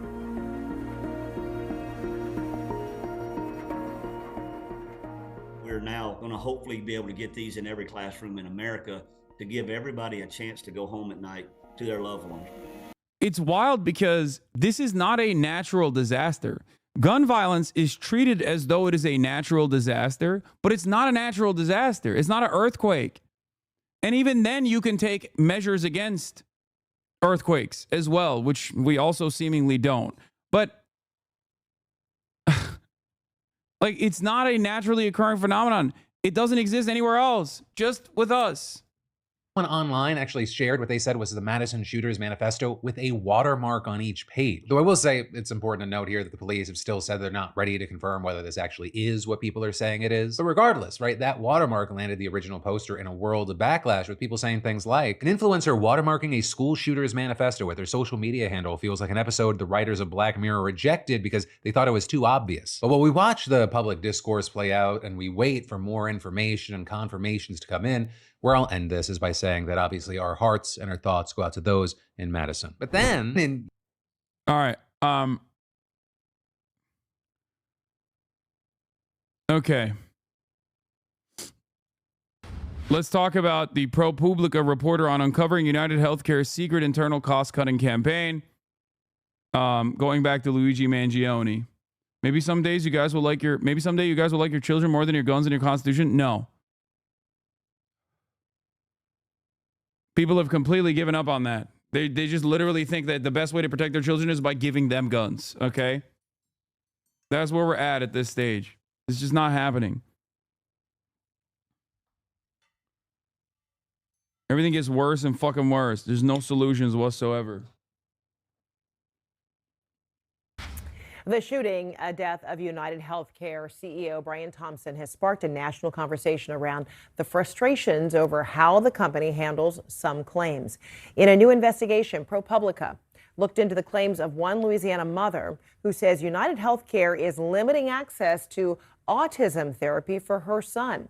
ProPublica reporter Annie Waldman is joining me right now. Annie, great to see you. I mean, you profile a mother, Sherelle Menard, and her son Benji, who has autism. He was diagnosed, as you're right, with severe autism at the age of 3, received treatment, and even the family was celebrating that he would start to speak, a few words, and they started looking at the potential future of Benji very differently and hoped for more treatment. But that something changed, right, according to your reporting, and then suddenly United Healthcare cuts back on the treatment. And then there was a discovery of some sort of secret internal cost-cutting campaign. Tell us about all of that, because it is a very lengthy and great article that you write. I tried to truncate it there, but fill in the blanks for folks. Yeah, so this year we have done a lot of mental health and behavioral health care reporting, trying to understand how do insurance companies work when they determine what is medically necessary and what's not. And over the course of our reporting, we obtained leaked documents from inside United Health Group by way of their subsidiary Optum, which manages their mental health benefits, that have revealed what is effectively the company's internal playbook for limiting mental health coverage. And in these documents, we uncovered a secret internal cost-cutting campaign that essentially is targeting a growing financial burden for the company, the treatment of thousands of children with autism around the country. And so that playbook that you talk about that was developed by Optum, it was a pursuing market-specific action plans, and among those things to limit children's access to treatment, as specifically autism or particularly challenging conditions. What was the vernacular? Yeah, so they specifically are targeting children with a diagnosis of autism spectrum disorder, and specifically they're targeting their Medicaid plan. So about 10,000 children are impacted by this. And even though in their documents, they acknowledge that some areas across the country have very long wait lists for a specialized therapy to help these kids, the company says that they are actually preventing new providers from joining their networks and terminating existing ones who are already in the network. And what happens is that once these networks become smaller, it is very difficult for families to find, clinicians who can provide this therapy for their children, or they have to pay tens of thousands of dollars a year out of pocket for this type of therapy. So you report Optum, whose parent company, United Health Group, earned $22 billion in net profits last year, is heavily investing in its plan to save millions by limiting access to such care. That's how you reported it. It's pretty alarming. And even in a Washington Post report, someone who worked. If she says, do you feel like you're heightening the tensions in this tumultuous time? I will fucking be nuked out of orbit. Do you feel like reporting on healthcare profits in this tumultuous time after an egregious act of terror was committed is the appropriate time and place? I will fucking lose it. I don't think she'll do it, but oh my God. Worked with United's CEO Brian Thompson, who was gunned down, was aware of public frustration with some of the company's actions, and that came before his killing. So what's been the response now from Optum or United about your reporting? She didn't do that. Yeah, so, United and Optum declined a request that we had and that we made more than a month ago for an on-the-record conversation about their coverage of behavioral and mental health care. We also sent them questions 11 days before our story came out, and they did not respond to them, citing the December 4th killing of United Healthcare CEO Brian Thompson as the reason. And an email is... That's amazing, bro. Companies are so soulless. They literally used the execution of Brian Thompson as they tried to do it. They were like, oh, you're baiting us. You're baiting us in this inopportune time. God damn, that's bloodless, dude. That's fucking bloodless. That's crazy. Never let a crisis go to waste. Oh my Lord. Yes, I have heard about the CEO emergency hotline. I've talked about it yesterday.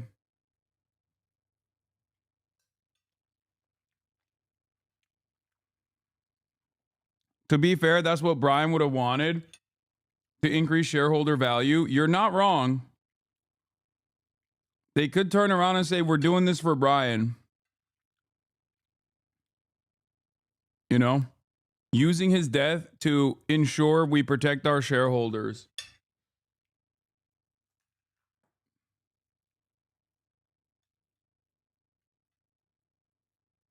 Spokesperson even told us that they were in mourning and could not engage with what they considered a non-urgent story during this incredibly difficult moment in time. And what has been the response from the Menard family? I mean, how are they now navigating what has become an even more complicated, health journey for them. Yeah, you know, what the mother told me, Sherelle, is that if her son doesn't get his therapy, she worries that as he ages, he won't develop the skills that he needs to keep himself safe and help him advocate for himself. So his clinical team, which is based in Lafayette, Louisiana, they are fighting this denial. In fact, they have to go to an administrative law hearing in January to try to get this denial overturned. If it's not overturned, like many families, they may not be able to afford this therapy out of pocket, and Benji will have to scale back the hours that he needs. You know, and this is not just Benji and Sherelle. There are likely hundreds, if not thousands, of families who are dealing with issues with insurance companies trying to get coverage of this type of care. Annie Waldman, glad you could be with us. And of course, folks, if you want to read the ProPublica story reported by Annie, it is on CNN.com and you can see it there. And obviously, you just underscored, you believe it's a microcosm of what a lot of American families are experiencing right now. Thank you so much, Annie. Thanks for having me. More than $135,000 has been raised for Luigi Mangioni's legal defense fund. It's a crowdfunding effort started by a group called the December 4th Legal Committee. Their total fundraising goal as of now, $500,000, and they just might get there. The organizers, alluding to the date United Healthcare CEO Brian Thompson was gunned down on the streets of Manhattan. But they say it's not about the violence from that day. They write, this is a preemptive legal fundraiser for the suspect allegedly involved in the shooting of United Healthcare CEO. We are not here to celebrate violence, but we do believe in the constitutional right of fair legal representation, unquote. But as for the people donating, well, some of them are full on celebrating Mangioni's actions, and the donations are coming in at all sorts of amounts, from the highest at $1,300, some as low as $5. One person writes under their $10 donation, and I'm quoting here, "The shot heard around the nation. We cannot let it be in vain. You made the first stand. Thank you." Another person donated $500 writing this, "I hope this entire event leads to a They're going to arrest your moms and dads, dude. I'm not even kidding.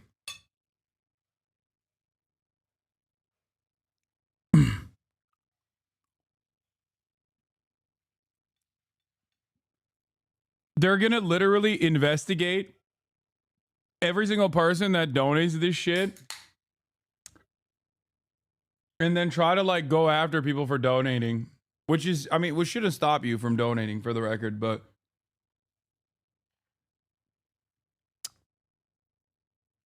this never happened when Rittenhouse killed that guy. I wonder what's the difference. Yeah,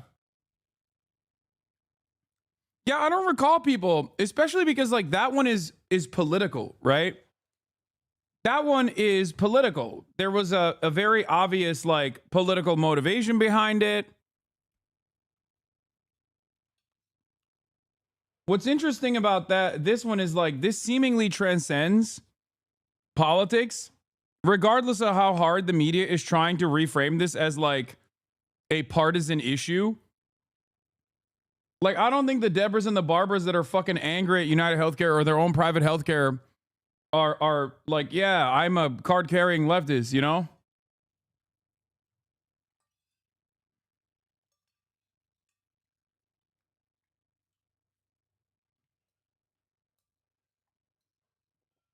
I shouldn't have said political. I should have said partisan from the jump.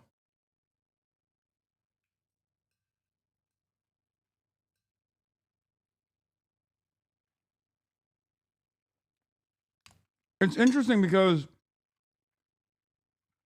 I think there are probably plenty of people who liked Kyle Rittenhouse and donated to Kyle Rittenhouse's defense fund. Ironically, also are fond of Luigi Mangione. Or at the very least, don't give a shit about what Luigi Mangione did. So no, I don't think this is like a partisan issue. I don't think you can analyze this or interpret this from the lens of partisanship.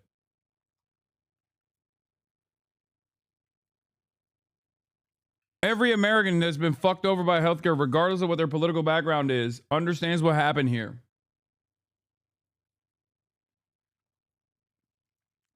And no matter how much the media tries to, hand wave away all of that, or tries to claim that this is like a bunch of lefties or whatever, a bunch of loony lefties,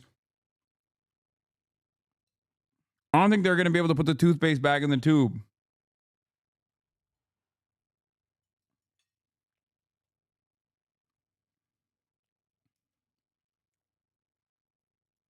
Thinking of the wealthy people running this country. Health insurance has been a scam for far too long, and it needs to change. Stop talking about it and do something. Well, I want to bring in Sam Beard. He is the Stop talking and do something doesn't mean like go kill CEOs, dumbasses. It means change the system. Like move towards a more humane system where profits are not put over the interests of everyday citizens. the spokesperson for the December 4th Legal Committee and the host of Party Girls podcast. Sam, thank you for joining this evening. How many donations have you received this far? And are you surprised to see the level of support for someone who is a murder suspect? Laura, thank you for having me on and for covering this important topic. So far we have received over 4,700 individual donations, averaging about, it seems, $15 or so at the median there.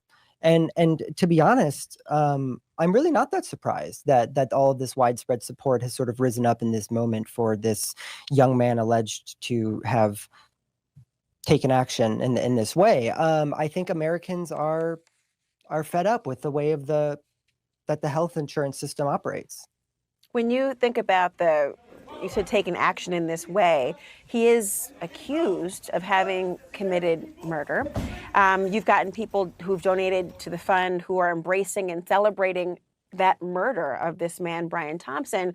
What do you say to your critics who think this fundraiser is co-signing that murder? Well, at the end of the day, every American has a right to a fair trial. And I think for every person who might be exhibiting some sense of joy, there are 10 people sort of asking the question, well, who's the real murderer in this conversation? We're talking about the largest and most successful private health insurance corporation in the history of humankind, right? Which is successful precisely because they generate profits by denying claims, among other things. Just to quote one donor here directly, quote, "We do not condone murder. And for that reason, we cannot condone the actions of United Healthcare. Luigi was standing up to a systematized murder of millions of Americans at the hands of a broken healthcare system." When you hear that, of course, first of all, I'm a former prosecutor. Everyone deserves a proper legal defense. And frankly, he is presumed innocent at this point in time. They have a burden of proof that they have to carry out. But when there seems to be the equivalence drawn between gunning somebody down in the streets, and again, he is presumed innocent, but somebody gunning him down in the streets, and then the idea of a health insurance company. Yeah, it's arguably worse. This is what people don't understand. When your grandma's like, oh, I can't get chemotherapy because it's too expensive and insurance won't cover it, I guess I'll just die. That's murder. So yeah, the CEOs that contribute to that profit off of that, you can systematize that murder as much as you want, but they are responsible.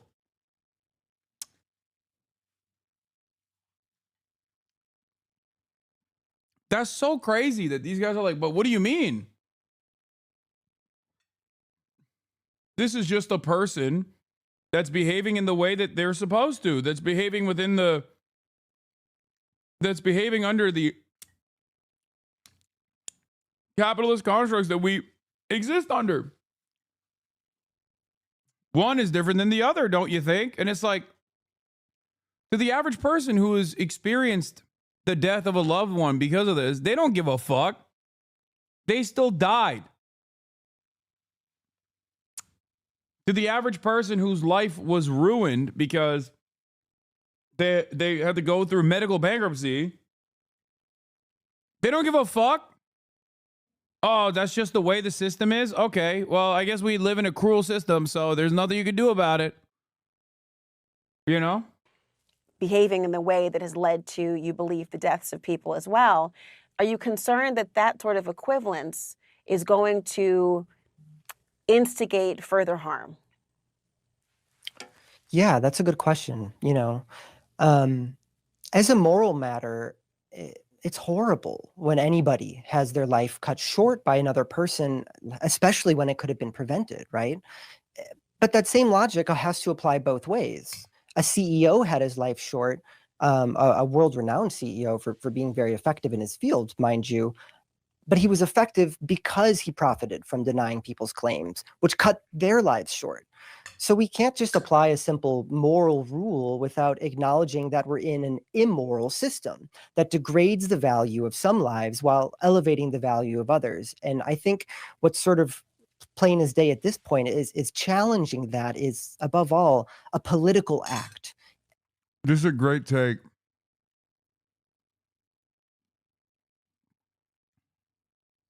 Both, I mean, he's just popping off. But yeah, it's the contract hitman defense. I had a fiduciary responsibility to carry out this assassination. Like, what do you mean? That wouldn't work in a court of law. You know what I mean? You can't just be like, sorry, I had to do this. I had to carry out a murder. I had to carry out tens of thousands of murders because, like, that was my job. You know? And when we treat it only as a moral act, I think we're plugging our ears to its political meaning. I certainly hear the political consequences and conversations that are going on. This will be dealt with in the criminal court system. So the idea of how it will be addressed will be quite distinct from that overall conversation. I'm learning, though, that one of Mangioni's lawyers told my network that he would not accept the money. So what will your group do with it? So I'm wondering if that's the conversation that happened about a week ago. I'm not sure. Mm-hmm. Has there been a recent development that you think he will take the money? No, but there's been a recent development in terms of sort of an expanded legal team. So I would imagine there's different decision makers in that process. And we have yet to establish two-way communication with their newest legal team. We have contacted them via telephone, email, and good old-fashioned snail mail. That was fantastic. That was a fantastic redirection.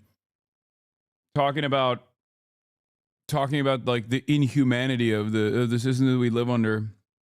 I mean, it was fantastic. Well, we'll see what happens. Thank you so much for joining us, Sam Beard. Thank you. Well, Mangioni is expected to be in court next week. We're not exactly sure how his lawyers plan on defending him specifically, but we are getting some clues. I want to bring in Charles Patrick Ewing. He is a board certified. I'm going to be honest. I'm shocked that they even had this person on.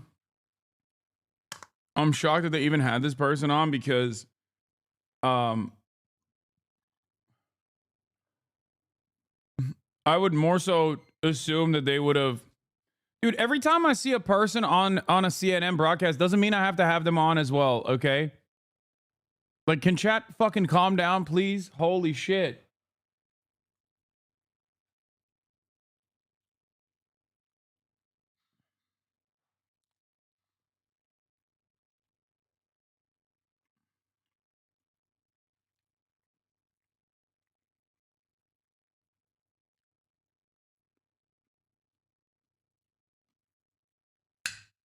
Calm down.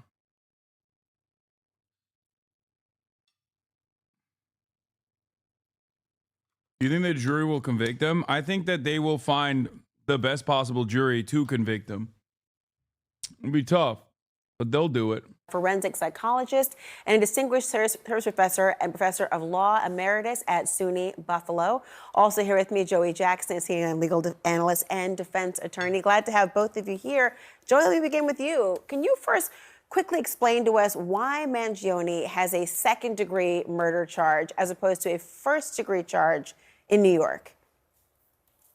Yeah, Laura, good to be with you. So what happens is that in New York State, first-degree murder is reserved for the killing of a police officer, a peace officer, a judge, a correction officer, a first responder. You don't generally get first-degree murder unless it pertains to one of those issues. The only other conceivable way that it could be first-degree is if it's in furtherance of some act of terrorism, which could be a viable charge, depending upon, of course, what authorities continue to find with respect to that is Luigi Mangioni's state of mind, mindset as it relates to the actual crime. Murder in the second degree, however, is preserved for everything else, and that is intentional murder.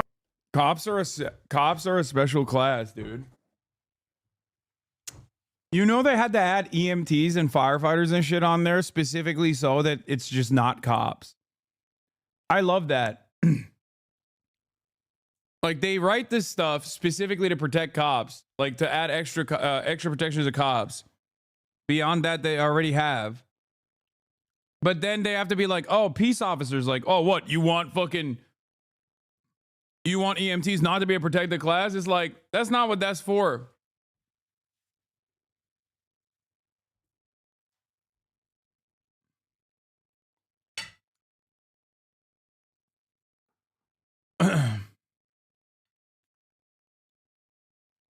Murder. And so generally people who are charged in New York State with murder are charged with murder in the second degree, absent one of those delineated consequences or actions that I noted before. Really important to get that distinction. Thanks, Joey. Let me turn to you, Charles. We're getting some hints as to what Mangioni's defense could possibly look like. A former CNN contributor, Karen Agnifilo, just signed on to represent him. A few days earlier, here's what she told CNN.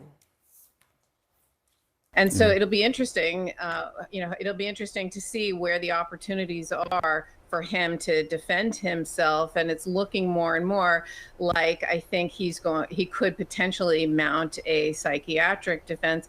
And I think what Marianne was just saying is exactly right, because was he playing to the cameras versus is he having some sort of psychiatric event happening right as we speak, and are we watching it in real time on TV? Those are some of the things that will come into play, I think, in this case. Charles, how hard is it to get this kind of insanity plea or an extreme emotional disturbance plea, if he gets offered a plea at all, to have this line of thinking? Well, it's extremely difficult to make out an insanity defense, especially in New York State. In New York State, the burden of proof is on the defendant to prove, first of all, that he was suffering from a mental illness or from a mental defect, as the law says, which would be the equivalent of an intellectual disability. That's just the beginning. Once you have that, then you have to establish to the jury's satisfaction that you either did not know the nature and consequences of your acts, or you did not know that your acts were wrong. That's a tough sell. About maybe somewhere less than 1% of all criminal cases that go to trial with an insanity plea. And among those cases, I want to hear that point. But go ahead, Charles. Excuse me. Yeah, they almost never result in a finding of insanity. It's so difficult to get that finding from a jury. And without speaking to the merits of this case in particular, because I don't want to do that, but I will say that it's a virtual certainty that his lawyer will consider an insanity defense and will have him examined by a forensic psychologist or psychiatrist, maybe even more. But given what we know from what is currently in the public domain, it will be an extremely difficult case to. Yeah, the irony here is that given that it is a manifesto, like chatters are talking about how this guy is free him, like he was he didn't know what he was doing, he was mentally ill or whatever, as a joke. it makes it much more difficult when you have a manifesto that you wrote on your premeditated murder, allegedly. Especially if the manifesto itself features like fairly commonplace problems. Like, you could have a manifesto, allegedly, that's like the scramblings of a madman. Even that 15-year-old girl could probably, you could make a case that that further proves that this person was not mentally sane. Problem is, his manifesto is too sane.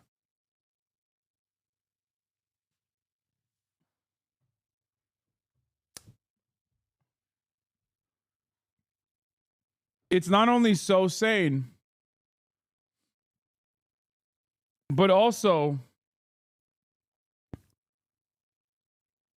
what was written in the manifesto has seemingly captured the attention of many Americans.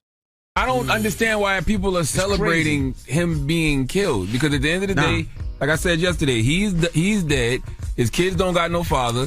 That 26-year-old Luigi or whatever his name is, he's gonna be in jail for the rest of his life. And the healthcare system is still the same today. Nothing changes. The healthcare company's still denying claims and everything today. So what did that accomplish? And why are you happy about him being gunned down like that? Good question. Charlemagne the God there ripping those seen as celebrating the suspect accused of murdering the United Healthcare CEO, Brian Thompson. Some people online casting Luigi Mangione in a positive light as they air their grievances with the industry. Barry Weiss, editor of the Free Press, is here now. Good morning to you. Oh, no. Barry Weiss? Free speech, Barry Weiss? Barry free speech, but not like that, Barry Weiss?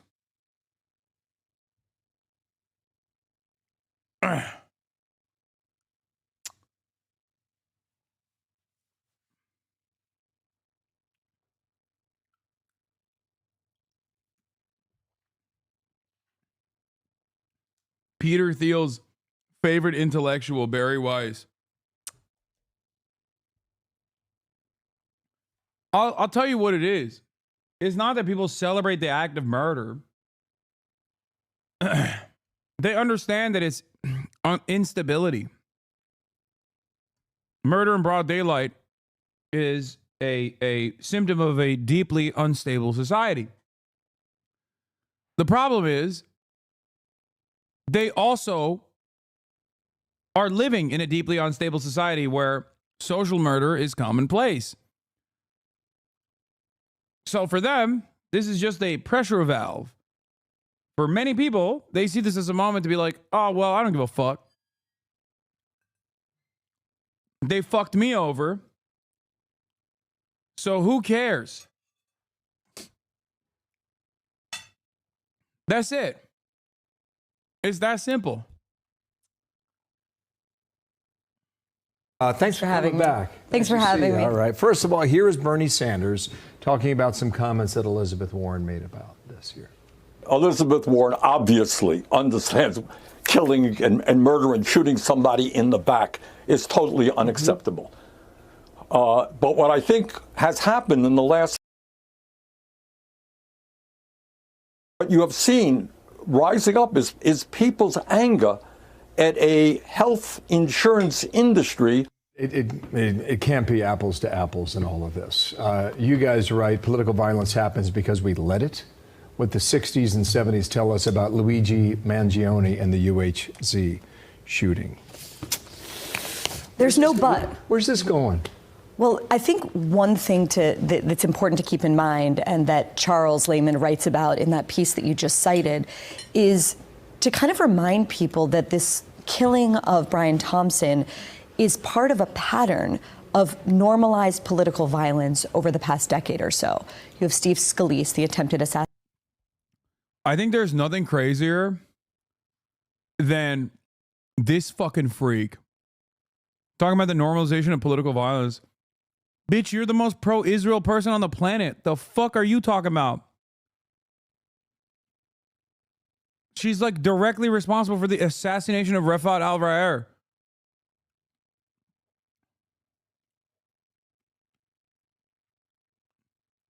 That's crazy.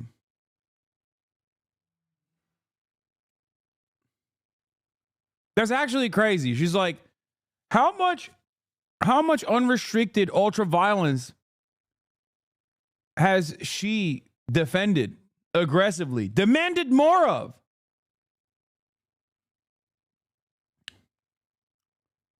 It's crazy. Assassination, you have Gabby Giffords, you have the violent rioting of the BLM summer that was normalized as fiery but mostly peaceful. Unforgettably by CNN. You have, of course, January 6th. You have the pro-Hamas riots. You have protests. Pro-Hamas riots? The fuck are you talking about? Bro, you can't compare January 6th to pro-Hamas protests. Like, you cannot. I mean, she can and she will. January 6th is like very clearly an insurrection against the federal government. You cannot turn around and be like the anti-Israel protests, the peaceful encampments are equivalent to January 6th.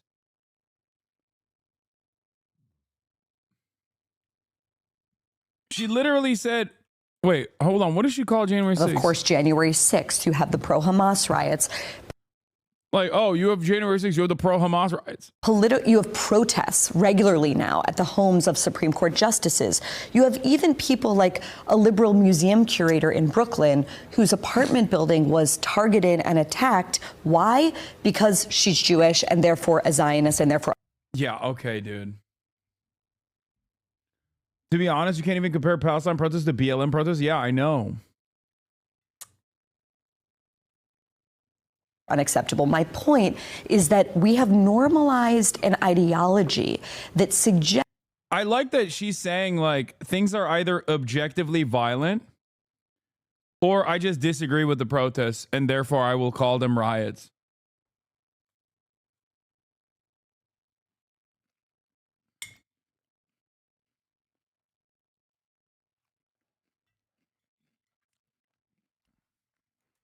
That certain people, because of their identity, because of their jobs, or because of their political outlook, are somehow ripe and, in fact, justifiable targets for violence.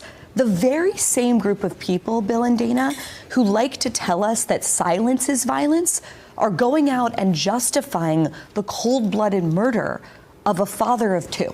Mm-hmm. How is that? How does that comport?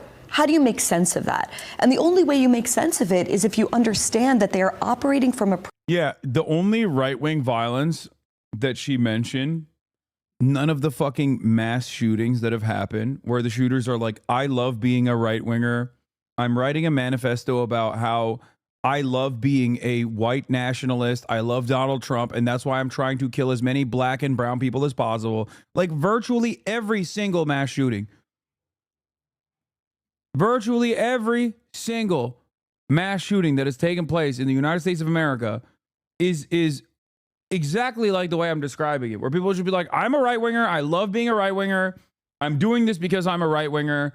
Here are my favorite right-wing content creators, Ben Shapiro, Tim Pool, blah, blah, blah. Okay?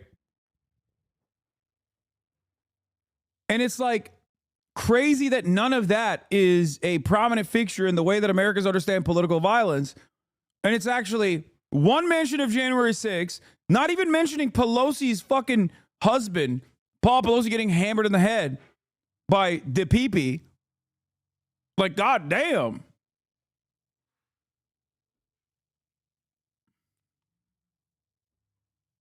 LOL! Chicago mass shootings every weekend are right-wingers? Is that what I said? I'm sure there are plenty of right-wingers that engage in that as well, yes. We're talking about instances of domestic terror, acts of political violence. Not all violence across the board, you fucking dumbass. Yes, I said most political violence. Most political violence.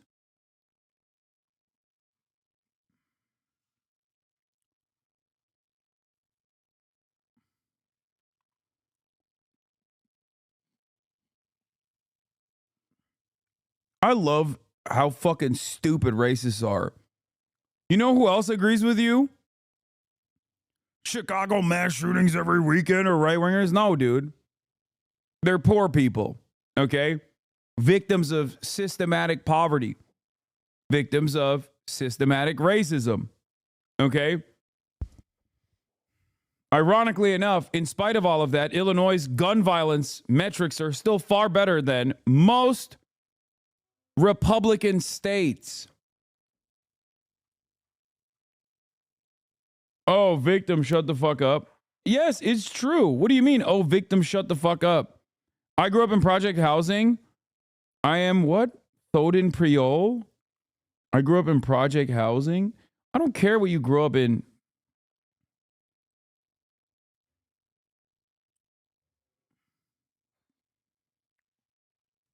I am those people. Oh, okay.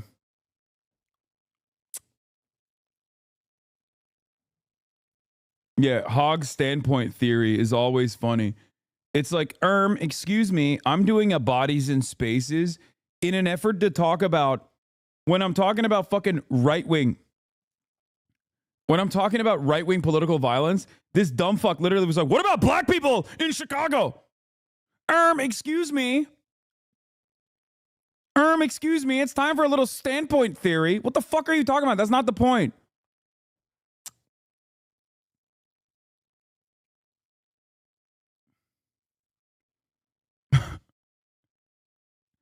I love when dudes who have never once said black nor mentioned race.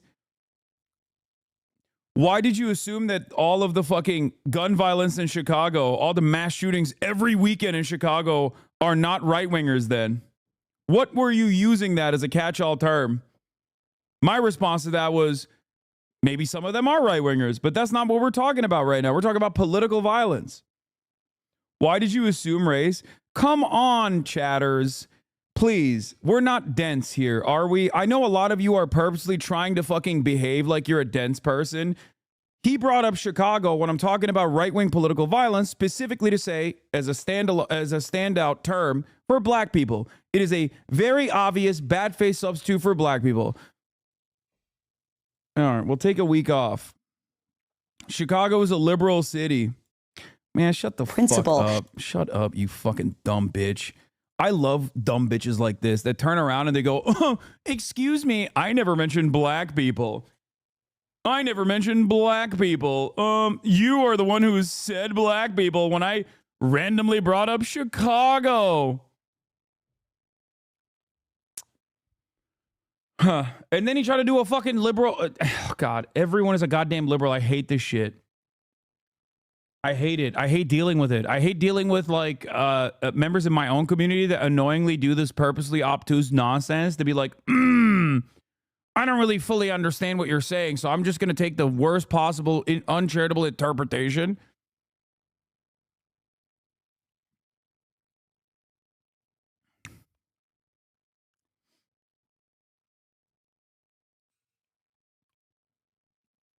But it's fucking extra annoying when like a very obvious stop hiding, coward, just be racist, pussy. Well, I mean, I already banned him, so he can't get out of hiding. Why ban and time out people who disagree with you? It's kind of cringy. To be honest, probably going to get banned for asking. I ban... No. Hold on. Let me unban this guy real quick. I'm going to ban him again in a second. I ban whoever the fuck I want for whatever purpose I want. But the reason why I ban people like that usually is because they derail the conversation while we're having like this conversation is supposed to be centered around political violence. That's the conversation that we're having, right? It's supposed to be about political violence. That chatter came in with a bad faith framing to specifically talk about black people, black on black crime. So that's exactly what the purpose of what about mass shootings in Chicago is. We're not having a conversation about mass shooting or gun violence. We have talked about that earlier in the day. This specifically is Barry Weiss doing commentary on political violence. That person came in, used the only hurdle that many of you have, which is to follow for 10 minutes, used the principles that I apply in my day-to-day operation so that every single person, no matter where they're coming from, can have a say in this chat. He used it against all of you to shamelessly and selfishly derail the subject matter back to himself. Okay? Back to a completely irrelevant point. That's it. You can't, on the one hand, appreciate and enjoy the community that I have cultivated. Oh, so mad, your tears are delicious. Enjoy the next 4 years. Okay, I'm not going to ban this one. This one's just a hog. Never mind. I like this one. We'll keep this one. Why not just ignore? Okay, take a week off. I'm going to keep the conservative, and I'm going to ban the person for a week that said, why not just ignore? Because there will come a day when you want me to answer a question. Okay? There will come a day when you want me to answer a question, and you will hope that I see your question and I answer it. You know? That's it. I don't ignore commentary in the chat. Part of the reason why I don't ignore commentary in the chat is because there are a lot of people who are genuinely curious, who genuinely do want to learn, okay? Who might not see the world with your own eyes, okay? With the way that you see the world. I'm here to be as helpful as I possibly can. So if someone comes in and takes advantage of that to derail the conversation, they get banned. Like, this person quite literally did that. Why ban and time out people who disagree with you? Kind of cringy, to be honest. I'm probably going to get banned for asking lol, and immediately turned around and responded with, so mad, your tears are delicious. Enjoy the next 4 years. This, for everyone in the chat that's wondering, like, Hassan, why do you ban people? This is the reason why we ban people. He had originally gotten banned. I unbanned him, and he immediately showed his hand. Most people come in to do this. Not all of you. Many of you come in because you have genuine questions. You genuinely are trying to understand what the fuck is going on. And I want to be a resource for you. Okay? People like that are being selfish. They're being self-centered. They're fucking assholes. Okay? They're the weird kids that never got told no. They're the spoiled little children who never grew up. Do you understand? This chat's moderation is based off Blue Sky's mod framework. I bet you use Blue Sky as a framework for banning users in the chat. What? First of all, I'm not even on Blue Sky. I'm literally on Twitter. I don't even use Blue Sky. And secondly, I don't think many of my mods do either. What the fuck is Blue Sky's framework? How the fuck would we know what Blue Sky's framework is? Why are you even thinking about Blue Sky? Are you okay?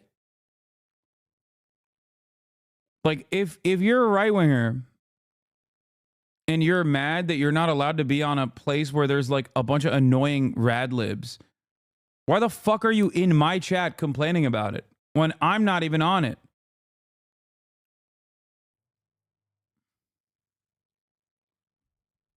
What the fuck?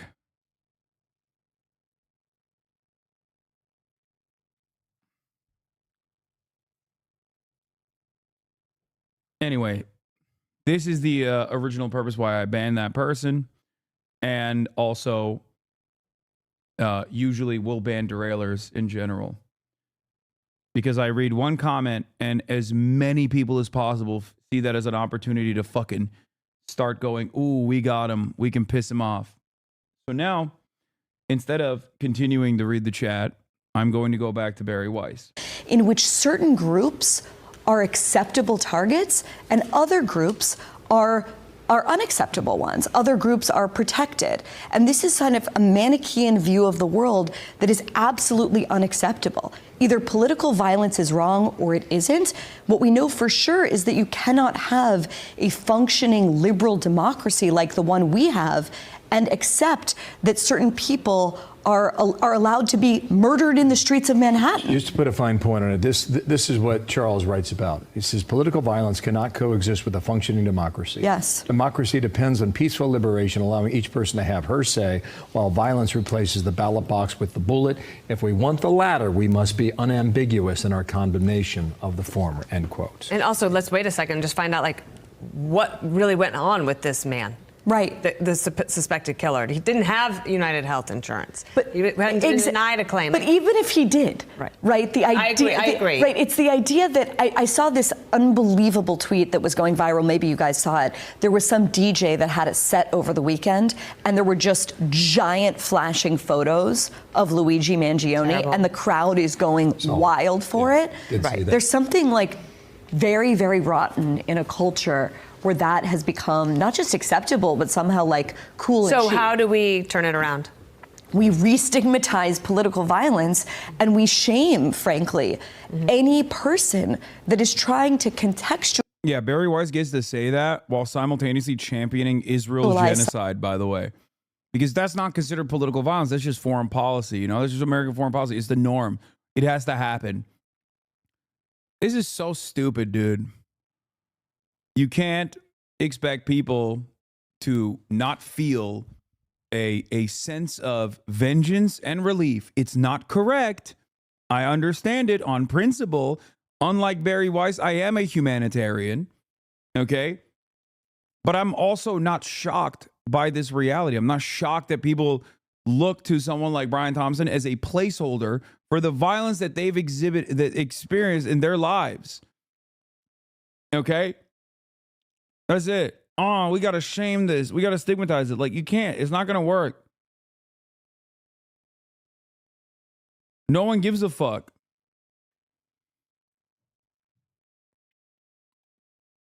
Something that there's no context that makes this acceptable. You murdered a person that is the father of two. People like you Full talk stop. about. That's Yeah. it. Yeah, Osama bin Laden had kids too, man. He was also a dad. You think I give a fuck what happens to him? Suck my dick. You also literally advocated for the death of Refat al-Ra'ar, who also had children. His entire family was wiped out by Israel, the country that you seemingly always defend and forget your free speech first principles for on a regular basis when it's about advocating to block, ban, and ruin the lives of fucking pro-Palestinian demonstrators.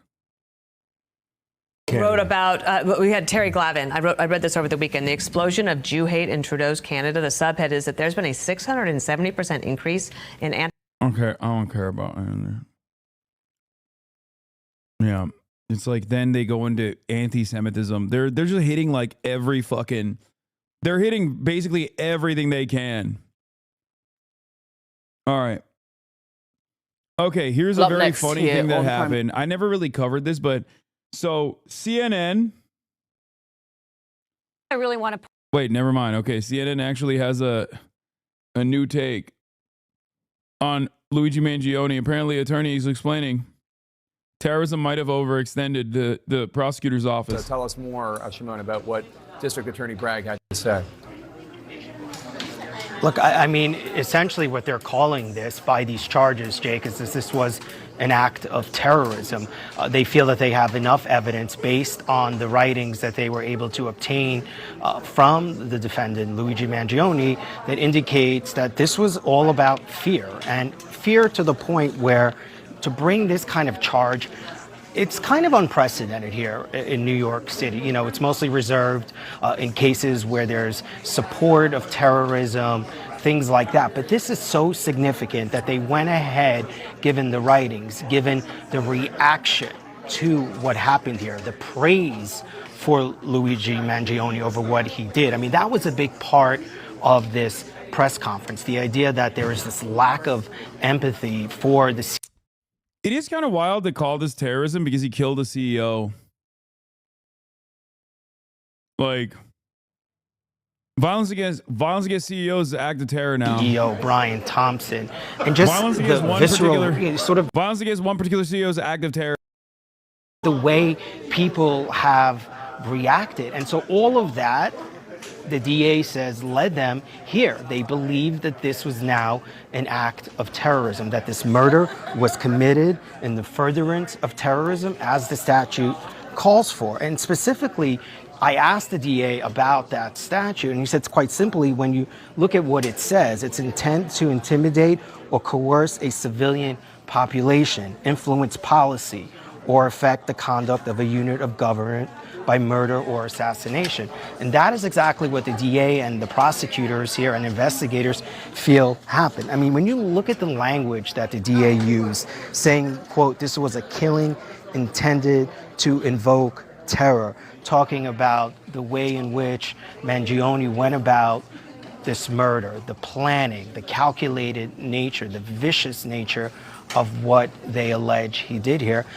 And the other thing really here, and I think the DA hit on this, and what's forgotten so much is the victim here, Brian Thompson. I mean, the police commissioner held up a New York Post cover here to show just how people have reacted to what has happened here, and so much hate towards CEOs and so much concern now over the threats that are facing CEOs. So all of that brought us here today, and I do think this is so unprecedented to see this kind of charge being brought here from the DA's office in Manhattan. But there's still a lot more work to do here, and the DA, of course, reminding folks not to forget about Brian Thompson and his family. And Shimon, we're also here. Bro, this is like, I know I was joking about people of means, like people of wealth, being like a subcategory, an additional protected class, but we kind of are getting there.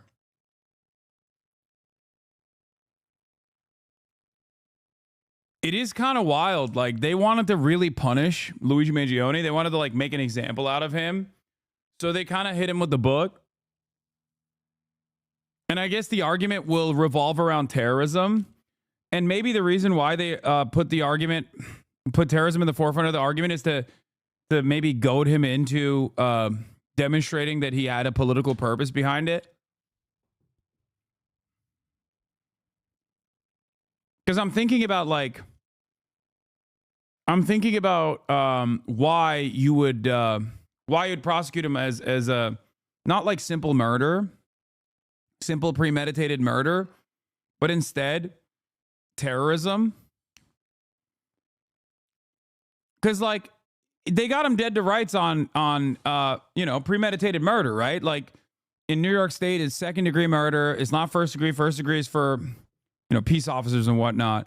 But you can escalate it to first-degree murder if if a terrorism designation is slapped onto it, as far as I understand. But it's kind of weird because it is definitely overreach. Having said that, I guess like, it's interesting because maybe they think he is like, maybe they're convinced that he is so politically minded that he will follow through on it and will offer them additional evidence in an effort to have his voice be heard by Americans. He will say like, no, yeah, this was inherently a political act of violence. Does that make sense?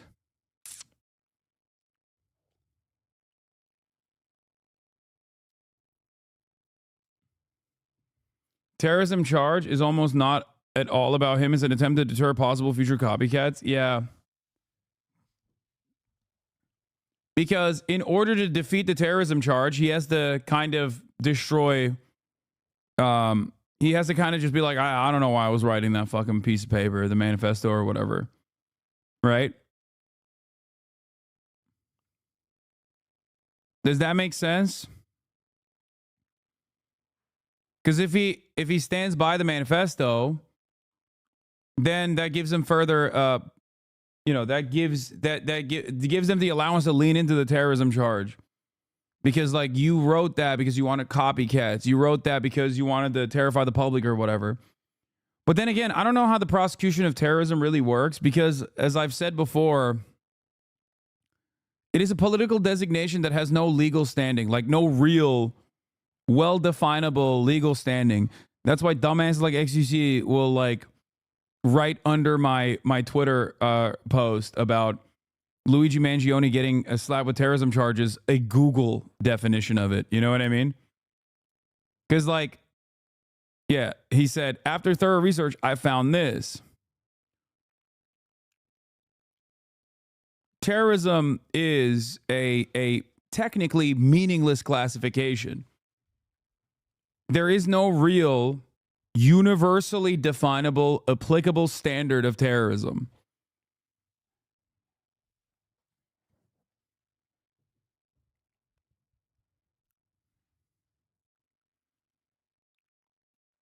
Does that make sense? Because if there was one, America would be the top disher of terrorism, the number one responsible party of terrorism.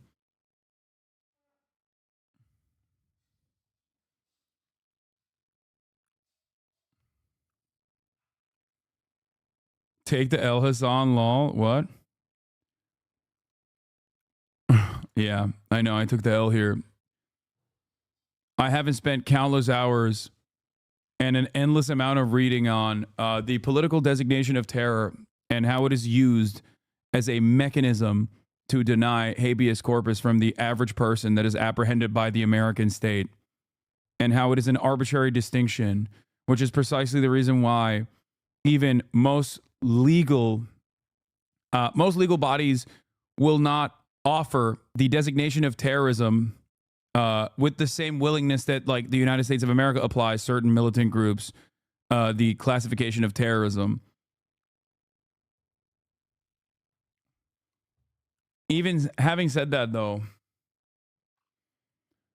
this standard is hard to apply to Luigi Mangione as well.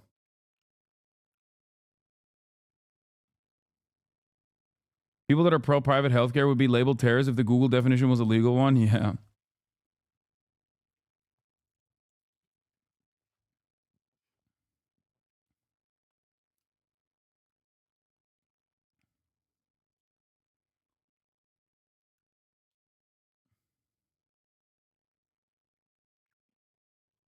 First-degree murder is a prosecutorial overreach, but could so easily backfire. The prosecution now has to make that case, and in doing so, healthcare is now an issue at trial. They've opened that door to making this a circus.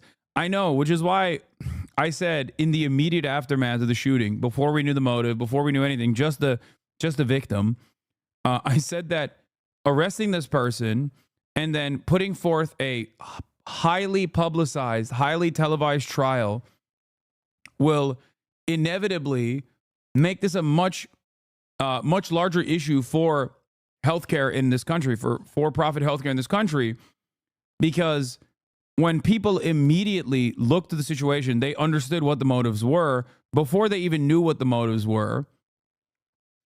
And televising this trial and trying to ridicule Luigi Mangione in the process is only going to give further credence to the manifesto that he wrote, right?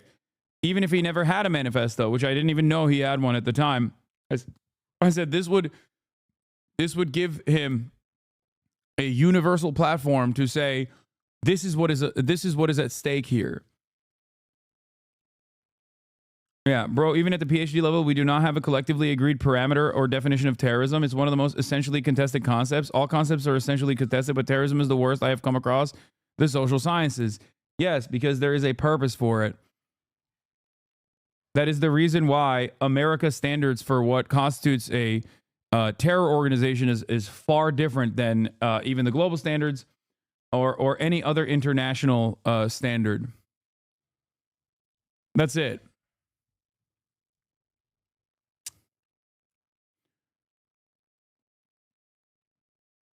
George Floyd's murderer was just a cop having a rough day. Brian Thompson's murderer is a bloodthirsty terrorist and a sick individual. It is interesting how the media and our lawmakers actually very clearly articulate how much this country is not for the general public. We are not the class they are protecting. Exactly. Maybe they won't televise it. There's no way to not televise it. Like they won't actually allow cameras in the New York City courts, but it will still be televised because there will be journalists inside of that courtroom every day.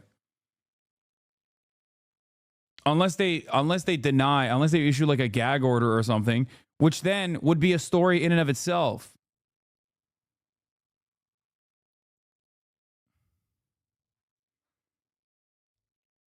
Yeah, it's a New York State court case. It's up to the judge's discretion, I think, to allow the entire process to be televised or not.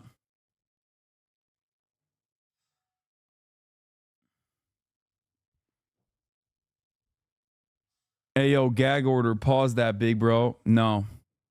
You're gagging on it. Let's continue. Hearing from the suspect's lawyer on the New York extradition. That's right. So his newly hired lawyer here in Manhattan, Karen Friedman Agnifilo, is telling us that he is not going to fight extradition. So it could be, Jake, that on Thursday we expect to see Luigi Mangione in court. Here, if you want to understand, like, the nature of language, the nature of political language, and how sometimes certain designations are used to hide and omit key details. This photo in and of itself is a perfect definition or a perfect demonstration of what I'm talking about. Taking advantage of the downtime between electoral college meetings to work on advancing my bill to make sure no political flags are flown in government buildings. If you know, you know. He's standing in front of an Israeli flag.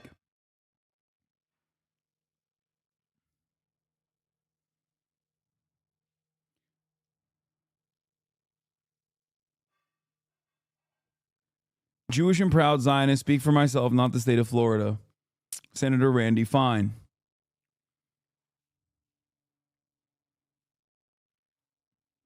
Do you understand?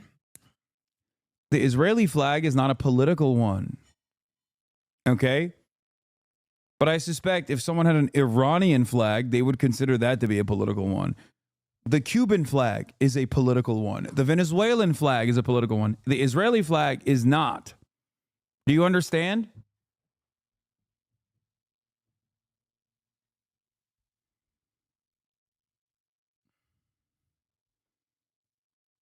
Yeah, he means pride flags, Palestinian flags. Confederate flags or the Israeli flag aren't political, they're historical. They're flags of a state.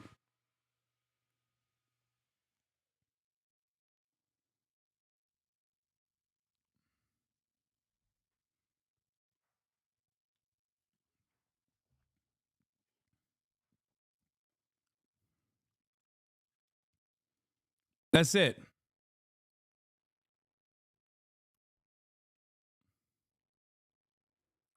Also, I don't know what flag is not political. I guess the only flag I can think of that's not political is the one that what's her face?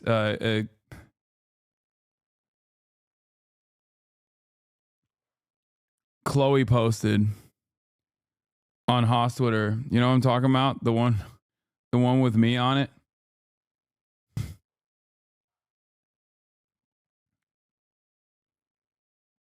Nautical flags.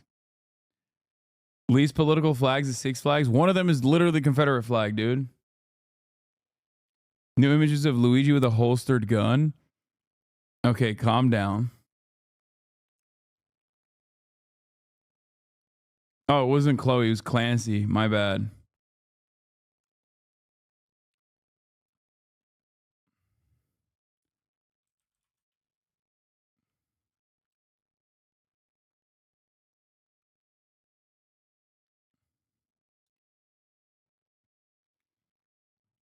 Anyway. Let's continue. In Pennsylvania on Thursday on the case in Pennsylvania and an extradition hearing, that by Thursday night, he could be in the hands of NYPD detectives who would transport him back to Manhattan, where he would be processed and then likely spent some time at Rikers Island before he is arraigned by a judge here in Manhattan. And it's expected that he will be held awaiting trial. And also very significant that he is potentially now facing the rest of his life in prison once he's convicted. Obviously, a lot more to do, and for the defense team and for prosecutors. But the process will get underway once he's here in Manhattan, and that can happen as soon as Thursday, Jake. And Stacey, your take on the extradition? Do these new charges, first-degree murder and terrorism, does that change any of this? It really doesn't. What's going to happen when he appears in Pennsylvania, if he goes forward and waives or consents to extradition, I should say, then New York law enforcement will already likely be in the courtroom in Pennsylvania. He'll be processed out of the Pennsylvania system. He'll still have a hold from the pending charges in Pennsylvania, which will wait out indefinitely while New York addresses its case. And they'll transport him right back to New York and get him into an arraignment in front of the New York Supreme Court criminal, which is for felony indictments. The indictment is already handed up by the grand jury. They'll present him with that indictment and his attorney, and undoubtedly he'll enter a not guilty plea. But there's something I really want to point out here, which is highly unusual, and it's my opinion that the Manhattan District Attorney's Office has a bit overreached in this indictment. They were originally going to go forward with a murder 2 charge against Luigi Mangione, which is just having the defendant having the intent to cause death of another human being and the defendant being the cause of that death. They've now gone forward and enlisted this terrorism component. Yeah, tell me more. They overcharged, to a murder baby. Let's 1 go. indictment, which means they presented evidence in front of the grand jury, which is a group of 24 people from the community, without a judge in place, just a district attorney and a group of 24 grand jurors who hear evidence. It is undoubted, or I believe that the DA presented that alleged manifesto to try to get this terrorism charge added on as murder 1, but they're going to have a harder time proving that in court for one reason, and I'll make it fast. This victim was shot in the back of the head, not in the front of the head, on a quiet sidewalk early in the morning in the dark, and it doesn't appear from a defense attorney's perspective that this was intended to be a terroristic type of murder. So one other thing I want to ask is just I want you to take a listen from moments ago. The Manhattan District Attorney Alvin Bragg. Let's roll that tape. 1 count of murder in the first degree is a killing in furtherance of terrorism. 2 counts of murder in the second degree. 1 charging that the killing was done as an act of terrorism, and the second pertaining to the fact that the killing was intentional.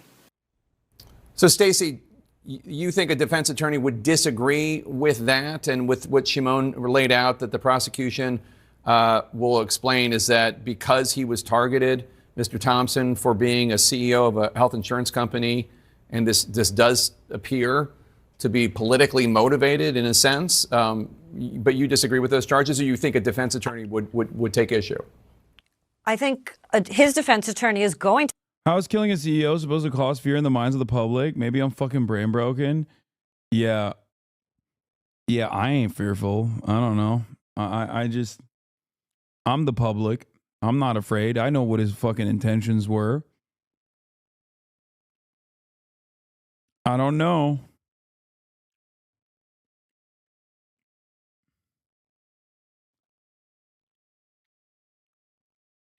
I think most of the public are not. I mean, we know for a fucking fact that at least 41% of 18 to 29-year-olds, a plurality of 18 to 29-year-olds at least, don't consider this to be scary.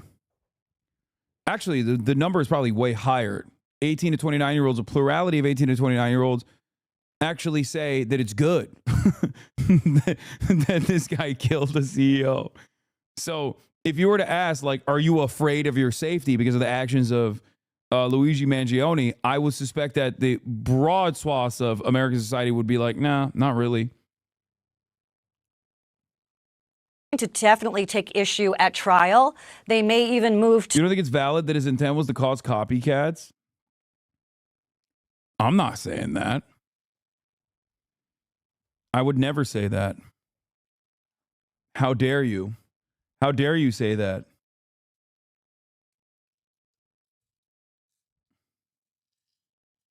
It's crazy, chatter. Good luck proving that in a court of law to a jury of Luigi Mangione's peers.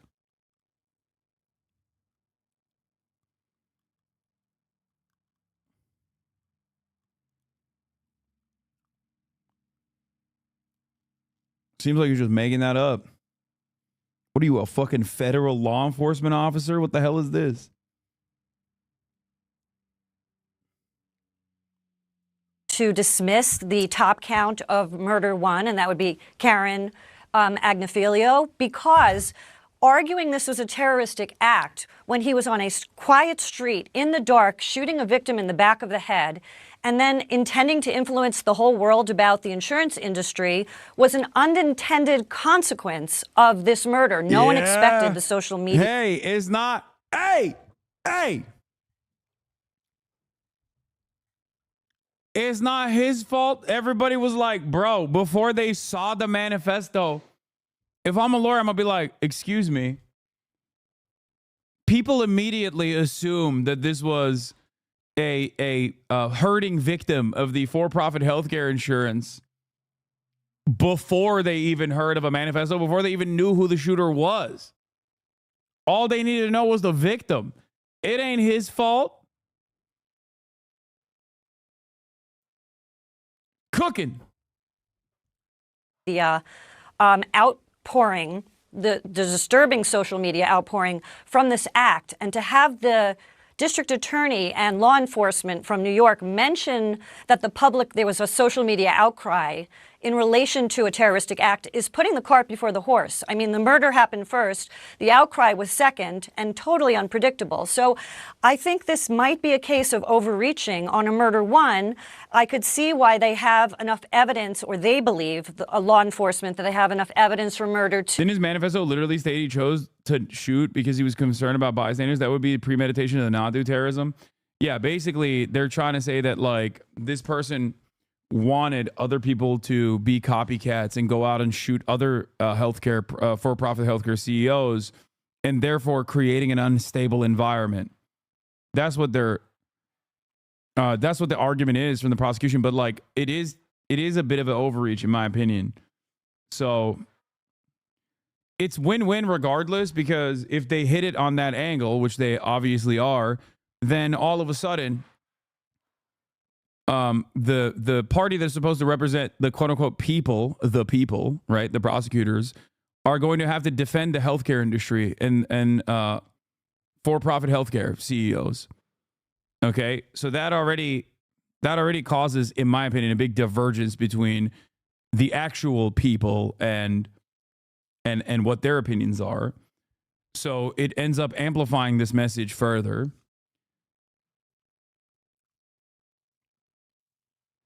And also, it gives more opportunity to his defense to create reasonable doubt. Too, but this is going to be a very interesting turn. John Miller, I want to play for you. Listen to the NYPD Commissioner Jessica Tisch just moments ago. The New York Post reported that some extreme activists were circulating a deck of cards with other most wanted CEOs to be targeted for assassination. I'm telling you, dude, they want to arrest people that are like, I feel like they want to fucking prosecute people that are just like, yeah, I love Luigi Mangione. It's pretty wild. It's pretty crazy. It's just that the people are united, and as long as they remain united, as long as they have numbers, it's going to be fairly hard to just like pick people apart like this. You know?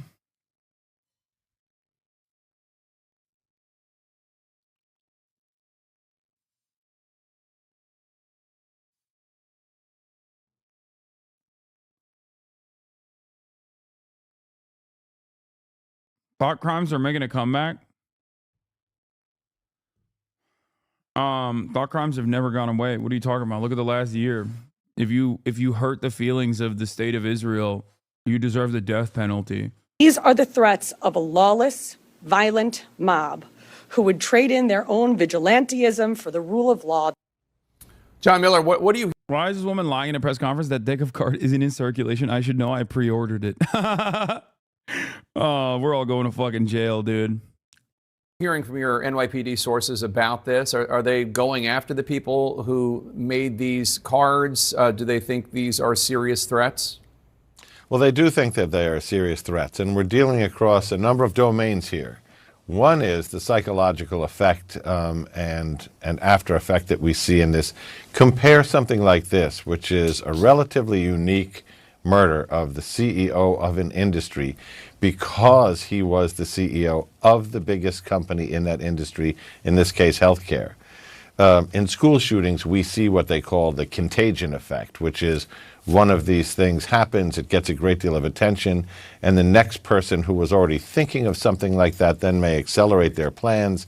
The idea that this has become a social media phenom, the idea that somebody has printed cards, the idea that just outside a high-level meeting of CEOs of a number of companies at a hotel last week, wanted posters of CEOs were posted on lampposts and scaffolding around the block showing their faces with their salaries underneath.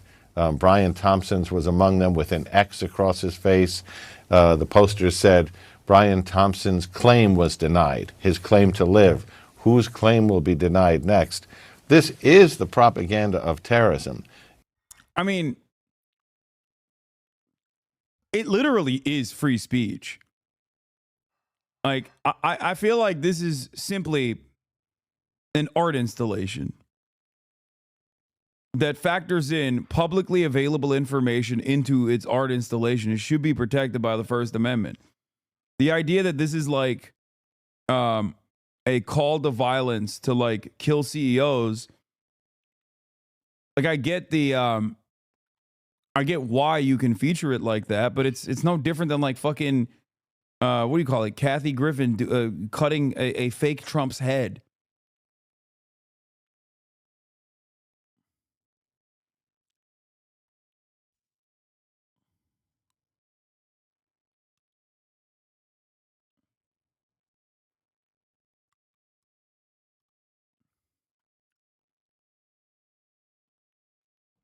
Are you being serious? Yeah, I am.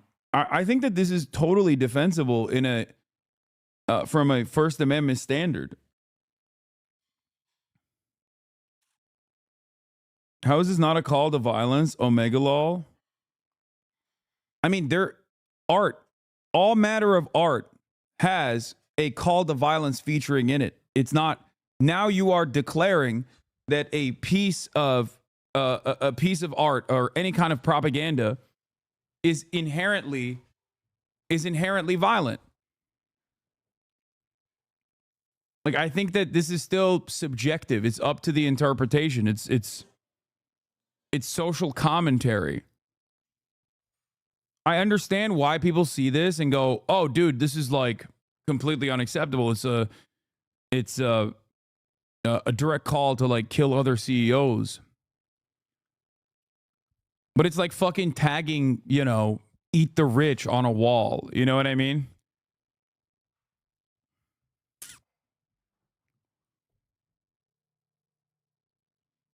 You got motherfuckers that only play COD and Halo saying that art has no call to violence. Yeah.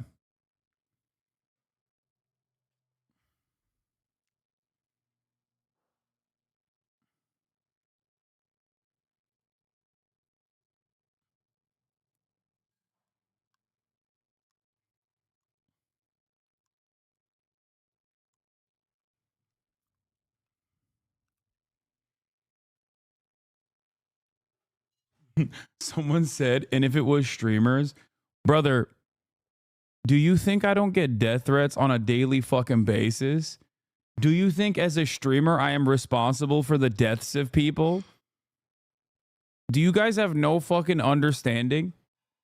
Like, if people posted posters of streamers and how much money they make all around New York, okay? Not like where they live or their homes or whatever. Did I say that? No, you implied it. Why are you trying to be sneaky? Which is fine. I get death threats on a daily fucking basis regardless. Okay? What are you talking about? Twitch streamers, in comparison to for-profit healthcare CEOs, are one, infinitely closer to the general public, regardless of how much money they may make or may not make. And two, Twitch streamers are not making money off of, denying people's healthcare claims, dude. Please.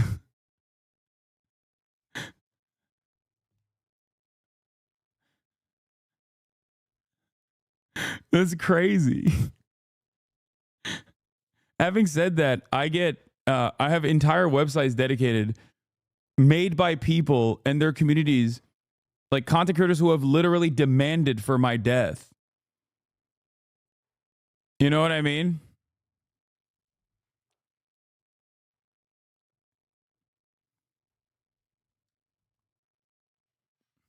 You were responsible for the death of our mom's innocence.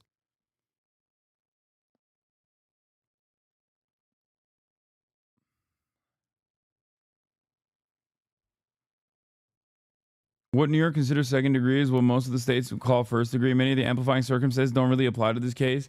This will likely jeopardize their entire case when considering how they'll get a jury to agree about this elevation and lead with him walking on a technicality, even if, on the off chance he's convicted, there is a chance he won't survive an appeal.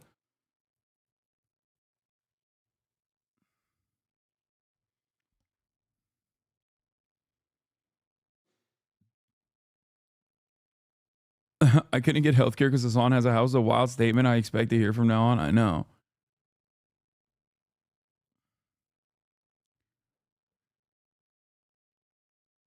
Like, I don't know, man. I feel like D literally said in so many words that he hopes you die. Yeah, he has time and time again.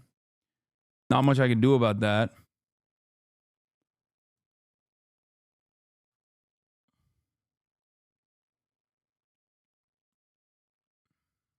And this is, in part, why the Manhattan District Attorney charges the case this way. Now, we know what they know, which is he had, allegedly, a manifesto on his person referring to these parasites in the plural, not the singular. Did you respond to H3's podcast yesterday about you? No. Why the fuck would I do that, dude? What we don't know was, did Luigi Mangione have plans to kill more? But what Commissioner Tisch is trying to do here is sound a clarion call, an alarm, saying the NYPD and law enforcement in general will not tolerate this going from propaganda to action, and that they will track down who's ever responsible in any case. The CNN guy that's speaking, prior to joining CNN, Miller served as Deputy Commissioner of Intelligence and Counterterrorism in the New York Police Department. So that's why he's saying this? Yeah. Has a school shooter with a manifesto ever been charged with terrorism? I don't think so. I mean, maybe. But I think that would fit, that would suit the purpose of domestic terrorism a lot better than a guy killing a CEO. Like, considering that since 9/11, I think it's like 75% or more of the incidents of domestic terror that has happened on U.S. soil have been conducted by far-right, oftentimes white nationalists, neo-Nazi, anti-government extremists. So usually when another lone shooter or a mass shooter writes a manifesto that is directly in line with those previous incidents, urging others to basically do the same, that I think fits the already weird standard, the already arbitrary nature of like terrorism as a designation. But that fits that a lot better than a guy doing a hit on one healthcare CEO. He implied he's going to spend his holiday break working on a content nuke on you. It's just very sad at this point. That does make me sad, but there's not really much to do about that.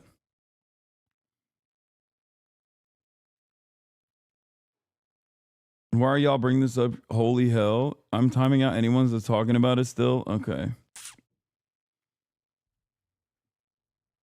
Yeah, I know. I saw he brought up Bro Tips.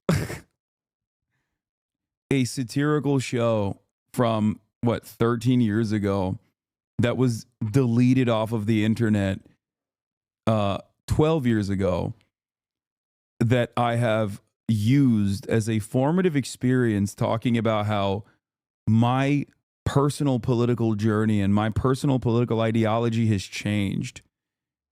Ironically enough, it's actually what I have pointed to when talking about Ethan's like many different N-word with a hard R compilations. Like, I've literally talked about how I have also changed organically. I've grown, I've reformed, and it instructs my political commentary. And I've even defended Ethan time and time again on numerous occasions.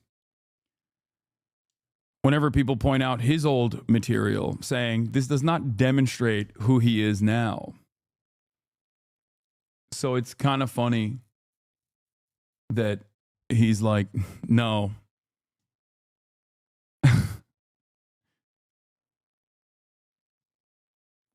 Look at his older clips from a time where like it looks like it was like Vaseline on the lens.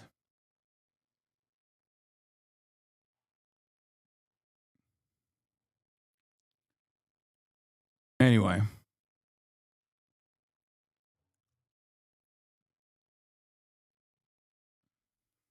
Don't let the drama perverts win. Yeah, I know.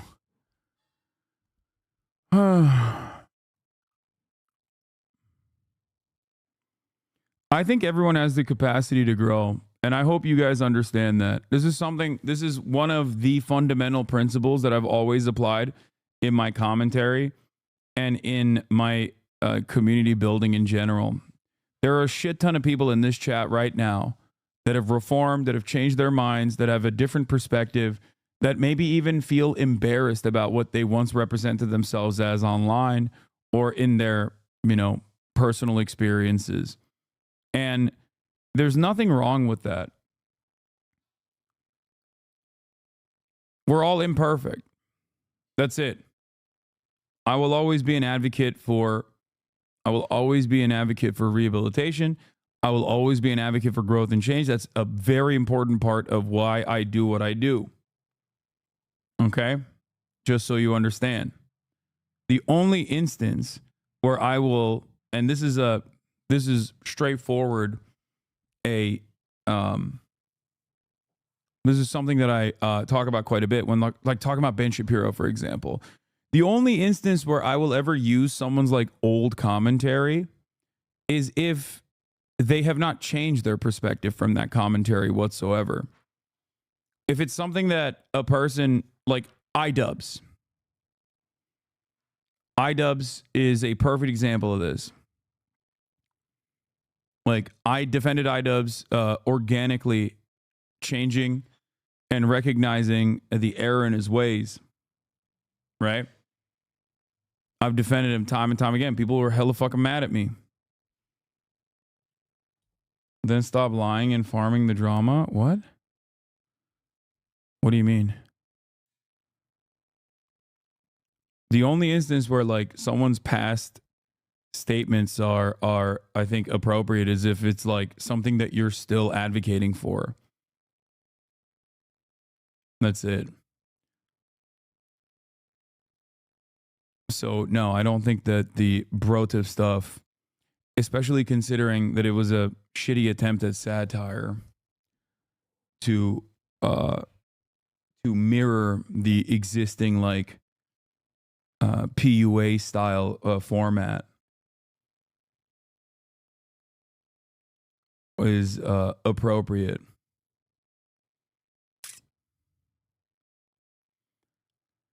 Anyway, I saw this. This is pretty crazy.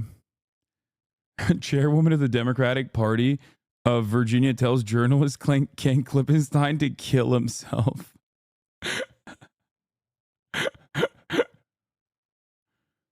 Delete your account, and Jerry Connolly's going to kick cancer's ass. That's pretty crazy. I wish the Democrats had like a fraction of the smoke against the Republicans. Like, really, I am not against a chairwoman of the Democratic Party of Virginia saying this. It's just weird to say this to Ken Klippenstein when he's like criticizing the Democratic Party for not making the best choices.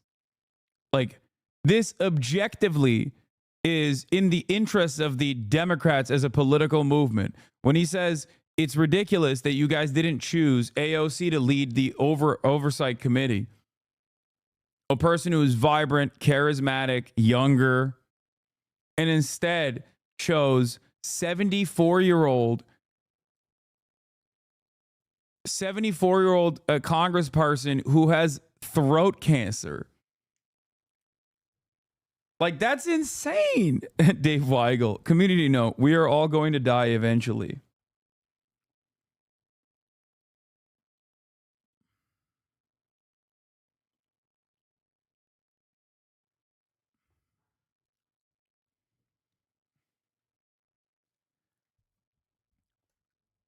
Like, that's yelling at a person who is arguably writing this article that is supposed to make the Democratic Party better and criticizing their horrible decision-making process. Like, telling that person to kill themselves is so funny to me. Especially as someone who's advocated to have kill yourself tokens online. As you guys know, I'm a big advocate. I am a big advocate for kill yourself tokens. If you get if someone calls for you to kill yourself, that means you have one token that's transferable. You can now use that against someone else. And then when you actually use that against someone else, now they have the kill yourself token.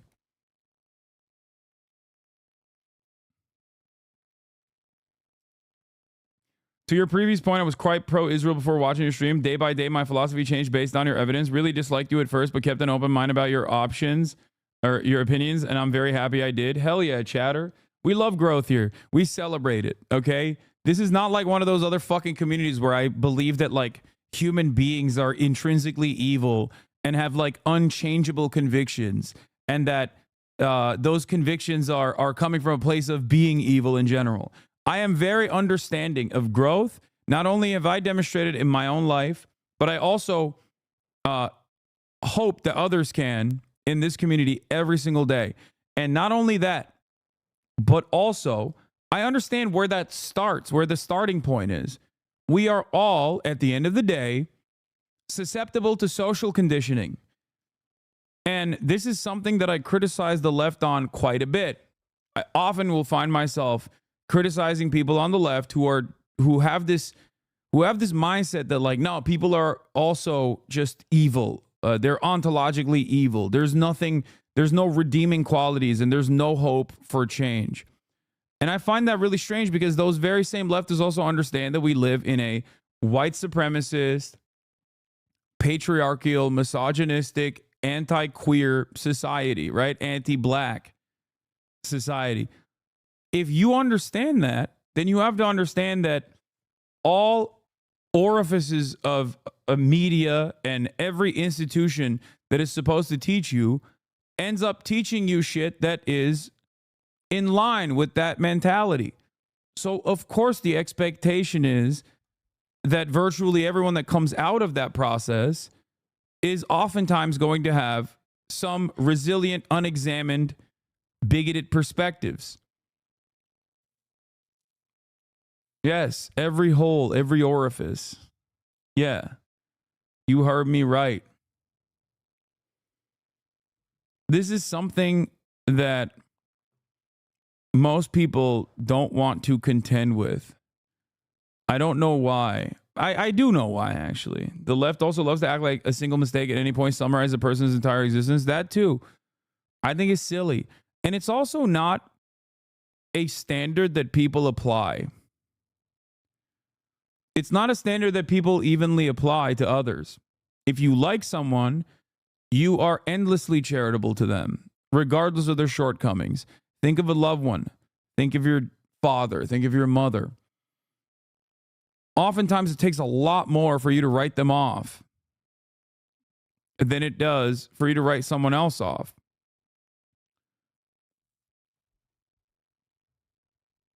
You have to always demonstrate charitability and forgiveness and be understanding of where people's starting point is. That's it.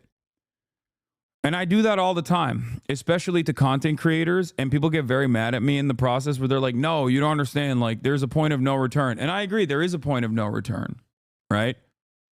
There certainly is. I guess my point is much higher than the average person.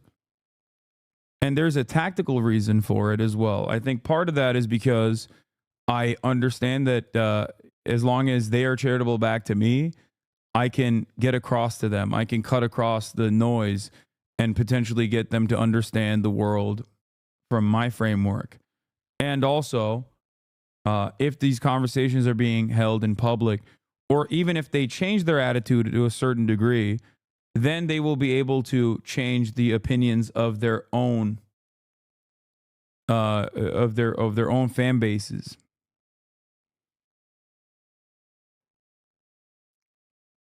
That's it. I would not be doing what I'm doing if I believe that people just are impossible to change.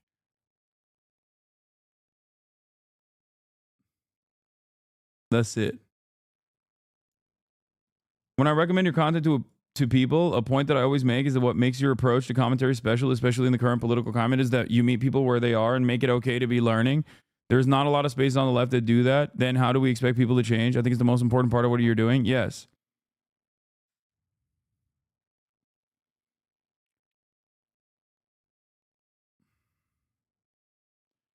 If you consider that you would be 10x bigger if you were a comfort streamer, what does that mean?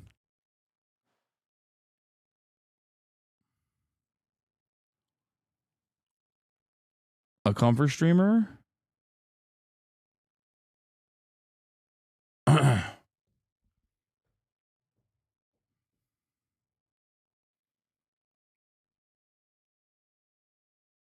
Destiny's crying about you again in his chat. That's what the reference is. I have no idea. I saw that on Twitter.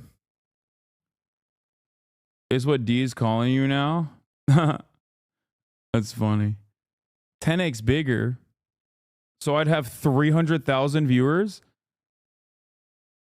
That's very nice of Destiny to say that if I didn't do this political shit, I would have 300,000 viewers. That's a wild fucking take. Oh, this is the... Oh, okay. This is it. Yeah. Hassan is the ultimate comfort king. He should be 10x larger than he is right now. You guys are just R-worded delusional. He's a fucking failure of a streamer. He believes in me.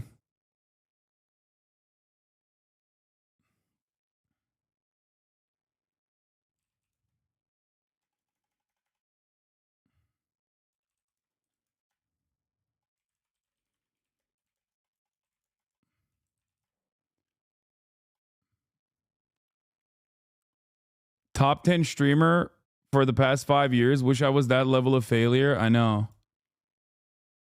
What a failure I've been.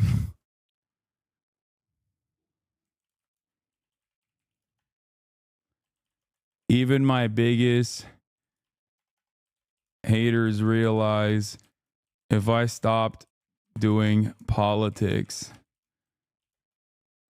I'd be a 300K Andy.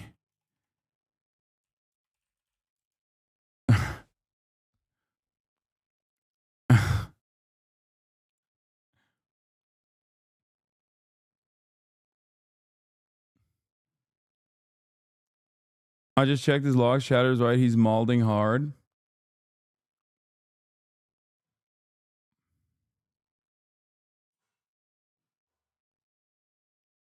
Top 10. With some effort, you could be easily top 100. Yeah.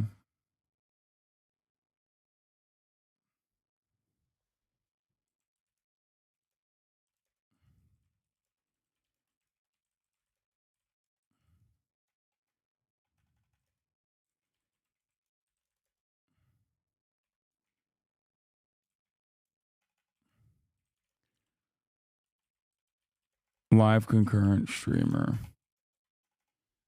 You ate the drama bait? Oh, come on. I'm gonna be fucking posting that. You gotta. Nice of my biggest hater to imagine my potential as a 350K live concurrent streamer. Come on.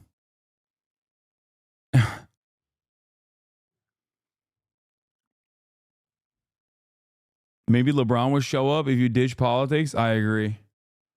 Potentially. Rivals time. I've already implemented the steps to potentially put together a lobby.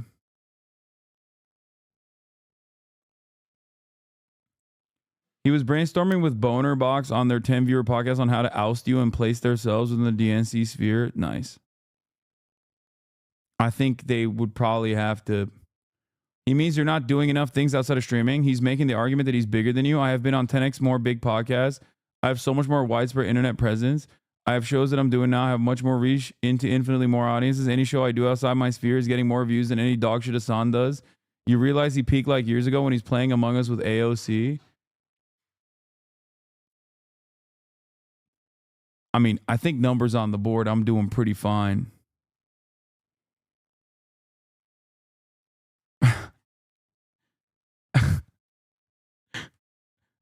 $35K live concurrence is pretty good.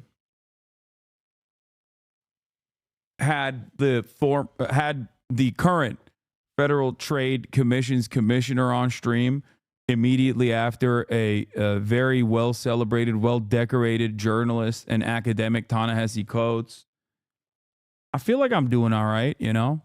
It's not just like that I went to the DNC or get positive coverage from CNN, NPR, and numerous other outlets. He was literally arguing with his chatters about how he's much more popular and all you do is sit at home and spam streams. Yeah. I mean, I don't know. Maybe I have peaked, but it seems like this community keeps growing. And I'm pretty happy about it. And I think at the end of the day, career highs or career lows are nowhere near as important or as consequential as simply being happy and being honest with yourself and being able to sleep comfortably at night. I could say that about myself. I don't think a lot of my online adversaries that I never would have wanted to have as adversaries to begin with. I don't think that they can say that themselves.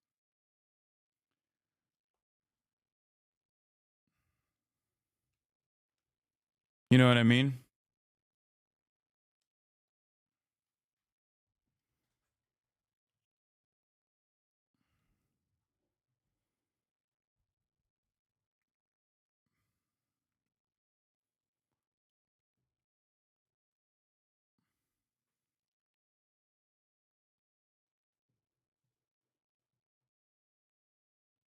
Jubilee should have won comma the election. Look at the views of those vids. I thought that's how that worked. Yeah. The fact that you left Stavi off that list, the real gravitas of the day, is disturbing. I agree.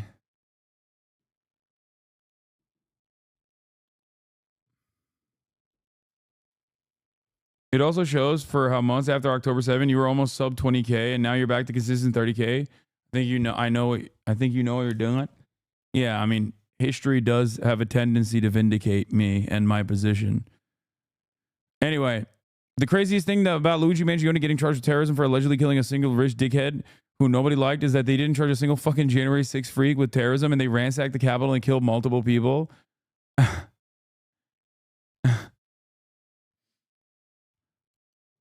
That is wild. Like, not very abolitionist, though. Not very abolitionist of Lolo to hit that line. R.I.P. Ashley Babbitt. Gone too soon. A political hero.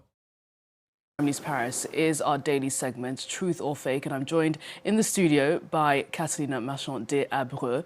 Good to see you, Catalina. So in today's edition... This story is wild. Okay? This story is wild. Clarissa Ward goes into a Syrian prison. Okay?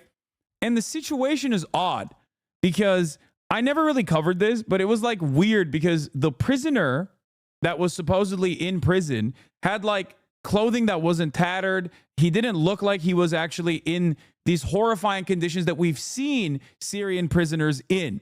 Okay? Normally, people are just like taking Syrian prisoners out of prison and like these guys haven't seen fucking daylight for like 10 years.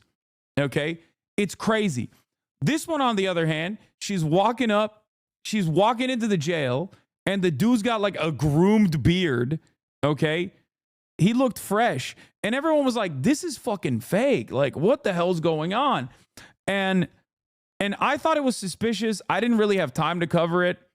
I thought it was odd though, because there are a million, like there are thousands, not a million, but there are tens of thousands of real stories of people who have been falsely imprisoned in Syrian prisons for fucking years.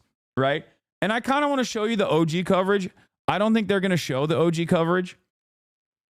But it was weird. It was like a very weird situation because like she walks up, the guy that she's with is like, oh, this door is locked. And then the camera pans away. And then the guard shoots the soldier shoots the door. Okay. Oh, here it is. Let's watch. Finally see the sky. After 3 months in a windowless cell, he can finally see the sky. My God,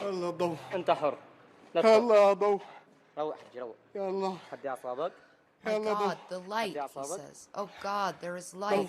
Like, come on, bro. He looks like he's faking it. He looks like he's acting. Now, you can't say that because there are like so many real images, right?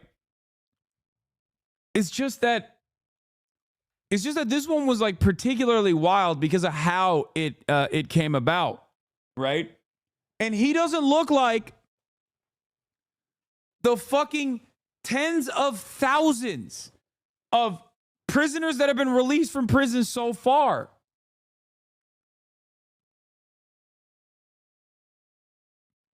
It's just crazy that he did not like fit that mold at all. He looked far too clean. He looked far too hydrated. He's too hydrated and mentally clear for this to have been even 5% likelihood of being true. He said he was housed for months and weeks without food. Yeah, he said he didn't have water for like days, right? And it just didn't make any sense. I promise you, okay? I'm so glad that I didn't say shit though at the time because people would have fucking yelled at me nonstop, endlessly, even if I was right in the end. I just didn't have time. I just did not have time to cover it, but I did think it was like wild.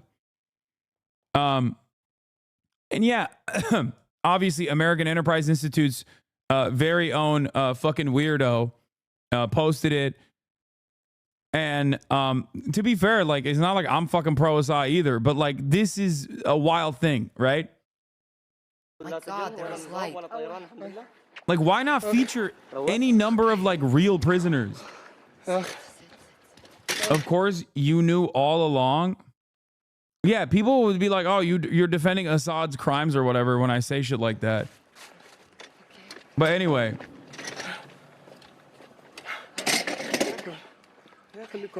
Stay with me. Stay with me. He repeats again and again.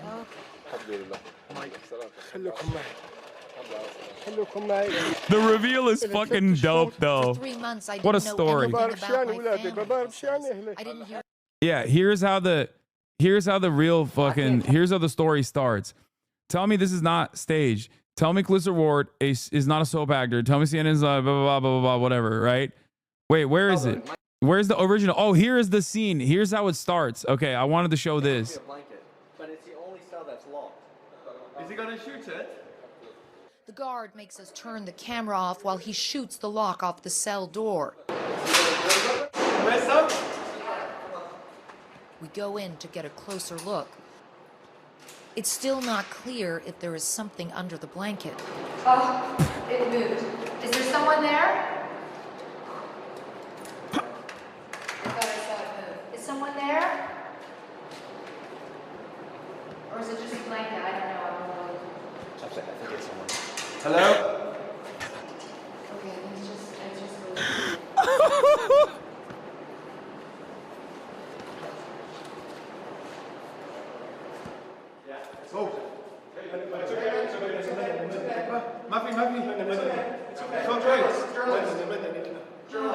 I'm a civilian, he says. I'm a civilian.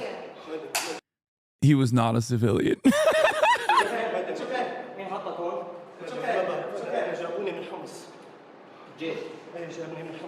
He tells the fighter he's from the city of Humps and has been in the cell for 3 months. Okay, you're okay. You're okay. You're okay. You're okay. He clutches my arm tightly with both hands. Okay. Does anyone have any water? Water. My. Okay, it's water. It's water. Okay. Okay. Okay, you're okay. You're okay. Oh, and Chatter said, what if he was a pro-Assad guy in hiding, lol? What if, Chatter? What if that was the case? Because something about this is a little fishy. My man's far too clean cut. What if, Chatter? Anything about my children.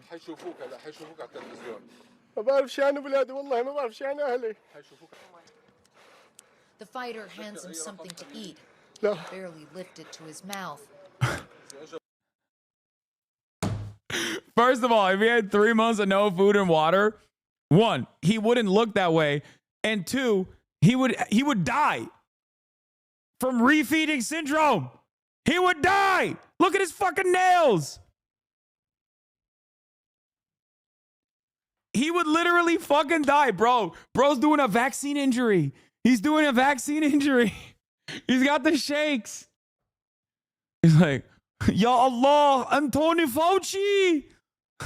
He vaccinated me. Clarissa, you are my favorite.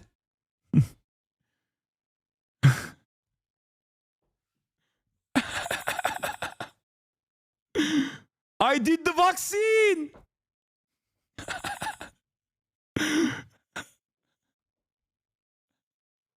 Cause ummak the vaccine.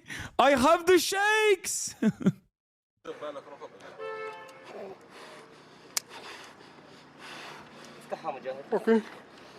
But his body can't handle it. Okay, you're okay. His captors fled during the fall of Damascus, leaving him with no food or water. That was at least 4 days ago. I'm shaking. My face is shaking, he says. The rebel tells him there's no more army, no more prisons, no more checkpoints. Are you serious, he says? Surya Harra. Syria is free, he tells him. It's the first time he has heard those words. So listen. So what ended up happening? What ended up happening was, first of all, I don't think that like Clarissa Ward staged this. I just think she's too horny to like get a fucking a Pulitzer. Okay? So in that moment, I'm fairly certain that she was just like not exercising normal critical thinking. Like, any sort of like journalistic due diligence, any sort of process here that would have been like, can we fact check this guy? Can we see what his background is?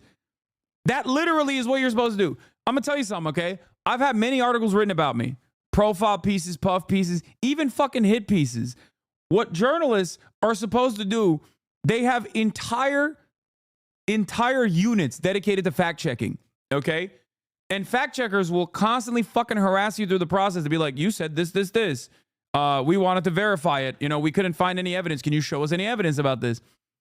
The very fact that as far as like foreign policy pieces goes, as long as it's like in line with America's State Department, like whatever their interests are in any particular fucking region, they just don't even, they don't even do any sort of fucking fact check. Like, it's crazy.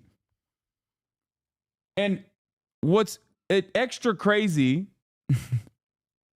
is that this person who didn't pass the smell test for many other people, this person that didn't pass the smell test for many other people for obvious reasons, like he looks in far too good of a shape, especially when there are literally tens of thousands of people that you could have interviewed after they got released from prison. I've seen hundreds of videos where people are being broken out of prison.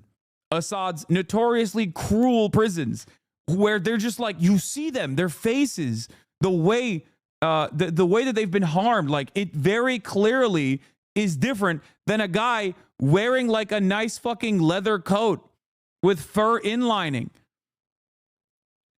And when I say the smell test, I mean literally the smell test as well, not figuratively. Like, this dude doesn't look like he hasn't showered in fucking 3 months. He does not look like he hasn't had a haircut in 3 months. He does not look like he hasn't eaten in 3 months. You would straight up be victim to severe malnutrition if his story was correct. Yeah, not one speck of fucking dirt under his manicured nails, man. And a lot of people were yelling about the story because a lot of people hate CNN. So a lot of people were shitting on Clarissa Ward, being like, you staged this, you staged this, you staged this. The fuck's wrong with you? You staged this. And all of those people, all of the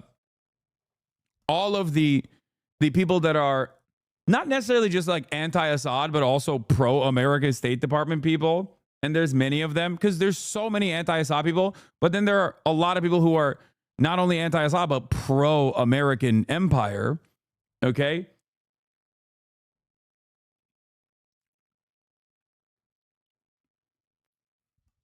All of those people were yelling at this guy who, yes, you're not wrong, looks cleaner than Osman Gold coming out of Assad's notoriously brutal prisons. Okay? Well, it turns out CNN's in a little bit of a hot water because that guy isn't actually a prisoner of Assad. He's the prison guard. Here is Mohammed Salama, a former Air Force intelligence officer, strengthening evidence of his past activities after his appearance on a CNN report.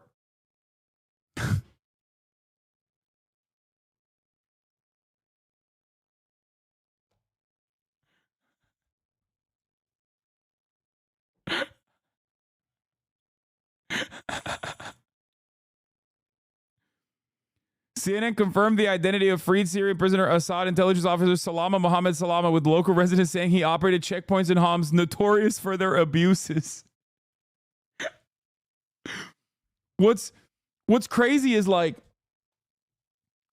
first of all, Osama bin Laden, 6'7", he should have balled. Okay, he was worried about the wrong towers. Okay. He should Osama been balling. This guy, he should have been acting. Okay? He clearly has a proclivity for it. He has a natural talent for it. Okay? If he had honed his theater kid skills, okay, he probably would have been way better by this point.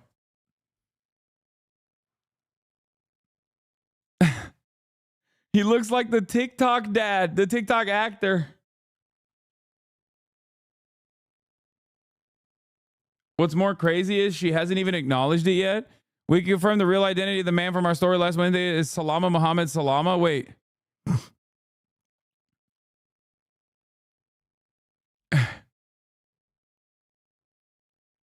No, stop. Don't do it. You're going to future cast Syria's own version of Trump. Like, I'm just saying, if he was able to improvise in that moment when he's got like guns pointed at him and shit, like if he worked a little bit instead of operating, you know, as an intelligence officer in the Assad regime, he could have fucking been like an Oscar-winning actor.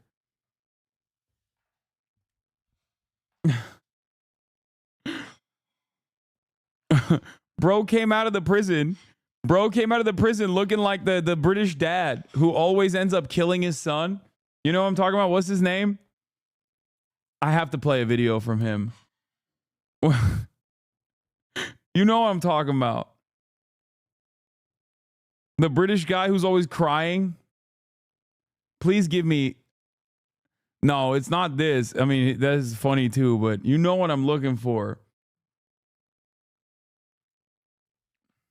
Infamous torturer, theater kid. Yep.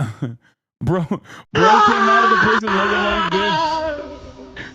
I joined the Cameo app. Praise God!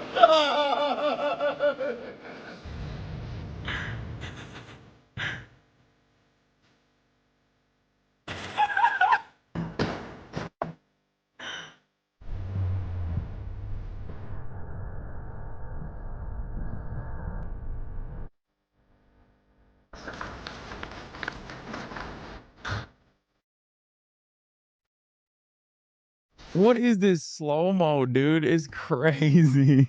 God, Louis Anderson never ceases to amaze, dude. He is, God, he's got a face made for silver screen.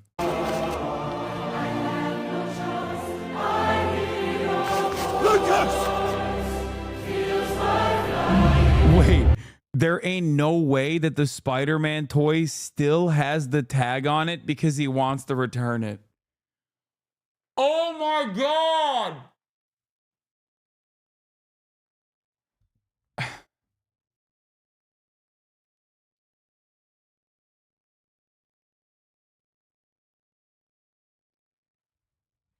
His brilliant mind. Sorry for your upcoming loss.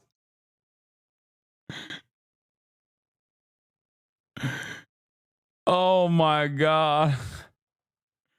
Oh my God. It's fantastic. Dude, nothing compares to his work. It's cinema.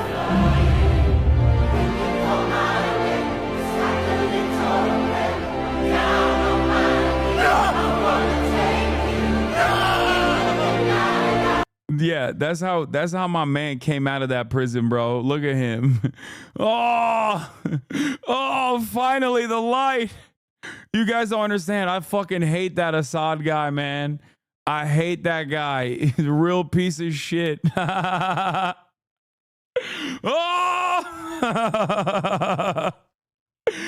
Oh, it's so good. Oh, yeah, kissing foreheads and shit. Like, look at this. Look at this. Look. Oh, my God. Look. Those words. Oh, my God. Anyway. Well, turns out all the people that were saying this shit looks fake as fuck, dog. What do you mean? Well, they were right.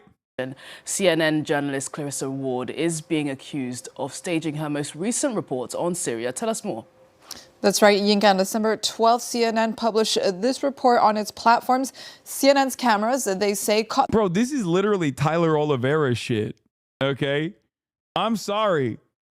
But this is straight up like, this is some shit that you do not expect from an award-winning journalist. This is some shit you expect from a fucking YouTuber, man. Like, this is like FaZe Ronaldo. She's clip farming. Like, she's part of the new FaZe clan. That's insane to me. What has happened? What the fuck has happened to mainstream media? What is going on? She threw up the FaZe after. She's like, Muhammad, can you throw this up for me, please? Yeah, FaZe up.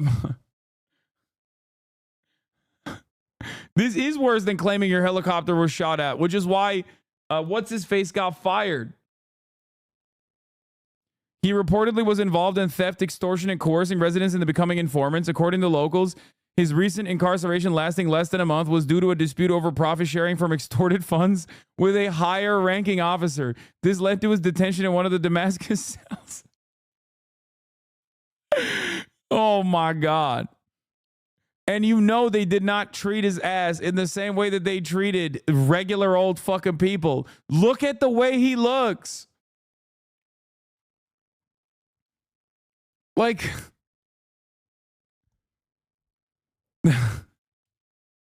so he was a prisoner vindicated? Brother.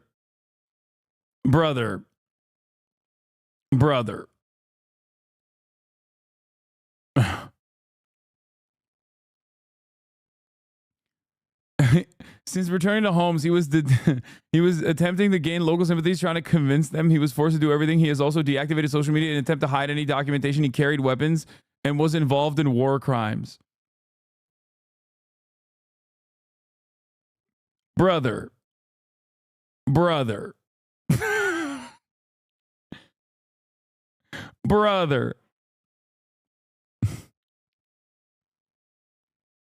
Yeah.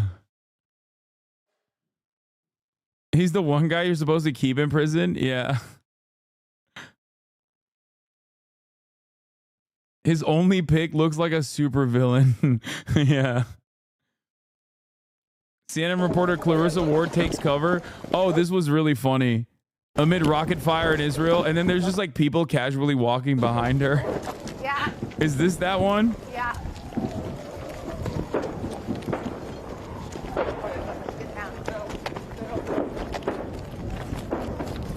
Closer. Down. Down. Close.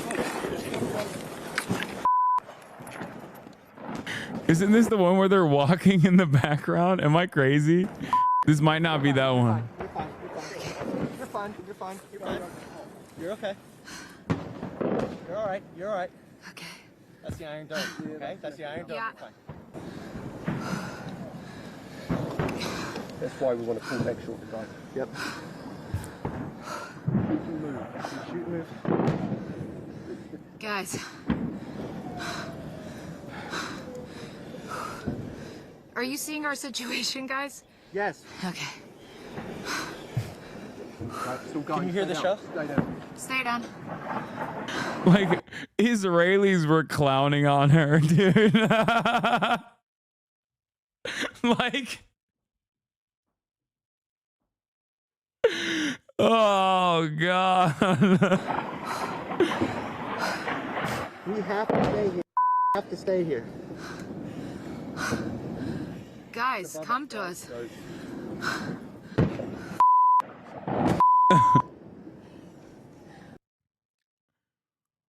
YouTube vlog really stepped up the production and acting. So did like CNN know, or did they get fucking played by dudes method acting?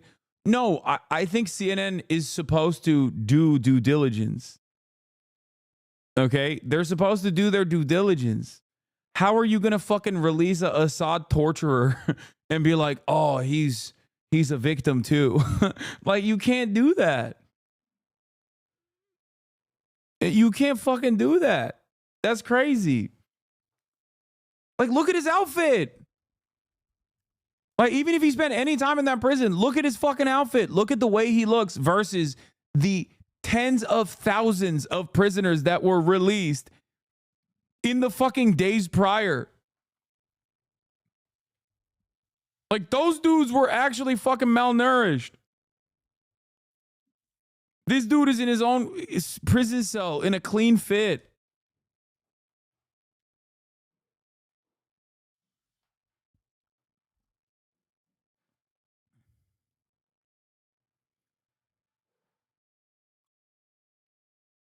Someone also pointed out when this released that they immediately sat the guy down for an interview instead of taking him to a hospital. Yeah, like anyway. But yeah, CNN has acknowledged it. Free prisoner who said he was a victim of the Assad regime was an intelligence officer, locals say. Oopsie. Like, why do you release that video? Why are you so horny to put that out there without doing this due diligence? Like, it shouldn't be up to a fucking Syrian verification service to like actually figure out that the person you have released from prison is like probably the one guy who should stay in prison.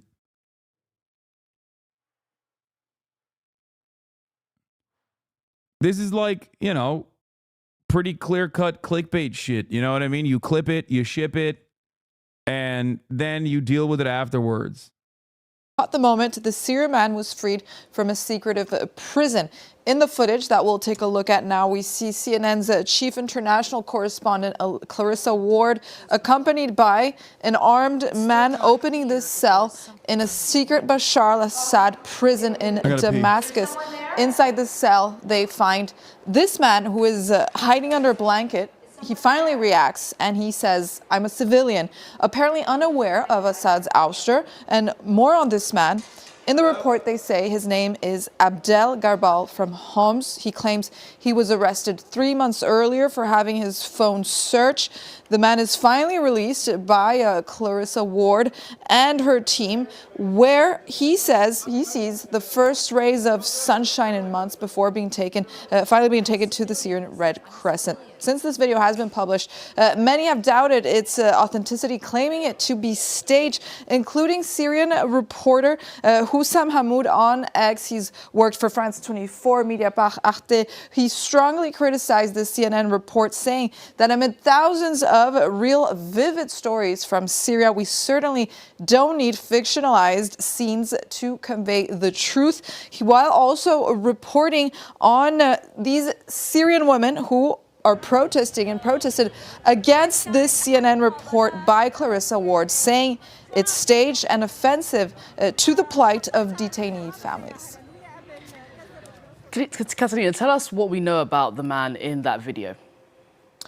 Well, Yinka, Syrian fact checkers verified this report by Clarissa Ward. They've actually found that this man is not who he really says he is. Verify SY, a Syrian fact checking outlet, indicated that they had obtained new information about the identity of this man, presented on CNN as Adel Garbal, who Verify SY says he lies about his identity, and even worse, he actually served the Bashar al-Assad regime. According to the Verify SY investigation, this man's real name is actually Salama Mohammed Salama, a detail that brought many shocking details to light. Salama, who is best known as Abu Hamza, is first lieutenant of the Syrian Air Force Intelligence, notorious for his corrupt activities in Homs. Verify SY actually collected testimonies from residents of the Al Bayada neighborhood, including these anonymous audios that they add in their report. The residents identify this man as frequently stationed at a checkpoint in the area's western entrance of Homs, infamous for their abuses on civilians. Abu Hamza reportedly managed several of these checkpoints in Homs and was involved in crimes including theft, extortion, and coercing residents into becoming informants. According to locals, his recent incarceration was actually due to a dispute over the sharing of profits of extorted funds with a higher ranking officer, which finally led to his detention in one of these Damascus prison cells, as per the neighborhood sources. So despite his... Is it a career ender for her? No, absolutely not. Not even a little bit. Not even a little bit. His seemingly innocent demeanor in the CNN report. Salama actually has a grim history of corruption, abuse of authority. Is it a career ender for him, you think? I think he might be cooked. It would have been better off if he just like got released off camera, and that way he could have just not gone back to his own village, gone somewhere else, been like, yeah, this Assad guy, he's a big bad, right? You know what I mean? He could have hid, but nope. He had to get freed in front of Clarissa Ward and the entire Western audience. And even the killing and torture of civilians during several military operations in Homs in 2014. These Syrian reporters hence beg the question, did CNN deliberately mislead its audience, or did it fall victim to misinformation? Well, Catalina, any response from CNN regarding these accusations? Well, after the Syrian fact-checking organization reported that this Syrian man gave CNN a false identity, CNN said that it subsequently launched an investigation into this report by their chief international correspondent, while Clarissa Ward has not given a comment yet following this backlash on her report. Libération contacted CNN, who denies any type of state. Bro, this... like France 24 busting out the touchscreen for this is crazy work. They're having a fucking victory lap over there. They're like, yeah, okay, CNN. Like, god damn, dude, the fucking production value with the touchscreen. That's crazy. Here we are zooming into Clarissa Ward's face as she believes the very stupid lies that this Assad torturer is telling her. Aging, saying that the events took place as they appear on the report, and they reported the scene as it happened, including what the prisoner told them. Regarding the Verify SY's revelation, CNN told Libération that they are aware that the man may have given them a false identity during their ongoing investigation on the identity of this man. Clarissa Ward, though, is no stranger to these staged accusations. Recently in 2023. They're bringing the old hits back. That's crazy. That's crazy work. That's crazy work. That's filthy. Oh my God. Okay. That is, I fear that's a bit much. Okay. They're dookie on Clarissa Ward. This is fucked up. Okay. This is fucked up. This video is basically everything you just said and showed. Yeah, but that's me. I criticize CNN all the fucking time. I'm not expecting France 24 to do a deep dive into the many different ways in which Clarissa Ward has like lied about shit. Yeah, I heard about this as well. The Sudan, Syria, and Gaza. The world doesn't see us. What a militia chief said while holding me captive in Darfur. This brews a constant reminder of the mayhem and heartache that has been playing out outside of Kabul airport. I got it when a very kind strong man who shall remain nameless physically pulled me into the safety of the airport through a small door in the gate, as dozens of other people pushed and crushed in.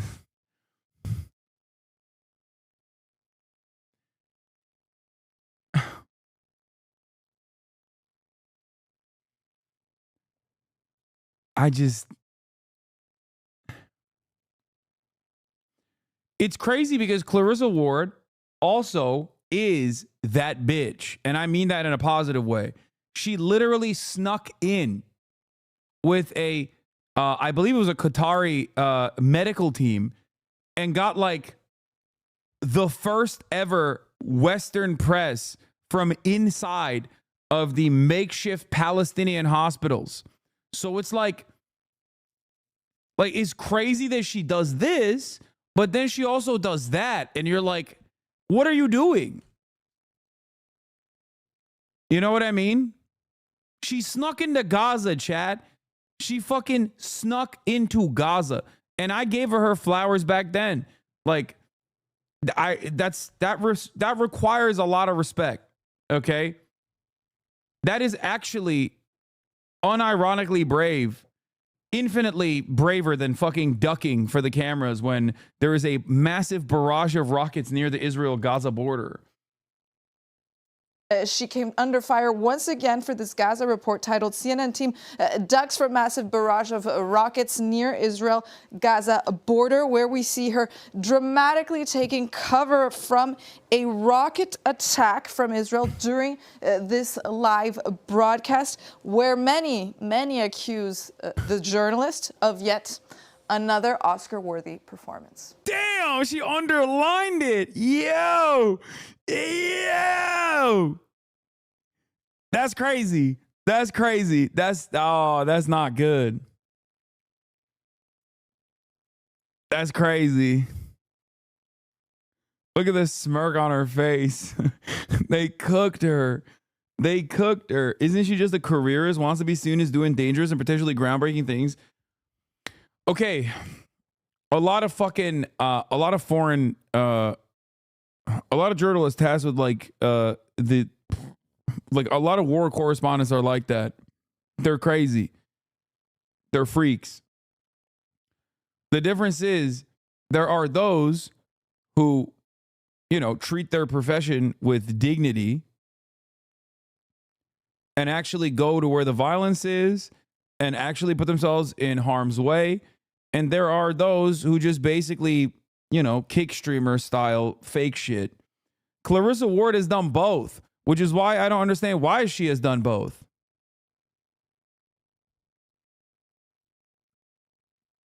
Does that not make sense?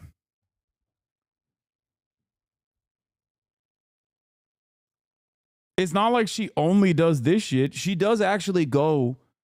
I mean, like I said, I give her a lot of credit. I give her a lot of credit for being one of the first, if not the only Western journalist to actually sneak into Gaza to get direct footage. To get direct footage from inside of the hospital tents inside of Gaza. That's when you were actually under fire. Like, that's not a joke. That's like when you are directly under fire. You have all of a sudden put yourself in the crosshairs of a nation state that will kill you and not even think twice about it. Sneak in. She was let in by Israel. It was all scripted. I don't think Israel would allow her to go into the fucking field hospitals. That did not look good for Israel at all. If anything, Israel's more likely to kill her when they find out that she's in the field hospitals. They'll be like, oops, I can't believe that happened. Oh, fuck. Oh, well, it was Hamas. We thought she was Hamas.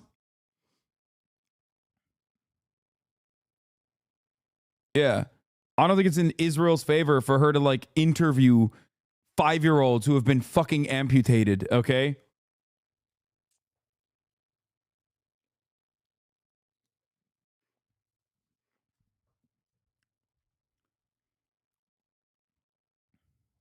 Let's just bring in now our defense and... Yeah. Also, Ukraine just straightforward domed a senior Russian general in Moscow, which is pretty crazy. Shit's getting heated. Here's the video. Early morning in southeast Moscow, and a Russian general leaves his apartment building with his military aide. To their left, a bomb concealed in a parked scooter detonates, both men killed in the blast. Another camera captures the force of the explosion.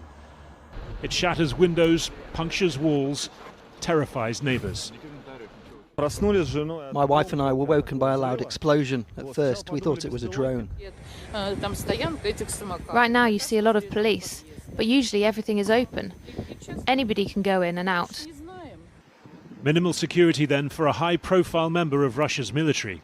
Lieutenant General Igor Kirillov was head of the radiological, biological and chemical protection troops, and had just been charged by Kiev in his absence with responsibility for what it says are nearly 5,000 instances of chemical weapons use on the battlefield. Sources within Ukraine's security service have been quoted claiming responsibility for the attack. What the fuck is Lula doing there, bro? Yo! Why is Lula there? Lula, get out of there!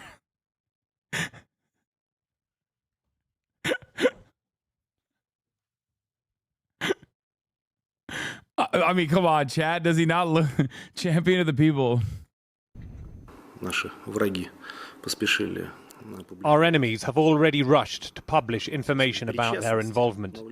The investigators must find the killers in Russia, and we must do everything to destroy the patrons who are in Kyiv. Lula's bricked up for bricks, baby. He was like, I'll take the fight to Ukraine. I'm bricks. The military political leadership of Ukraine. Kirillov was a familiar figure on Russian media, where he'd frequently accused Ukraine and the Anglo-Saxon West of illegal chemical, nuclear and biological activity. I think what's interesting... Hey, Chad. I know that he was, this guy that got killed was in charge of chemical and biological warfare for Russia. But have you stopped to consider that he had a family? Yeah. This act must not go on. Ukraine is the greatest enemy of mankind. America must apologize to Ukraine. I mean, to Russia. I couldn't even say it wrong. Yeah.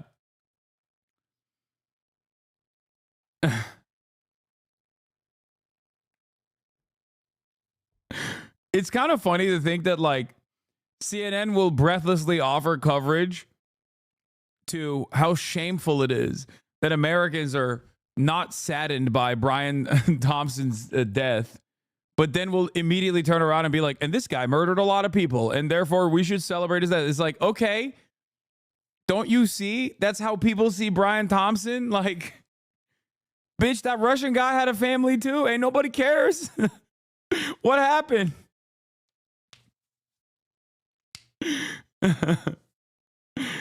It's good stuff. It's good stuff overall, you know? Interesting is why he's been targeted. It's not just by the Ukrainians, if we assume the Ukrainians, to take action against the man who's being responsible for use of chemical weapons against their troops in Ukraine, but I think also as a figurehead for the sort of lies being pushed out, and also to send a message to the wider Russian state that no one is beyond reach of the Ukrainian special forces. On the battlefield, Russia has been assaulting Ukrainian positions occupying Russian territory in the Kursk region. Ukrainian units posting these images say they show North Korean troops being targeted, as many as 50 men killed over the course of 3 days. For the third day, the enemy is conducting... I saw that. I saw only like the snapshot where I saw his face. I don't know why they're blurring his face. He's not dead. I mean, they might have killed him afterwards. But the problem is, you can't tell if that's like a North Korean guy or just like an Asian dude that also is Russian. You know what I mean? There's hella Asian dudes. There's hella Asian dudes in Russia. Like, I feel like they just keep pointing to Russian, to Asian dudes and being like, that's the Korean. Now, I don't know. I'm not saying that like that there aren't North Korean troops deployed at all. But it is funny when they're just like, they're doing this thing where they're trying to do race science. Is this guy Siberian? Is this guy Turkic? Or is he North Korean? The other thing that I did see was that he was, he looked real fucking young. Intensive assaults in the Kursk region. North Korean army units are being actively engaged. Their mercenaries have already suffered big losses. But this is a war being fought on other fronts. With Russia's economy under growing stress, it's ever more reliant on its shadow fleet of sanctions-busting oil tankers. 2 broke up in the Black Sea over the weekend. Today, a third issued a distress signal. The environmental costs are mounting. There are reports that shortened riverine vessels, unsuitable for heavy seas, are being used. The Prime Minister in Estonia promising to sanction 2 Russian maritime companies and 20 ghost tankers, less forthcoming on this morning's attack in Moscow. I think that's a developing situation, but this morning's discussion was very clear about the strategic need for NATO to stand as we do with Ukraine in this critical period. Critical as both sides seek advantage, take risks, with just over a month before the return of Donald Trump to the White House and his pledge to impose a swift end on this war. And after months of deadlock, Israel and...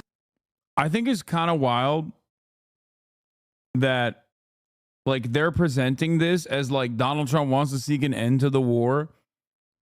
Like, I think people don't understand that the broad reception of this for most people in public is not going to make Trump look bad. It's going to make him look good. Maybe I'm crazy, but, like, most people don't have the same, most people, like normal people, don't look at this in the same vein. Maybe in Estonia or, you know, Lithuania, maybe in the Baltics, like, people are very aggro and understandably fearful of Russian incursion or whatever.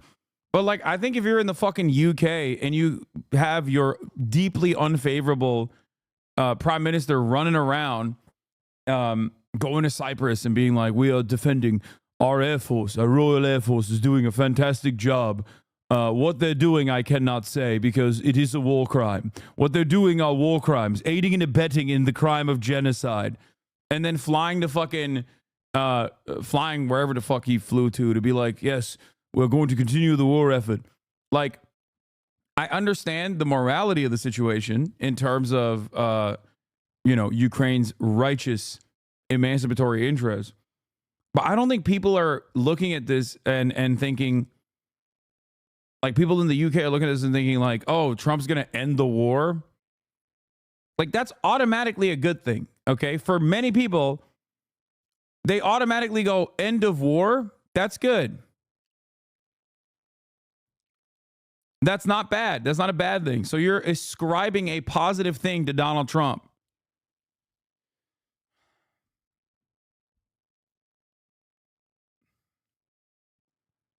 New North Korean troops fighting with the Russians versus Ukraine in Kursk has suffered several hundred casualties, killed and wounded. Those are not battle-hardened troops. They've not been in combat before, per U.S. military officials. Some of that is showing. Casualties among North Korean troops fighting with Russia versus Ukraine in Kursk spread across all ranks, per the senior U.S. military official. North Korean troops fighting in Russia in Kursk are primarily special operations forces being employed for light infantry type tasks. Overall fighting in Kursk remains difficult, per the U.S. For the senior U.S. military official. The Russian counteroffensive has caused the Ukrainians to cede some of this territory they had back in Kursk to the Russian forces. Russia's main effort appears to be in the Donetsk region. They continue to make incremental progress. But as the Ukrainians get to more defensible positions, we think they'll be able to shore up defenses and last for some amount of time. In Kursk, it will be a hard fight for the Ukrainians to hold what they have. I have no doubt that they can hold it for a period of time that extends at least a few months into the future. Why would you take the Pentagon's word for it? Yeah, I mean, I don't know. I mean, this guy literally is a Voice for America guy. So this is directly the State Department. But I also don't understand what purpose it serves to be like North Korea is really a player in this. Yeah, it turns out ceasefire very quickly. The ceasefire conversation was very quickly packed up by Bibi Netanyahu's favorite boy, Barak Ravid, who said, big gaps remain between Israel and Hamas, and a Gaza hostage ceasefire deal isn't imminent, Israeli officials tell me. So it turns out that the ceasefire talks are not imminent.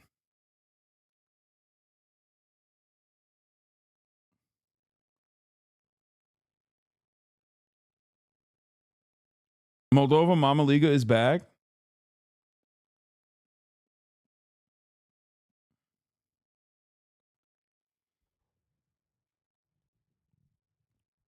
I'm partial. I don't really care about the North Korean story. It could be true. I have yet to see, aside from like a couple photos, like the drone footage and whatnot, where you don't have any way of knowing if it's a North Korean person or like a Siberian person or a fucking, you know, like someone who is of Asian descent. That is in the Russian ranks, or if it's just like a straight up North Korean troop. But also, I don't even fully understand what North Korean troop, like what kind of motion North Korea has. You don't understand the severity. Russian simps saying those are Kazakh people, not North Koreans, Lamau. No, they could be. I'm not saying they're not, but I also don't understand like how consequential that is because it's fucking North Korea. They got no motion. You know what I mean?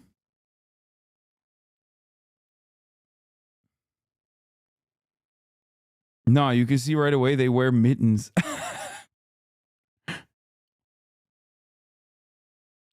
You guys get excited for a troll? Yes, Moldova Mama Liga has yet to answer for the crimes of Moldova in ending the unjustifiable, inhumane embargo against Cuba. Because of sore wrist? Why? Because they're jerking it too much? Is that what you're going to say next? I saw that video too. I saw that article. North Koreans find porn for the first time. They lose their minds. They're just fucking tugging it. Mama Liga, answer for your crimes of Moldova. Moldova abstained from ending the inhumane, unjustifiable blockade against Cuba. Why have your people done this? Last year it was Ukraine.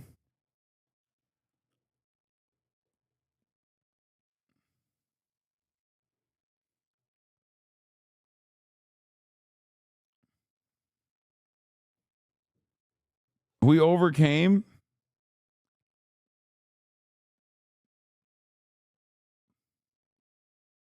Son of a bitch, you did this. You're 1/10 responsible considering the population size of Moldova.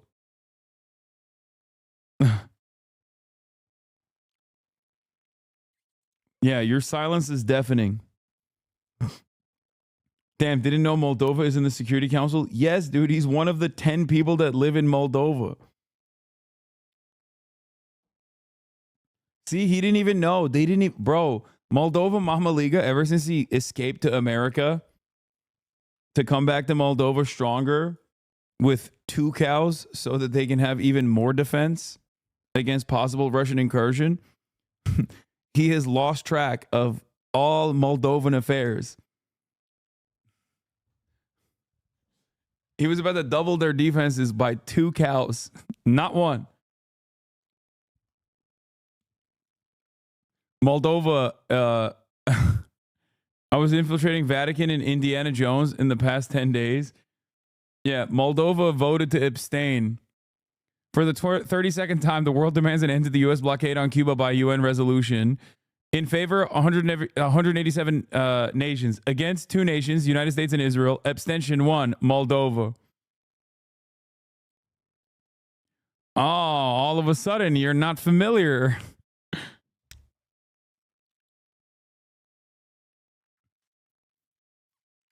Answer for the crimes of Moldova right now. I will take away your extra cow. You will not be able to bring it back to Moldova.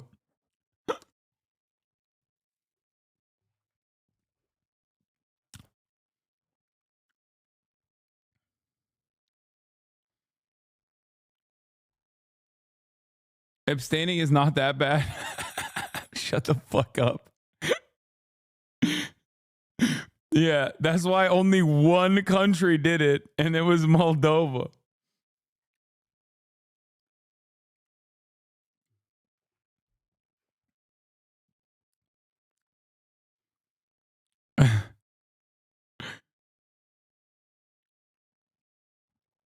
Anyway. Donald Trump is going to potentially protect TikTok. So there's that.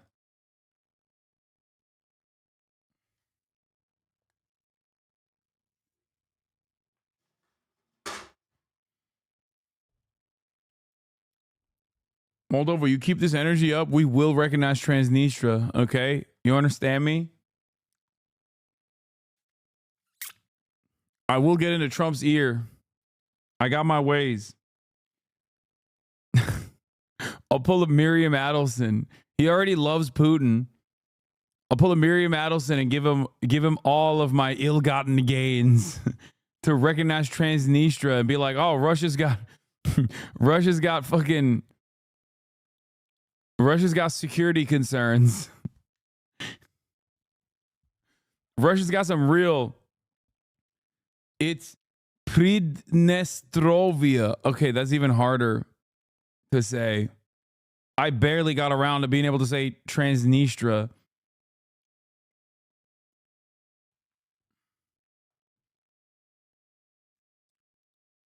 And now you're telling me it's Prigozhin or whatever? What the fuck?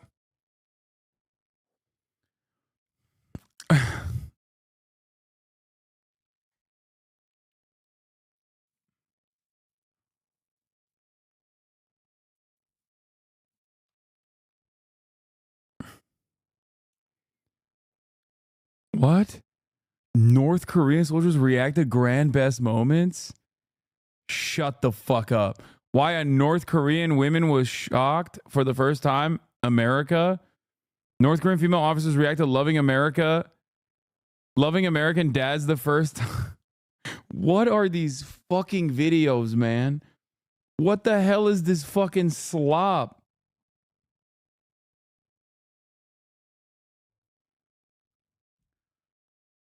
There ain't no way North Koreans. First of all, North Korean soldiers that react to grand best moments, only getting 79,000 views is criminally underrated. Okay, especially if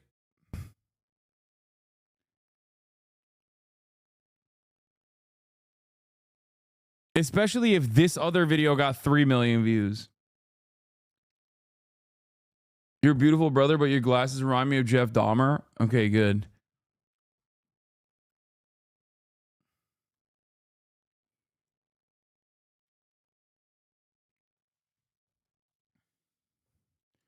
I watched a few of them. Those two soldiers are wholesome.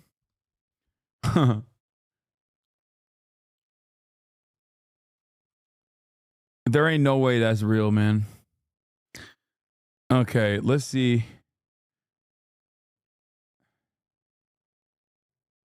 Dude, where the fuck is everybody at? I want to play fucking Marvel Rivals. Like, what's happening?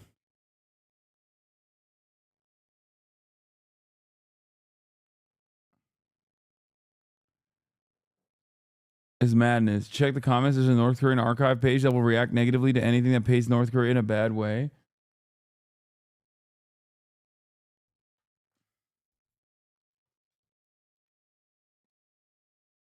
Who's playing right now? I want to play as well. But I don't know who's still up.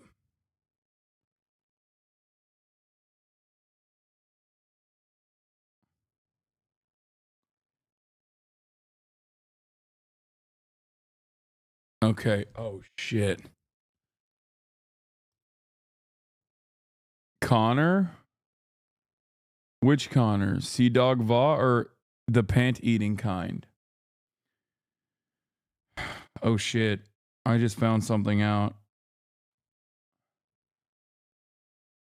I got wild chips because you and Austin said they were good. They're so ass and so expensive. Wait, hold on.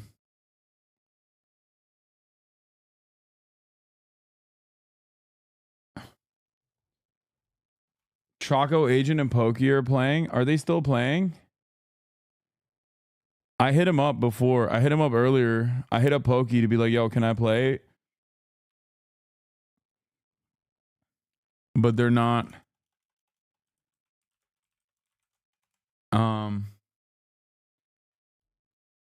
Thoughts on Dubai chocolate? It's great.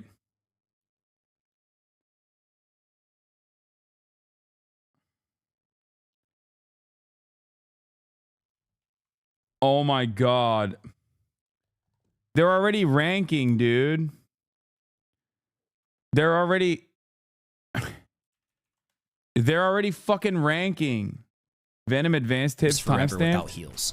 Now let's move on to how to truly separate yourself from the rest of the pack with some advanced concepts. Venom's kit is relatively simple, but truly advanced Venom players separate themselves from the noobs through a concept called spell discipline. He has extremely long cooldowns on every ability, so thinking before swing diving into a team is always the play. Venom also has the ability to crawl and run on walls, so while his core combo will always be swing dive, what you can do instead is jump from or crawl to high ground and use only your dive to engage, using your shield to extend the fight, and if things get sketchy, you still have your swing to escape with. So many Venoms will swing dive into a fight, quickly realizing that they shouldn't have gone that deep and die before their long cooldowns are available again. By diving from a wall crawl or high ground, you give yourself much higher odds of surviving, since anytime things get dicey, you've got a super fast escape tool with your swing. Overall, Venom is an extremely powerful diver in Marvel Rivals and so fun to play. Seriously, he's like my favorite tank. Remember to have strong spell discipline when engaging and try to strike a balance between diving and contesting the enemy team's front line. It can be— That's solid ass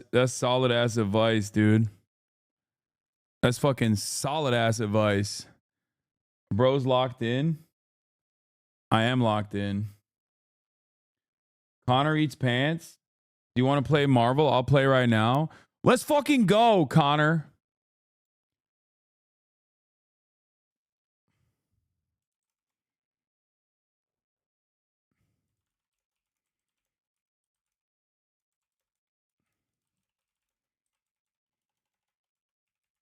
That's crazy. I've already been left behind. I'm a child left behind. I'm calling Connor, also a child left behind. Actually, hello? Are you ranked already? Yeah. What the fuck? Why is everybody already so far ahead? I mean, this game's been out for a minute. Stream politics for like 8 hours a day. Yeah, well, I'm trying to play. Listen, this isn't Fortnite Friday. I know you've had only respectable guests on your stream from the realm of politics. Right. I You're know not one of them? I'm not one of them. No, I'm saying you said some controversial things. I'm far too controversial, unlike George Santos. Oh, he's a good guy. Yeah. Also, I am worried because it's like your guests sometimes get like milkshaked and stuff in public. Like, and I fear that is because of their. I fear that has something to do. Their association, yeah. Yeah. Yeah, no, I think so too. But it only happened one time. If it happens a second time, that's when I'll have to start doing something. Okay, well, what's your username? Write it in the chat so I can add you, so we can dive in. Face of Deadlock. What? Face of Deadlock is my name. Okay, you have to write it in the chat and also. Put it. And that's it's face of. I thought it was phase up. Oh no, that'd be a lot cooler though. That would be a lot cooler, but it's all good. Okay. Invite. Oh, is that? Oh, you're real Hassan. Oh, I just added somebody else I thought was you. Did you add Hasanabi? No, I just added you. You're in my game now. I added UHC CEO Shooter in all caps. Is who added me. That's not me, man. What the fuck? Sorry. Damn, we both have the same skin. That's crazy. What do you play? What do you main? I play everybody. I love learning everybody. Okay. Do we go quick match? Yeah, let's do it. And then quick match. I can't do competitive anyway. And then do we talk to the people? We can. I love talking to people in the game. Me too, but I don't know how to do that. Like, what do I have to change? What button do I press? There's I think it's in like communication settings or something. You have to like change your like push to talk key too. You'll need a top-notch team to What's your push to talk key? I put mine on like my mouse, like on the side button. That's cool. Yeah, you think so? Yeah, I do. Should I go with Iron Fist again? I like Iron Fist, but he might be difficult to start with. Punisher's I've been playing with him. I've been playing with him. I feel like Punisher would be good to start with because it's just. Like I've been playing with Iron Fist. I've been cooking with Iron Fist. Try Punisher or something.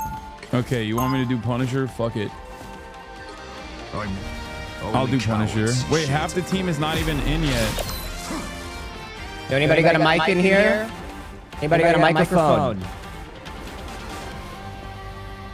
Message from Spider Zero. Get ready. No one's talking. Magic, please.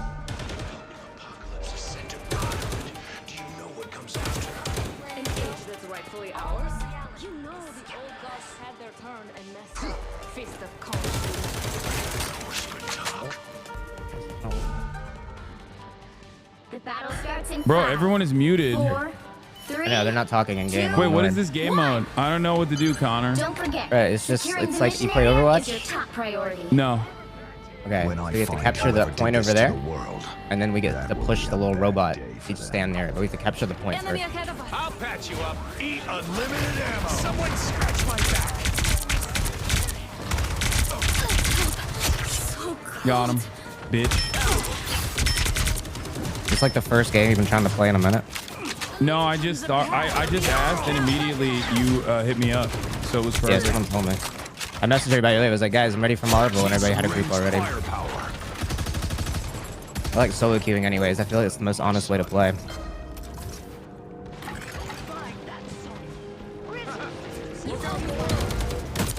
I'll patch you up. Fight the goddess of hell. Damn, we're kind of cooking them, huh? Yeah, we're fucking them up. Is I heard this they normal? made Punisher like anti, well no, woke, like what they made Punisher woke now. Wait, what do you mean? Like he does, like because his like logo is like being used by like cops and stuff. Like he had like I know like a recent story apparently they like made him like disavow his like symbol or something. Oh, what the fuck? They closed the door on me. Yeah, go this way. He doesn't say slurs anymore. He said slurs before. Oh shit! Making that up. Oh, I died. I couldn't face off with Venom. Yeah, Venom's annoying. He'll just like jump in and do a bunch of shit, and then he just. No, I like Venom. I've played Venom. Yeah, he's pretty simple. Yeah. He is pretty simple. Co-op time. There's like some weird shit you can do if like you change a setting on him, but it's too complicated for me. You can like change like how his like swing works. I am ready to put on a show. I'm healing you. You're good. You're good. Thank God. That character, when she's on you, she like she does like self heal. Like the more damage she does, she'll just keep healing up.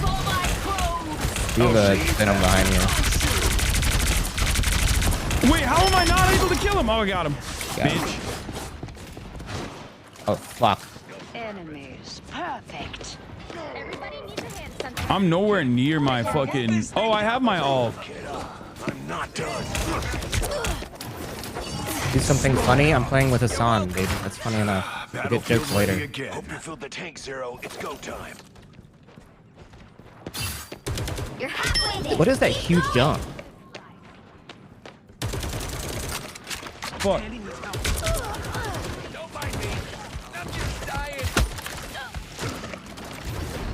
Can I cook him? Up here? If you jump in this thing I throw, you get unlimited ammo. What? This little like glowy thing I throw. I think I need to use my ult. I haven't used it at all. Judge, jury, executioner. You sound like George Santos. Can moderators ban that guy? I'm good to go. Double kill. You owe me one. I only got a double kill. That's lame. Like you stole it, Spider Zero. Let's roll. On your toes. Connor, are you proud of me? I'm kind of cooking a little bit. Dude, I am proud of you. You're killing it. But if 7-1. if I place this thing down, if I'm Rocket and you're Punisher, turn around. Come over here. All right, I'll go up there. I throw this thing on the ground and you're in that. Wait, what the fuck? Oh, I got. You have unlimited ammo in this thing. If you're standing in that radius. All right, I tried. What the fuck? You'll figure it out. Out of sight. No! No! No! Oh, he was so low. I almost got the Black Panther, but he cooked me with one. You're doing great. The vehicle reached a checkpoint. I get unlimited ammo when I stand in that thing. That's nice. Scarlet Witch might be more your speed too. Or Squirrel Girl. I am ready to put on a show. What the fuck? Oh, they're ulting. That's why. I was like, what the fuck is going on? A feast for my crow. Yeah, that like snow character's ult is really stupid.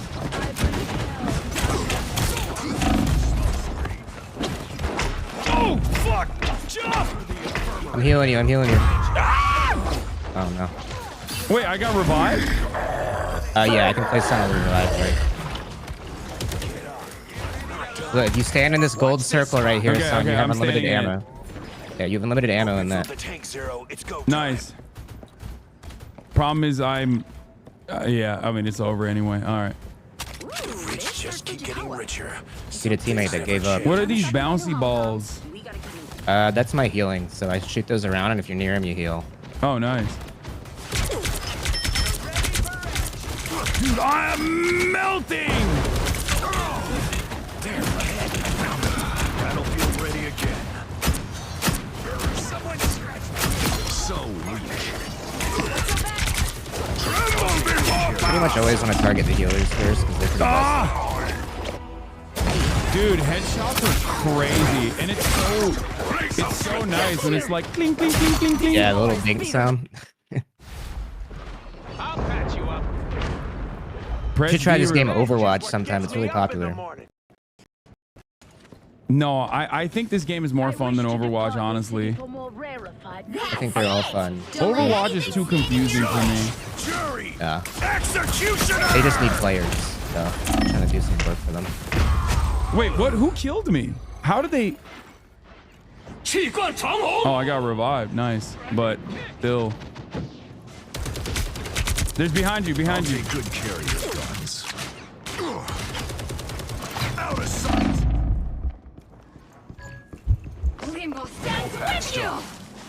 Leave them to Khonshu. So close! This is your big chance!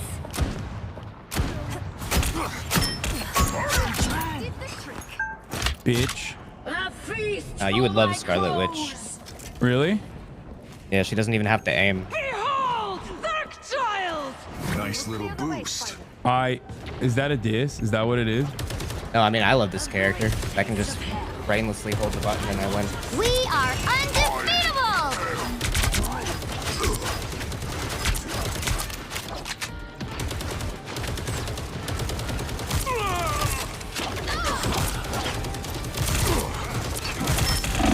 Oh, fuck! Iron Fist cooked me. It's off feeling. Wait, so you do have a mic. I just heard you. This fight was never yours. Cinna wants to play. Cinna wants to play with us. She's ass though, I'm afraid. Like worse than me even. Cinna's Twitch. What? She's Twitch. He's W community now.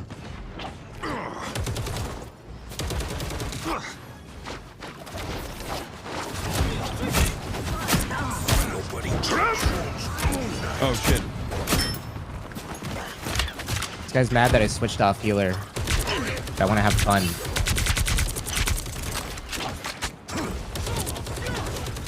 You're suck at this game. Ah! Oh my god, I can never do this. Let's not be nice. Let Cinna play. Yeah, no, of course I would love to let Cinna play. Let's finish this round and then we'll add Cinna. Why wouldn't I let Cinna play, chat? What are you, crazy? Y'all took me seriously when I said that?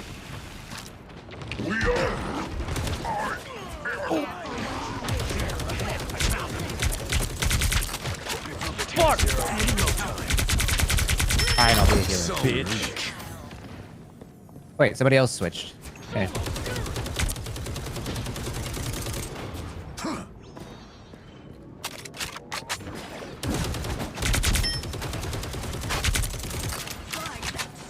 Leave them to Khonshu. I'm close to ulting. Saves me. Shit. Only 60 What the fuck? This Iron Fist! Gets in your face, you can't do anything. God, I want to do Iron Fist after I get my after I pop my ult. I'm gonna probably switch to Iron Fist because I want to fuck this Iron Fist up to show him how it's really done. You know what I'm saying? Yeah, switch, bro. Go smooth.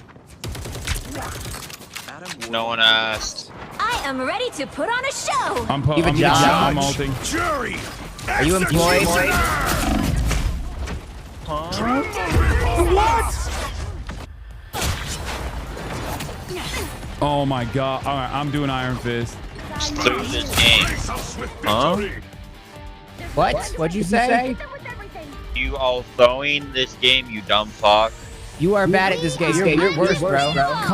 Connor, don't. You're gonna make him mad. Oh, you don't want him to have a little moment? Oh no, I want to fucking win the game. And we're gonna lose this game, I think. Yeah, it's kind of my fault. Well, you can't expect to win them all. People get toxic in quick play. That's crazy. So that's why I say solo queue is the best way to play this game, because it's just part of the challenge going up against your own team. You could argue that your own teammates in a game like this is worse than the red team. All right, I'm only level 6. Let's get Senna in. What's Senna's? Oh, Nandre wants to play as well.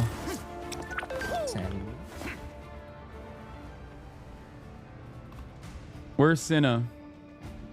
You are not that good, man. Guys, I know I'm not good. Solo queue is so fucking funny and so toxic.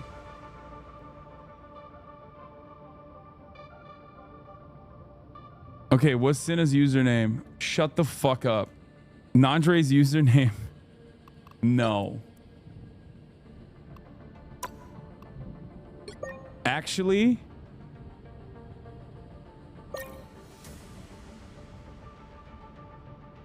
hello. I'm joining the call. Senna, what's your username? Did they lie about Senna? Because she didn't join the call. She didn't join the call. Senna, join the call. Oh, was chat lying? Who is real? We have real Hasanabi in here, and we have real Hassan Piker. It's Nandre.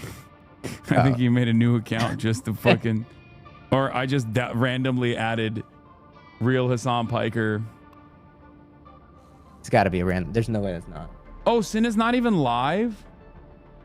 Wait, she said 1 second. Maybe she is joining. Oh my gosh, She doesn't stream video games anymore. He said, nah, it's me, Lamau. Nandre, join the fucking chat, dude. Yeah, I'm gonna call. Is Nandre not invited to the call? I'm adding him. Wow, that's fucked up. What's wrong with you, dude? Why did you make a new account just for this? I typed it in. I thought you had it. Why would I change my name to real Hassan Piker? Well, now I'm stuck with it. I tried to change the name. They said I can't change it for 3 months. Yeah, you're cooked. Someone had Hasanabi. Put on shared chat so that I get 20,000 viewers. Someone had Hasanabi on mine. I don't know how to do it. I don't know how to do it either. I'll figure it out. If you figure it out, let me know.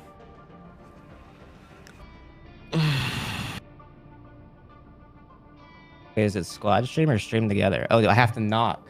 Oh, true. Okay, but I don't get like a notification or anything, so I don't know how that works. I don't know either. Click not. But it worked. Join. Holy shit. It worked, but you also have to share chat, I think. Okay, I'm down. But I don't know how to do that. So it won't even group as like, oh, share chat is on. Okay, there you go. I think it automatically does it. There we go. Nice. Look at us. My chat's not unionized, so. Y'all are not winning without Meinhardt either. I'm a union buster. Oh.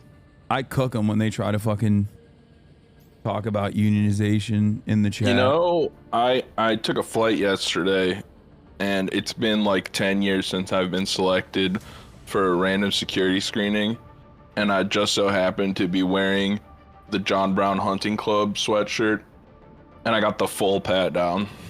Yeah, they touch your little butthole? All the way up, whole scrotum, down my seam, the whole thing. That's nice. Wow. So thank you for that. You're welcome. Sometimes you gotta let others cop a little feel to feel alive, you know what I mean?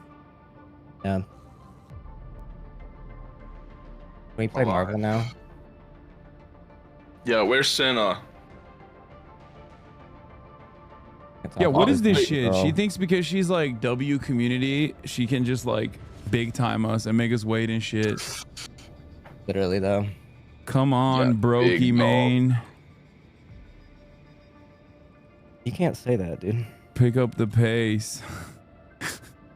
Am I gonna play Jeff or Squirrel Girl? Yo, Sapphire Award changed her. You're right, chat. It did. It fucking did. Doesn't even speedrun anymore. Sapphire Award changed you. Should we play one while we're waiting? I'm fucking... Yeah. I'm itching. Run it. All right. I've seen that click to the wipe it off option. I'm sure you can cook in this game.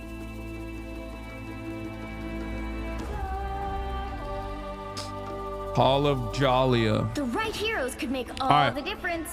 Najo, have you played this game? You're a fucking real ass gamer, so. I have not played this game yet. Oh, but I've watched enough. We're fucking cooked. It's like Overwatch, but bro, we're Marvel. cooked. You're about to get carried by Connor and I. All right. So All right, no. I'll do fucking Venom. I'll play tank. Venom. Hey, anybody here got a mic? Who hears on comms, guys? What's my default push to talk here? Yeah, what is the default push to talk? I'm gonna change it quick. Go Squirrel Girl, go. No, dude, I'm not doing it with the Coomers. They'll be coming in 30 seconds. Oh yeah, Squirrel Girl, you'll be good at her. Push to talk default is comma. Comma? Hello, hello? Can you guys hear me? Or apostrophe. Wait, apostrophe? Top left on your keyboard. What? Hello? Hello? Yeah, there you go. Wait, can you guys hear me? There she is. Look who it is, dude. Hi. Oh, you're too late. We just started. Alright, she'll get a next one. Wait, where are the enemies just coming started? from? Yeah, we literally just started the round. Dude, you couldn't wait 2 seconds? We waited. We waited a couple of minutes. Bro, you spontaneously added me into a group. You're surprised it took me like 2 minutes. I thought you were waiting. I was told you were waiting. No, I'm offline. I just entered. Let me watch your game. Oh my god, I got destroyed. Wait, do we not have healers? I will switch to Jeff.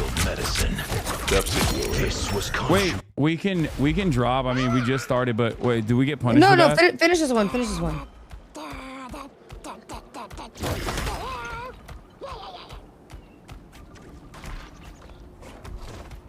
Okay. If we damage them enough, we don't really need healers. Wait, do we actually not have healers? No, we do. We have one. Actually, two. Oh, this Venom is just standing in our team.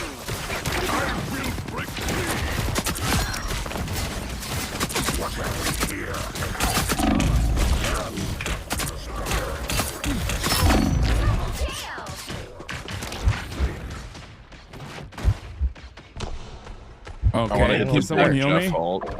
You're the wait. Oh, I got confused. Can someone heal me? I thought real Hassan Piker was you. Thank you.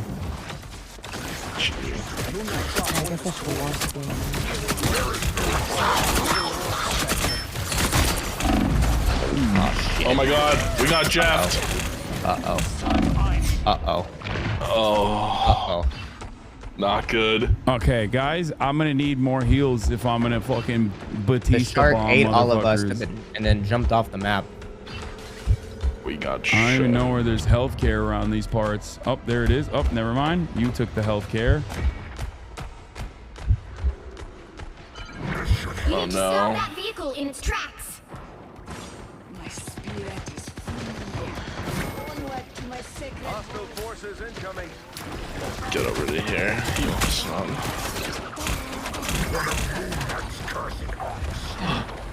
Jeff on Jeff violence over here.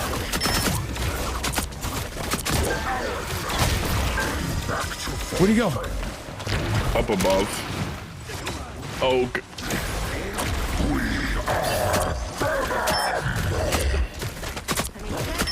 Venom is one shot. Nice, nice, nice. Down. Big. I have my alt as well. I don't know what it's. I still haven't been able to figure out how to eat ass with it, but I don't really know what his does. You like go underground, you can like jump up on people. I've got Jeff ult.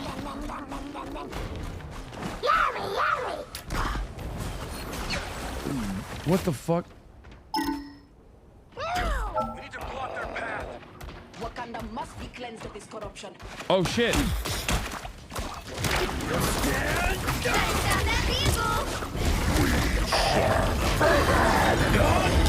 Oh shit. Did I get anybody? What the fuck?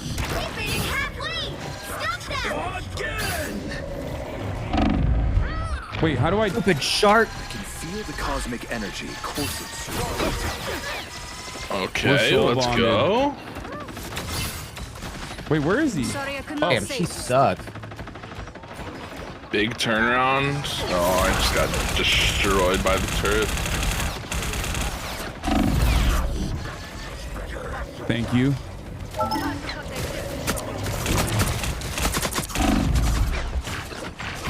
Oh, I died. I ate that shit. I'm not solo. I mean, I guess we're not solo queuing. We're trio queuing. Everyone else on our team is on fire except for us. What the fuck? Should I change character, chat? What does this team comp need? Team comp's not too bad.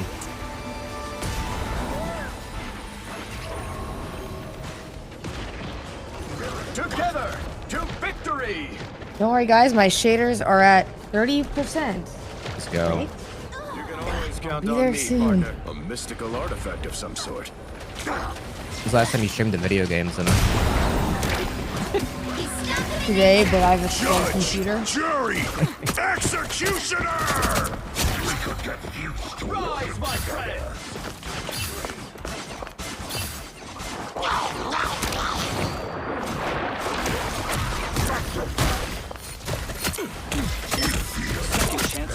Enemy ahead. Prepare to engage. Oh, Hassan behind us. I'm too busy. It's okay. I got away.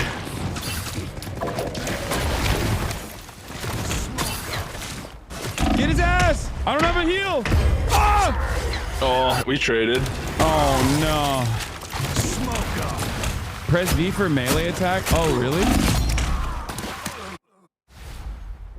The shark's on the point. I think I'm doing fairly well, all things considered, as a tank. Yeah. Chat. All right. Yeah, we were just in there. We were in deep. We need Brogy Main Sinna to carry. Yeah, we do. Wait, Sen, have you played yet at all? I played yesterday. Squirrel Girl. Dude, she's the best. Yeah, she's cool. Go ahead, Hassan. Say what you want to say about her. Oh my god. Okay, that guy knows how to use the turret a lot better than me when I'm using it fucking. It's a hard one to use because if you take a crappy angle, it's trash. Ah, fuck. Big heals, big Oh, heals. my game launched. Let's go. Don't worry, guys. Daddy's here to carry. Yeah, I could not play it the other day. I had to like go in the config and switch stuff around to get it to launch. Let me get some subs in the chat. Hi, what the fuck? Where's my heals at, Chad? Oh my god. Only 60 seconds Send a left. shot a laser in her eye. Damn. Oh, yeah, I did that yesterday. Why'd you do that? That's old news. I did it because Miz did it, and I thought, why not? Did it blind you? No.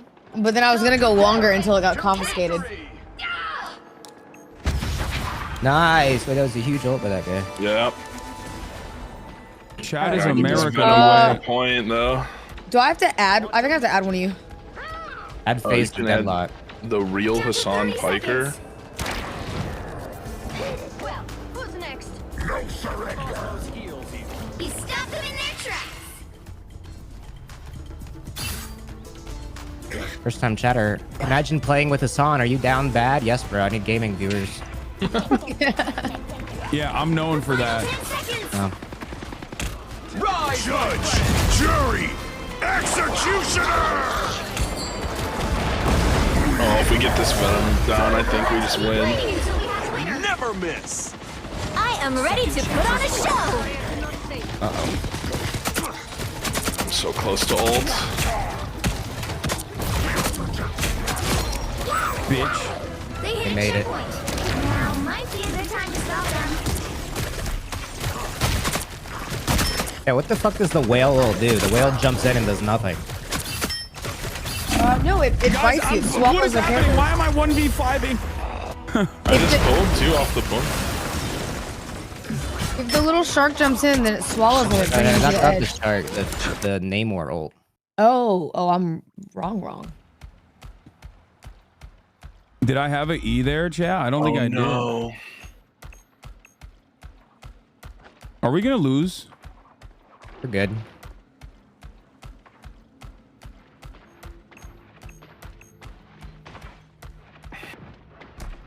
Where the fuck am I? Why am I so far?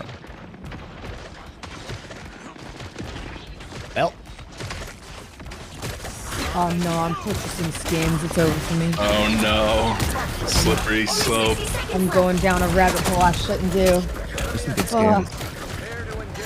Yeah, some of the leak skins are really close. Sure. On the X the everything app. What is this, bot?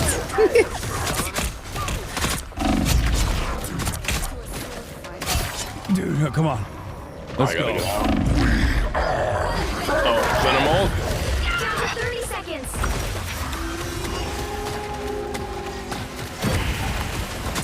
I mean, we're holding right now.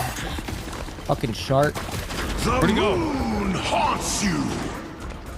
He's stuck Right here. in their tracks.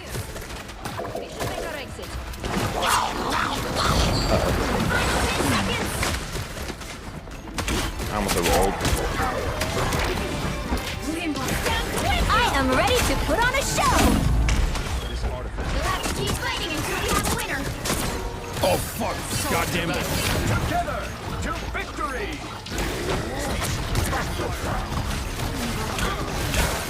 No! Yes! Wait, I've been swallowed. You're doing no, well. don't throw me out! Oh, that's you. Oh, you saved my life. Another Doing well. Punisher ults. That was a sick hold at the end. Oh shit, you guys won? Oh. Oh my god, I was MVP. The face of deadlock. No, I wanted you to lose without me so I could carry. Fuck. If we lose now, it's gonna look bad. All right, Hassan, tell me your username. Real Hasanabi. I don't even give a fuck about my username. That's fine. I get it. Fuck you too. I'm gonna be honest, just fuck you guys. Wait, type them so I can have them. Face of deadlock. What? Face of deadlock. You see that? You would have chat? some That's a dumbass highlight right username. there, baby. Someone took my name. Literally, I got the game frame 1 and someone already took it.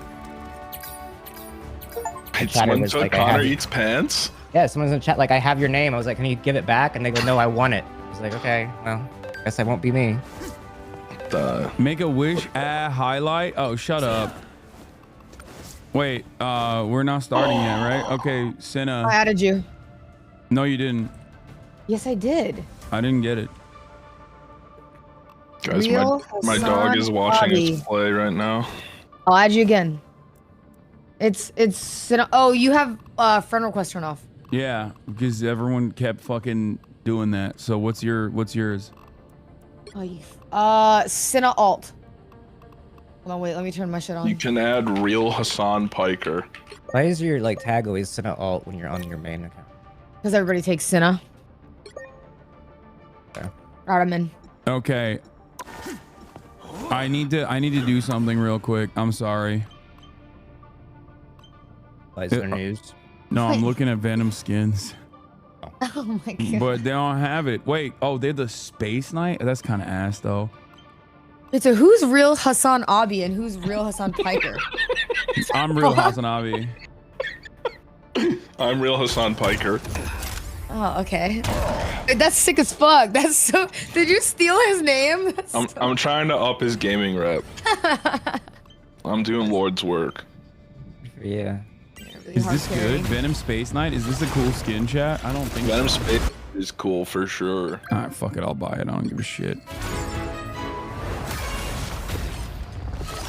Come on, it's astronaut Venom. Doesn't even look like Venom. He looks like Hulk. SpaceX Venom. It's good. We'll feed people out. SpaceX. People will think that it's not. Just realized that SpaceX has X in it. Like X everything out. Like his son. It's my favorite. Wait, was that actually a skin or just a fucking tag? I should have made my username Elon's son's name. Oh, let's go. That's smart. That would have been so good. Mine was Luigi Mangione, and then I changed it. Ooh. Wait, Luigi Mangione, the people's hero? Yeah, I had it as that, and I changed it. Insta-lock, Venom. You already know this guy's a fucking noob. Am I still healing? Insta-locks Venom, bro. I'm fucking ready. Oh, hey, does anyone? Wait, which one is the mic again? Can you guys hear me? Hello? Yeah, you're working. Hello? Works. Hello? Can anybody hear me? Hello? Yo, I can hear. Are we talking in game? No, we're saying if anybody in game will talk to us, and they never do. Follow Sin on Twitch. Follow Sin on Twitch. Yo, pin that. Watch me. Please watch me at twitch.tv/Nandre. I can. Twitch. How do you make a reticle without the dot? Twitch.tv/Sina. How do I turn off the dot? I don't know. Wait, you can do custom reticles? Yeah. Oh, I Wait, definitely what the fuck need to is hit that? that. Did you see that green thing circling around me? What the fuck was that? This? That's me. Are there bots in your chat, Connor? I'm a People are being like, shark. yo, 10 viewers free for you if you activate the bots. Yeah, I need those. Yeah. Oh, fuck, they're already here. They are running 3. Wait, look at their team. I got him. What is What the this? fuck is this? Wait, what is it? I got heal on you, Hassan. You can go hog wild.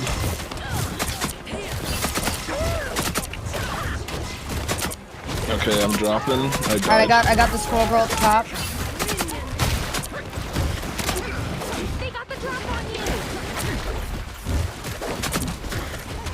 We gotta try Scarlet Witch There's one, later. come behind us, Hassan would kill it on Got him, Scarlet. got him. Yeah, I heard you explaining Joe. I was watching SK play Psylocke, but that hero was way too Does anyone have a hard. heal for me? Yep. I'm riding your ass. I need to learn gaming terms like flanking. What does that even mean? It means the side. You come from the side. Bro, I'm on a 5-player kill streak right now. That's not a gaming term. That's war. Oh, shit. That's history. Yo, who wants to smoke? Vehicle reached a checkpoint. You said who wants to smoke? That's your gaming term that you needed to learn? Yeah, who wants to smoke? That's crazy. What's wrong with that? That's crazy that you Yeah, I'm falling back a little bit. Those are things fuck, I like need to level heal, dub one. I need to heal bad. Yeah! Sorry, I'm adjusting my crosshair. I vault. I'm going in. Alright, do a scroll stampede. Got their ass. Oh my god, they killed me while I was ulting.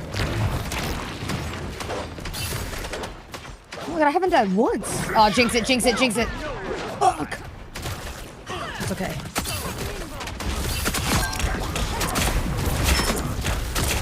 I got heal on you, Connor.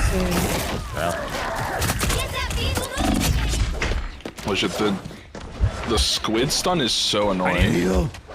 I need to heal. I'm trying to get to you. Thank you. Yeah, we good.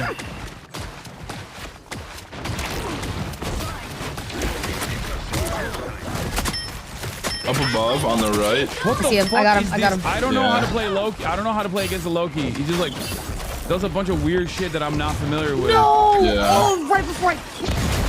I don't really get Loki either. I've never played him. Oh, Hassan, that is Harry over there. I know. I'm backing up. I'm backing up. Are we here? Nah. Okay, I'm backing up big time. I'm back. I'm back. I also need to heal. I'm dead. I'm trying to kill that guy with the arrow because he's really fucking us up. Yeah. Get that vehicle moving again. Hawkeye. His name's Hawkeye. Got him. I got him. He's in the Do movie. I have a heal?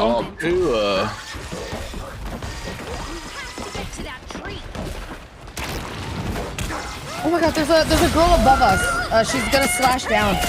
She's waiting for you guys to peek out of there. Right now, behind us. There you go. Oh my god. Oh, she I just got slapped my squirrel asshole. girl. Yeah, she's waiting up there. Oh.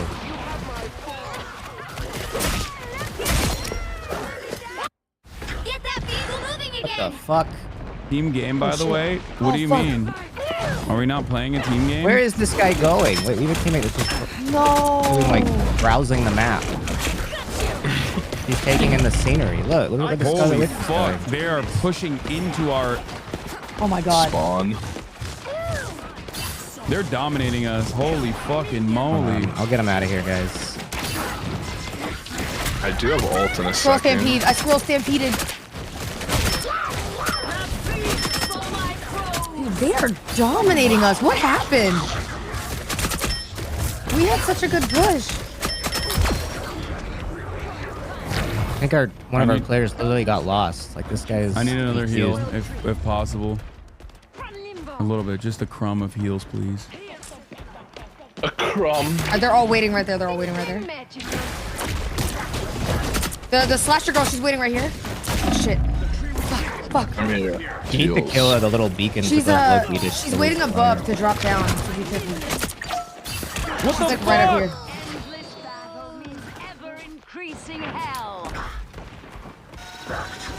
Why doesn't that fucking... I don't even understand, like, what the Loki character is. It's very annoying. You have to figure out who the OG one is, right? Like, the real one? They're gonna ambush us for sure. This looks like a... Yeah, they're waiting for us to walk in here and die. Oh, yeah, they're... Land shark upright. Oh, yep, on the top.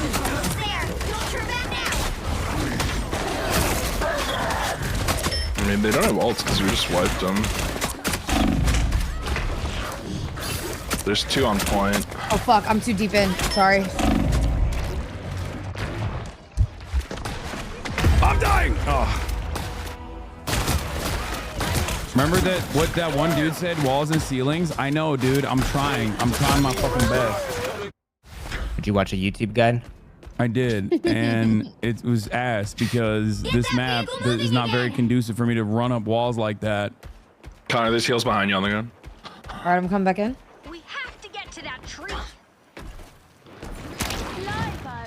Get that squirrel girl. The tree we seek is not far from here. Oh, shit.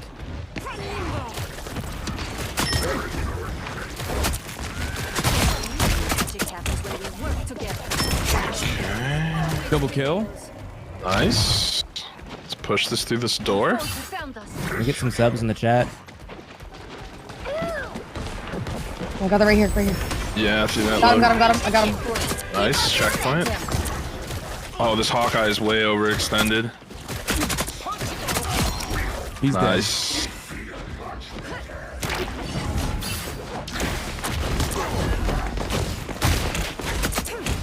I almost have ult. Wait, isn't my character Kate Blanchett? Yep. With wild Nice, mascara. good shit, guys. She was in the Borderlands movie. She was in the Borderlands movie.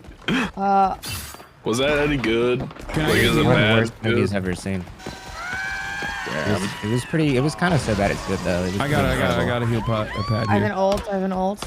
Me too. I want to try and find this back line. They're above.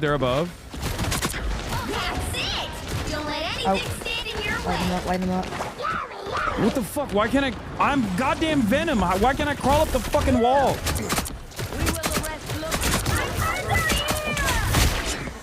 Got him. Bitch. I threw two behind us, behind the point. They're away from their team.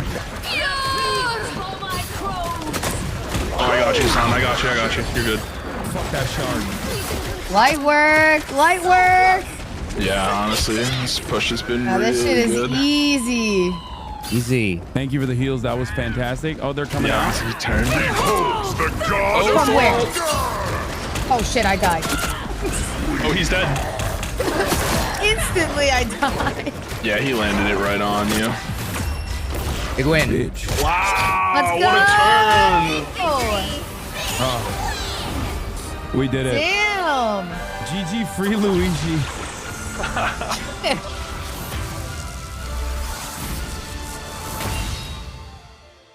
Big dubs. Big dubs. Oh my god, I'm level 7. Oh my god, only 3 levels until I'm a pro gamer. Bro. Everybody, don't forget the thumbs up, everybody. Oh yeah, that's a thing you can do. Dude, I never use those features in games, like commendate or like. Wow, you don't like I camaraderie? hate my teammates. You get rewards. You get currency. You're playing against your teammates in solo queue, dude. Part of it. Look at my little dogs watching us play.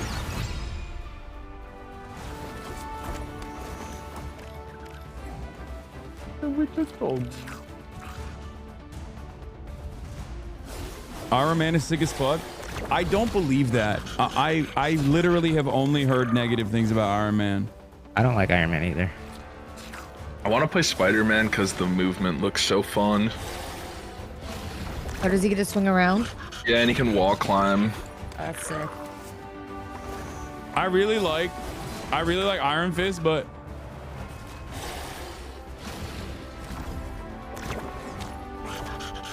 someone in your chat, I think, said I used to only watch small streamers. Connor, you've changed. Now that you have 19K. No, I know. I switched up real You quick. fucking changed, dude. I started banning people, modding people that know what they're doing. Wait, do you like mod people that are like good at moderating? What is yeah. being good at moderating? Wait, where are we at? Why haven't we started a new game? What's happening? Aren't you the leader? Is it back? Oh, where's the one? Oh, I should have hit the one more round button. That was my bad. Sorry, guys. No, I just are you moderate in? people that don't want it. Like if someone in chat like does something bad, I moderate them, and then I'm like, "You're a mod now," and then they can't do Inverse anything about it. moderator property. It's Oh, You're the you best make, mod. you make bad chatters mods, so Yes. that they feel like a sense of, they have this like elevated sense of importance. All of a sudden, they're like, "Oh shit, like I gotta be They good start now." sticking around. They start sticking around, and then also like you don't get the people that are like get really excited about being a moderator, which is like the worst kind of guy. Like, oh, I'm an internet janitor now. Okay, don't shit on my mods. Yeah, it was, you just. God forbid they're excited about something. It's like, Yeah. fuck them. I run a whole different ship over on my channel. You guys do your thing. I've actually had Hassan banned for months. He Wait, just do we have hasn't a noticed. tank? I didn't see our comp. Do we have a tank? Oh shit, I don't know. I used to be a swordmaster. We do not have a tank. but now That's crazy. I'm We have so 2 much healers and no tank. Okay, I'll Coming be. in 30 seconds. Fuck it. I I'll can be tank. Should I switch? I'll be tank. I'll be tank. No, we need healers. When I see someone with powers These like two yours, healers. I think, wow, We have 2 healers. I mean, how can I Unless compare? that character doesn't play healer. Yeah, Venom tank. Anybody on comms? Anybody got a mic in here? Send us an agent stream is here. Battle starts in 5, 4, Fuck you, 3, bitch. 2. Agent's playing with Pokemon. We're playing with Brokey You have to Man. stop them from securing You know what? the I'm happy you area. lost to Aiden Ross, Connor. Okay, fuck We you. and he is Oh, Pokemon. shit. I'm happy. Uncalled for. Uncalled No, I for. deserve that. Flag on the play. Always Come knew on. you were a Trump coming supporter. on me, he's coming I've on seen me. the videos. I know the old lore. Ooh, first blood.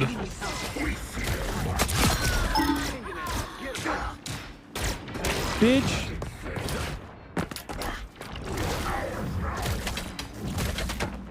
I'm coming back. The Sapphire Award path to conservatism continues. They need to make the Sapphire word apply to men under 5'7" next year. Sapphire, right okay, next to a fuck heel. you. I'm just as marginalized as some Wait, of you. was that photo of you on Chuckle? Yeah, was that real? Dude, well, yeah, it is, but like, it looked bad until Hassan's episode came out and people saw dude, that the camera. Was like you're so small Look at Hassan on compared to them. it. Look at Hassan on it. Dude, Hassan looks tall next to them too. But it's just absurd because I was personally objected to it. Oh, I need It's heal. the What the camera. fuck? Stay on objective, bro. But it looks really bad for me, for sure. Shooty needs to do a right-wing grifter award. Oh my god. Fuck am I? Who did the best right-wing pivot this year after their career fell apart? The best one? Yeah. Your uncle. Your uncle. No, that's true. That's not even fake. Too real, dude. That's messed up. Jesus. Bro, I'm so fucking. Oh my god, I was so far. Maybe Mo 9 times. What the fuck? What are these little shits? I'm in such a bad position. Oh, This here we map is terrible. go. Yeah, it's hard to tell what the fuck is going on here. I don't even know where the fuck I am on this map. I hate this planet. I would never be on the Venom planet. Oh, my homies Honestly, hate the fuck Venom the Venom. planet. Oh, I'm trying to heal you, Son. It's deep. I'm deep. I'm deep. Venom. Went the wrong way. Please keep healing. I'm trying.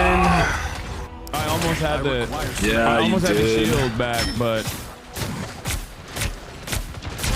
I almost have ult. Bro, I get so turned around on this map. I have no idea what's going on. I don't know where the fuck I am. This map is terrible.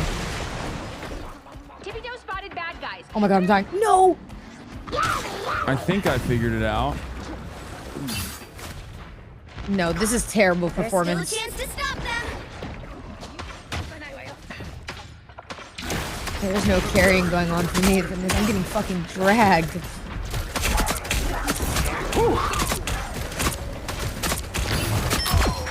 Oh, I just got my shit shoveled in. Stop them in their tracks.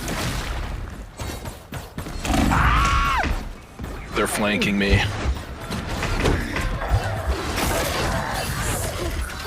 Yeah, so maybe you should do a quiz of gamer terms. What the fuck is that? I don't know if I want to do a quiz of games. I feel like that could be a good thing. Oh, it will definitely be bad. Rank all hating words. What the hell is Robovolver? What? Oh shit, I shouldn't have dived in. Oh, you are in the thick of it. Everybody knows. This is the worst ult of all time. At least they're archers, ass.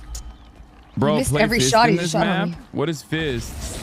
I'm gonna play Groot. Oh, someone else playing Groot. No. I'm falling back. No. Oh, I can do combo stuff with Groot. I'm gonna do Punisher. I'm Punisher now. Fuck this. We're going for that right wing drift award, huh? Oh, he's woke now, actually. They changed him. What? Punisher is woke? Yeah, What just happened? He You got a disavowed one his shot. symbol. Wait, you got one shot too? Yeah. Think about what you did. This is not over. Dude, he's sniping.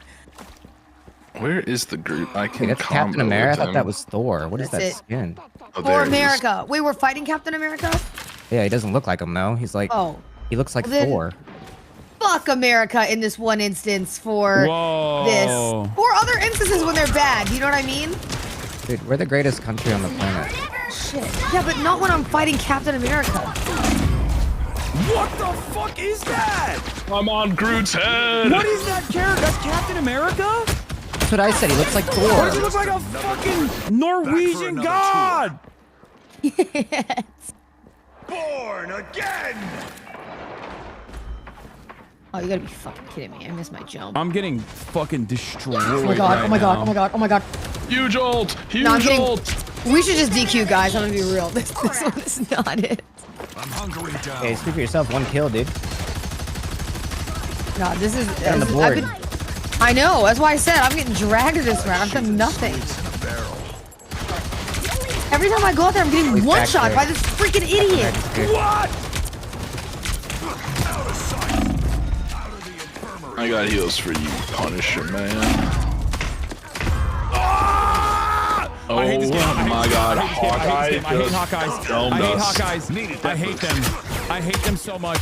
They're so fucking cheese. Oh, look at me. I'm fucking dialing it back. Oh, look at me. I need Iron Fist. I need Iron Fist. Immortality comes with a price. But You I even was have a glad healer? to pay it. Yeah, me. Can you do your job? I'm trying. I keep dying. This Hawkeye's all over my grill. I do want to ride on this Groot more though. That shit is fun. No, Captain America. No. What? Oh my god. He's looping. I'm having an existential crisis. Oh my god, I hate this fucking Hawkeye. You'll fall long before I'm about to crash out. I'm dying. Yep, it's over. Stand on it. Oh, huge Groot ult. Too late. Hard to tell when you're standing on the point in this compared to Overwatch. That wasn't even Hawkeye. Fuck this game. Fuck this guy. That's Actually, really fuck Hawkeye. this guy. Cheating. He was cheating. How could they kill Jeff? I'm just a cute little I did shark. nothing during that. All right, hit the match button. All right, I'll go healer this time, and I guarantee we win. Well, Let me give you the guarantee. the We face can't of play. deadlock Wait, when I say guarantee. one round, does it mean like we have to play with the same team? Because our team is ass. We need No, carries. we get different randoms. I think they can DQ too if they don't like the team. Everyone better than me at this game is cheating and also Hitler. I agree. Are you calling me Hitler? Typical leftist. No, you're not better than me at this game. You have nothing to worry about. No, I'm definitely better than you at this game. I saw your aim yesterday. Yeah, I don't feel Your that chat way. was cheering for you when you figured out how to shoot. Like, what do you mean? Yeah, well, You like know, I shot like a gun to- for the first time, and they're like, Sean, finally! You really should try Scarlet Witch. Y'all both give the energy of somebody who types with just their index fingers. Okay, first of all, we don't I have type any. like we don't that. have any fucking. We don't have any tanks. That's why I'm playing as a tank. Wait, I type like that. I can't type. These two. Wait, we don't even need me on healer. You can switch off healer if you want, Don. Stay strong. These No, two no, we- arguing two over healers is Pony good. Express Yeah, we right have now. three, is How what do you I'm play saying. Scarlet I'll Witch? switch, I'll Fuck it. switch, I'll What does switch. Scarlet Witch Like, do? She's like, you click and it'll be like an auto aim. It'll just like drain their life. And then her right click is like you can shoot like these like balls that explode. I'm gonna play Punisher. Ask Cinna why she hates women. We know why she hates women. I love women. The battle starts in 5. Women are great. 4, 3. That is just not convincing sounding. It really did sound like I fucking hate women, didn't it? Didn't she win the Sapphire Award? Yeah, no, women are great. Seriously. Women? I love them. Yeah, no, I can name a bunch. So it begins. Oh my god. That character is squishier than I thought. Maybe play a tank, Non. Yeah, I'll switch after this. Who do you recommend? Whoever you like. Okay, Venom? okay. I don't know how to play this fucking. I don't know how to play this goddamn character. Hold the click. Oh, it's hold. Yeah, you just hold it down. Oh. Where's this Venom on here? Nope, too many bad guys. We must hold our ground. Why can't I see it? You can Oh my go God, oh my through God. walls. No, Oh, no. really? Shit. Oh, I have to put on that setting for the swinging. What do you mean to tell me all that I shooting? can't go through these. Why do You can't go through fly? walls, but you can fly with the ship. Like dodge things. Oh my god, I literally have no. I have no health. I have no health. I can't play this character. I can't. I'm so sorry. Pick what you know then. Someone dodge. in your chat just said Cinna was right, and I really wanted you to hear it. I'm gonna crash out. I'm gonna quit this game. I'm gonna quit playing the game. I'm gonna quit playing games again. This is Go why ahead I and open quit. up Minecraft, buddy, okay? No, it's too scary. Oh, shit. Minecraft right is here. scary. You No! don't want to play Minecraft, trust me.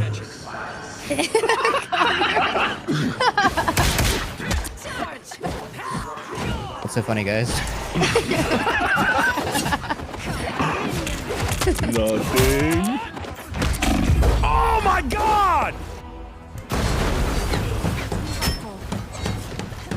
Son, why are you back here as a tank?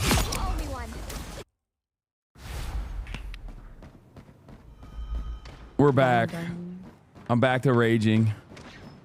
Oh, I'm Gonna stop dead. running from my heels. The yellow balls are good. Clogs to clogs in 3 generations. That's the thing. Oh shit, Spider-Man's on me. No! I'm healing you. Look who just showed up.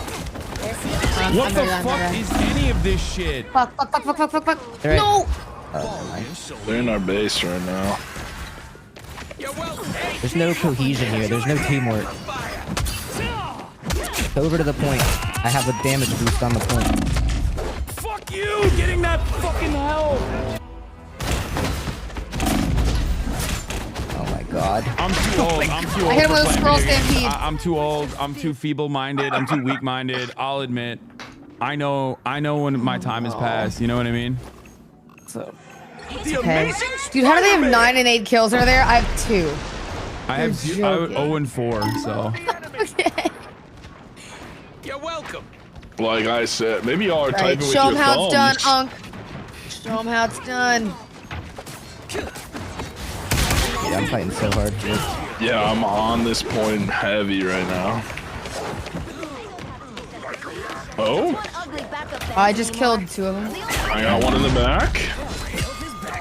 Alright, we got some space. Try and shoot the squids when you see them too.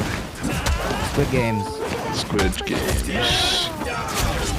The Spider-Man is asking for it. Ooh, now I have 5 kills. Let's fucking go.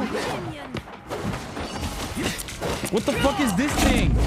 What the fuck is that thing?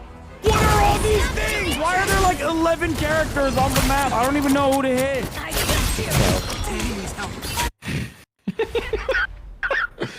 Doctor Strange about to go down. Got him.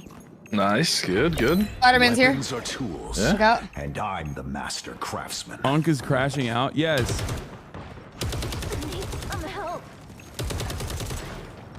See, I'm flocking help. I'm on a 5-kill streak. Battlefield ready again. Good shit. I'm hunkering down. Okay, I think they're regrouping right now. That's fine. I can hold this point. Hassan's got a good turret set up. Spider-Man's right there. Yeah, I'm behind him. Oh. Nemo's got some extra help. Lucky us. I think most of them are in that building on the right. Yes. Hassan, stand over here next to the damage thing.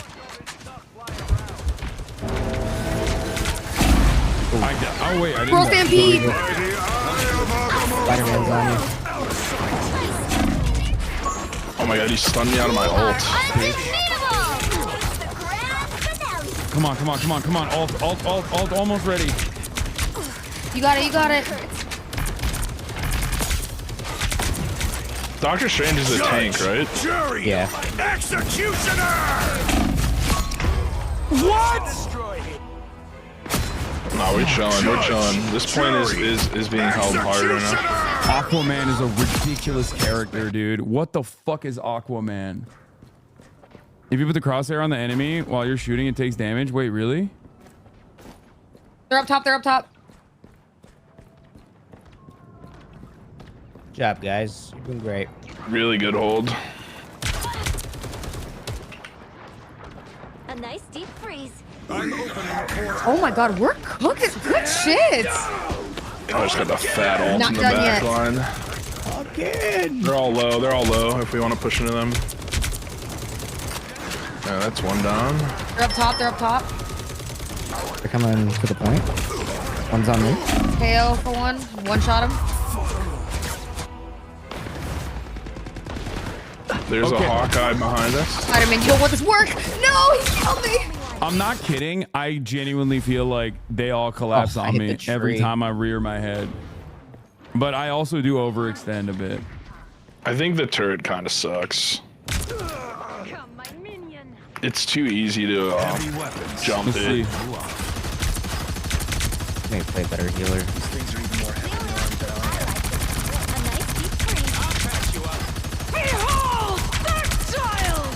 We gotta stand on it. We gotta stand on the thing. I'm here. Come over here, quick. I'm the only one on it. Oh god. Only 60 seconds left. Get a mantis. Oh shit. I got stunned. That's done too. No. Right. I got That's a killed by the freaking big Doctor Strange ult. Now might be a good time to stop them. Oh, did we all die?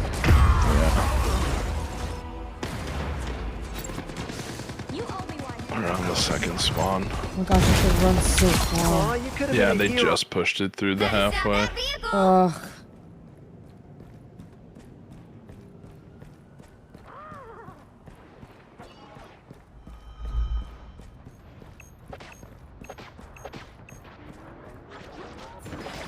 It's the grand finale. Oh man. What the fuck? Spider-Man. Spider-Man behind. Whenever I see this fucking piece of shit, what is this character? Oh. Which one? That Jeff skin is awesome. Every time, bro. Every time she just fucking destroys me. Now or never. Stop them. Pitcher dog for a soft reset? No, there is no soft resetting this. Dude, I'm just so... see the magic.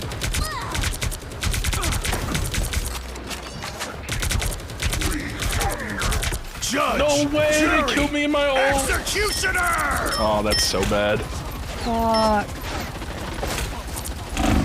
Oh. This is Just, I was about to get a triple ult. Big bite. What is that? These things are even more heavy. A nice deep freeze. What's the problem? Is it magic? I think it's just this Doctor Strange on the front line getting anything he wants. That was terrible. Yeah, that was rough. That was, we just got We fucking held for a little destroyed. bit, but We held Once they got that push through the halfway, it was really Dude, hard. Like sometimes playing Punisher feels like I'm playing Overwatch and the other team's characters are one-tapping me, so they're playing Marvel Rivals. Like I'm playing Bullet Sponge Simulator where there's like so many fucking dings and it's not doing anything, and then the character will be like, oh, he's right there, let me one-tap him, and I don't know what to do about that. wait, somebody did say invite Super. He's a really good tank, and he plays Overwatch all the time. Just load up the article.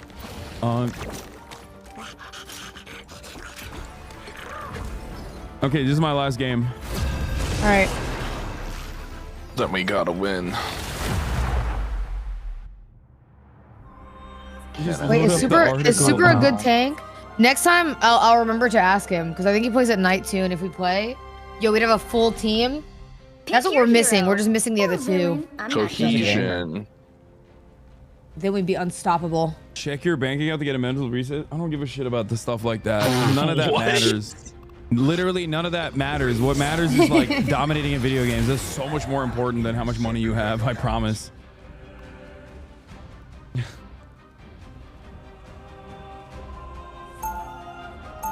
The Shroud meme. I'm clipping that and posting it to Twitter. Is this a Shroud meme? I think Shroud did that. Yeah, he died in the game and he looked at his bank account. Marcus. I wish I could calm myself down like that. I want the fluffy shark skin. I'm gonna buy that. I think they're giving out a free shark skin in like a couple days. Oh, hell yeah. Oh, yeah. They'll chew through anything. Thanks for the tip. My name is Jeff.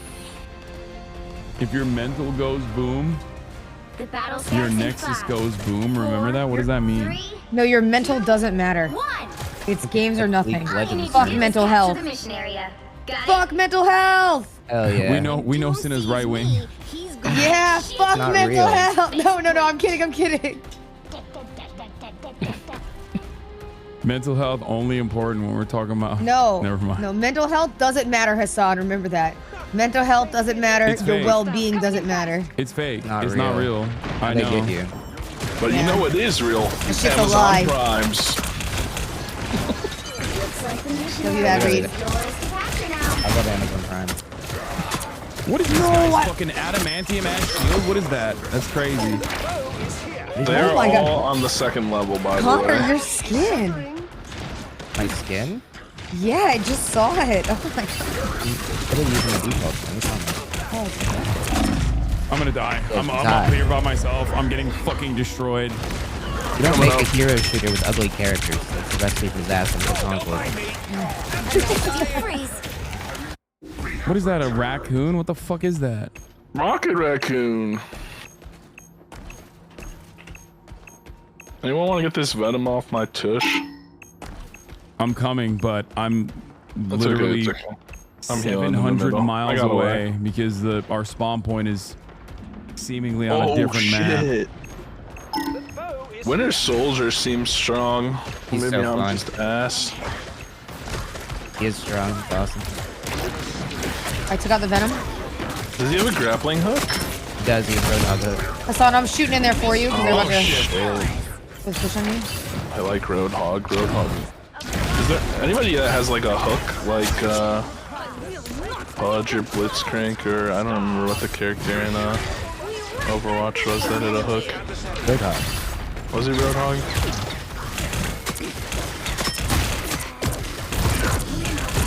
Oh fuck! I'm so here. I'm Squirrel Stampede. You're good. Squirrel Stampede. You're all healed. Push. Oh my god, this push is crazy. Yeah, this is really stuck We're in. fucking them up. I'm healing as much as I can. What the fuck? How did he survive that? I got ults very soon here. Got him. Yeah, these fights in these hallways are really good for me. I'm having fun. Having a lot of fun. Oh, dude. Oh, I got a 5-player kill streak too. Let's fucking go. Uh-oh, they're on the point. Oh, there's one pushing. Shark or Venom's snuck back here. Poor guy. No! Oh god, I got out of there. I'm falling back. I'm falling back. I'm falling back. I did the Jeff Oh, combo. he fucking domed me. I killed their Winter Soldier. No. Oh god. Not my kill streak, please. Oh my god, I'm so far. Oh, We're frick. so close though. 80%. I'm running. No, get away from me. Venom ult. Oh, frick. What is this fucking stupid ass way to do? I got hunted down. Like a dog, like a dog. This is real fire! Bitch. Oh, that was clean. I had a good round there. I went crazy. We all did. Holy crap.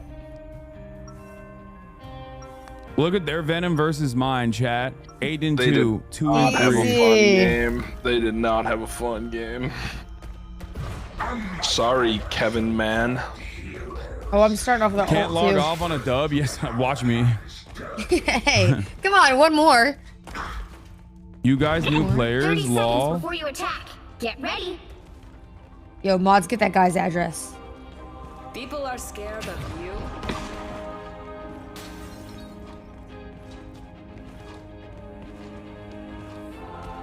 When doom has been brought to heel, I Talking will shit in the choose match as chat. God's Speak to politics?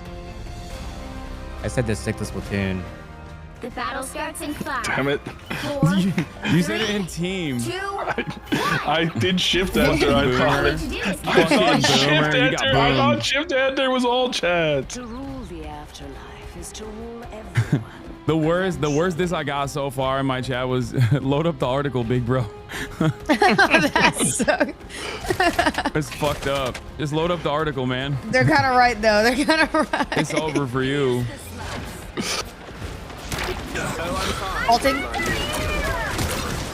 You already have ults? What the heck? I started with one because I had it from the last game. It carries over. I didn't know that. That's awesome. Only good to know I pop mine at the end just to get it out. Wolverine in the back line here. Never mind. I need a heal, please. I'm healing I would like you. Come one. Come on. No, I lost you though. Oh, you're way up there. Oh shit, oh shit. You're good. Behind us. You want her on the corner. I'm trying. Oh shit! I got Just put the political punditry in the bag, bro. I'm so mad that Trump tweeted out that Chris Christie, McDonald's drone. Yeah, that was a choice because from that him. was all time. That made me laugh out loud. I know. He's still got it Son, sometimes. have you covered the drones, or are you typically, as usual, doing alien erasure on your stream? I'm a big alien erasure guy, yes, 100%. You're always like, it's not alien. People get very mad at me for that. They like, alien lovers are so serious about it, like they go crazy over it. Because you need to do your research. I need healing. I need healing. Are you gonna cover the guys who went to Antarctica to prove that the Earth is I got a flat? triple kill. That's crazy. The Earth's not flat. That's stupid. That is true. There is no what?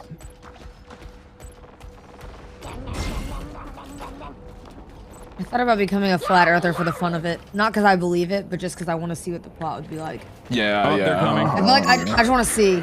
Right there. Big Jeff kill. I just took out 3. What was he trying even? Yeah, like, he's been trying to take. He's hard targeting me the whole time. This is an OP Oh, Jeff. he's probably map. a fan. Glory is almost yours. He was like chasing me down on the hallway earlier. He watched the zombie stream. He did. Back there.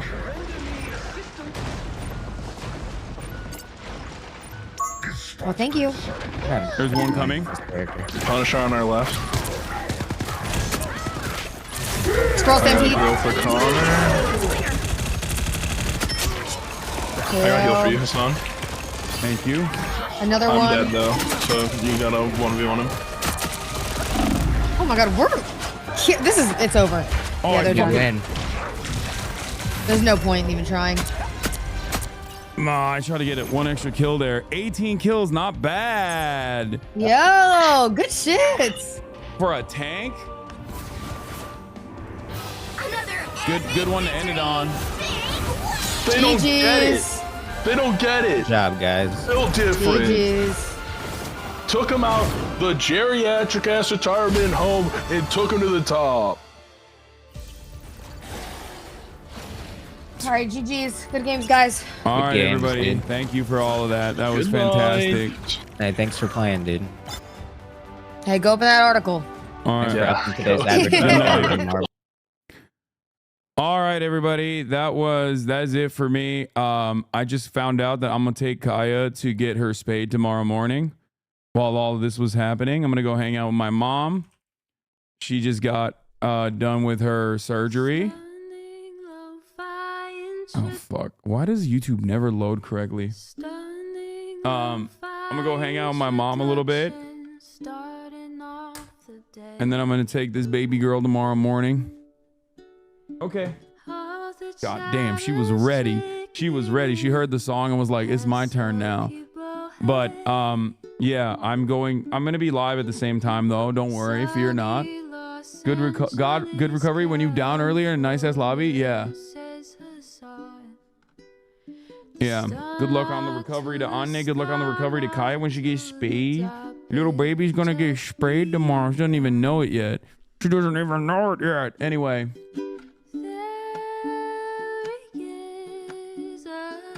Love you all. And I will see you tomorrow. Peace.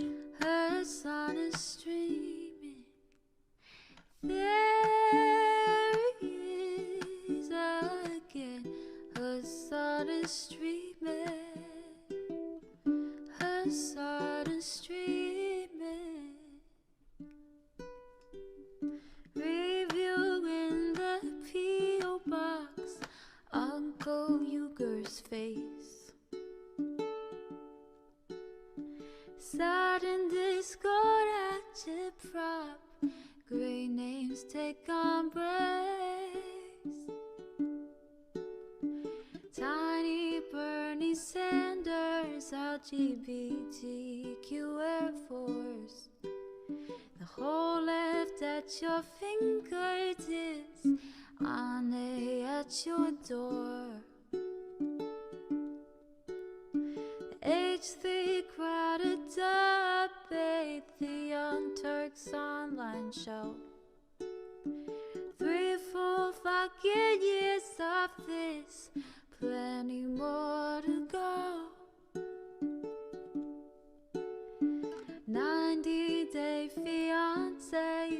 bottles of champagne, bourgeoisie. A Trump rally live reaction on mass riot at DC. There he is again, her sun is streaming. Her sun is streaming. There he is again, her sun is streaming. Her sun is streaming. Reading a live stream, fair comments, Austin show chat advice, and all the ways the right-wing pipeline can suck you in a lie. JCS react, Lord frame gets broken, cover blown. A full-blown mass pandemic, monster streaming at your home. Total radicalization coming out to find. The system you were taught to trust in was broken the whole time. All these daily streams, whether big or whether small, have helped me and so many find the meaning through it all. There he is again, her sun is streaming. Her sun is streaming. There he is again, her sun is streaming. Her sun is streaming.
enemies of humanity get their comeuppance even for a little bit.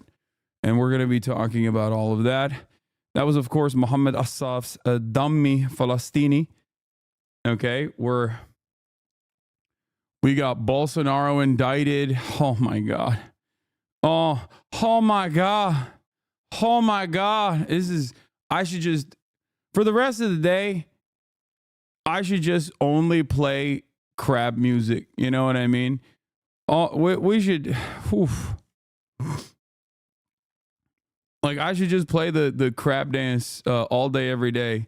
The International Criminal Court. Wow. Wow.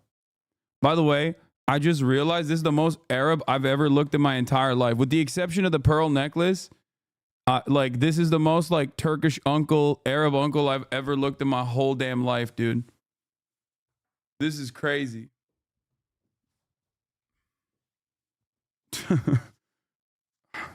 I need to tone it down. Anyway, ladies and gentlemen, good things come in threes, I guess. And there's a lot happening. Are you wearing cologne? Of course, I wear a shit ton of cologne. AKP seçim mitinginde sahneye çıkacak gibi duruyorsun. Aynen ha. Tam öyle bir halim var yani. How's Kai? Did she get space? She did not. Well, but yeah, before I get to the news and all the celebration and whatnot, this is the part of the broadcast where I tell you about my personal news. Of course, it is Thursday, November 21st, 2024. I am a little late, and I apologize for the delay, and there's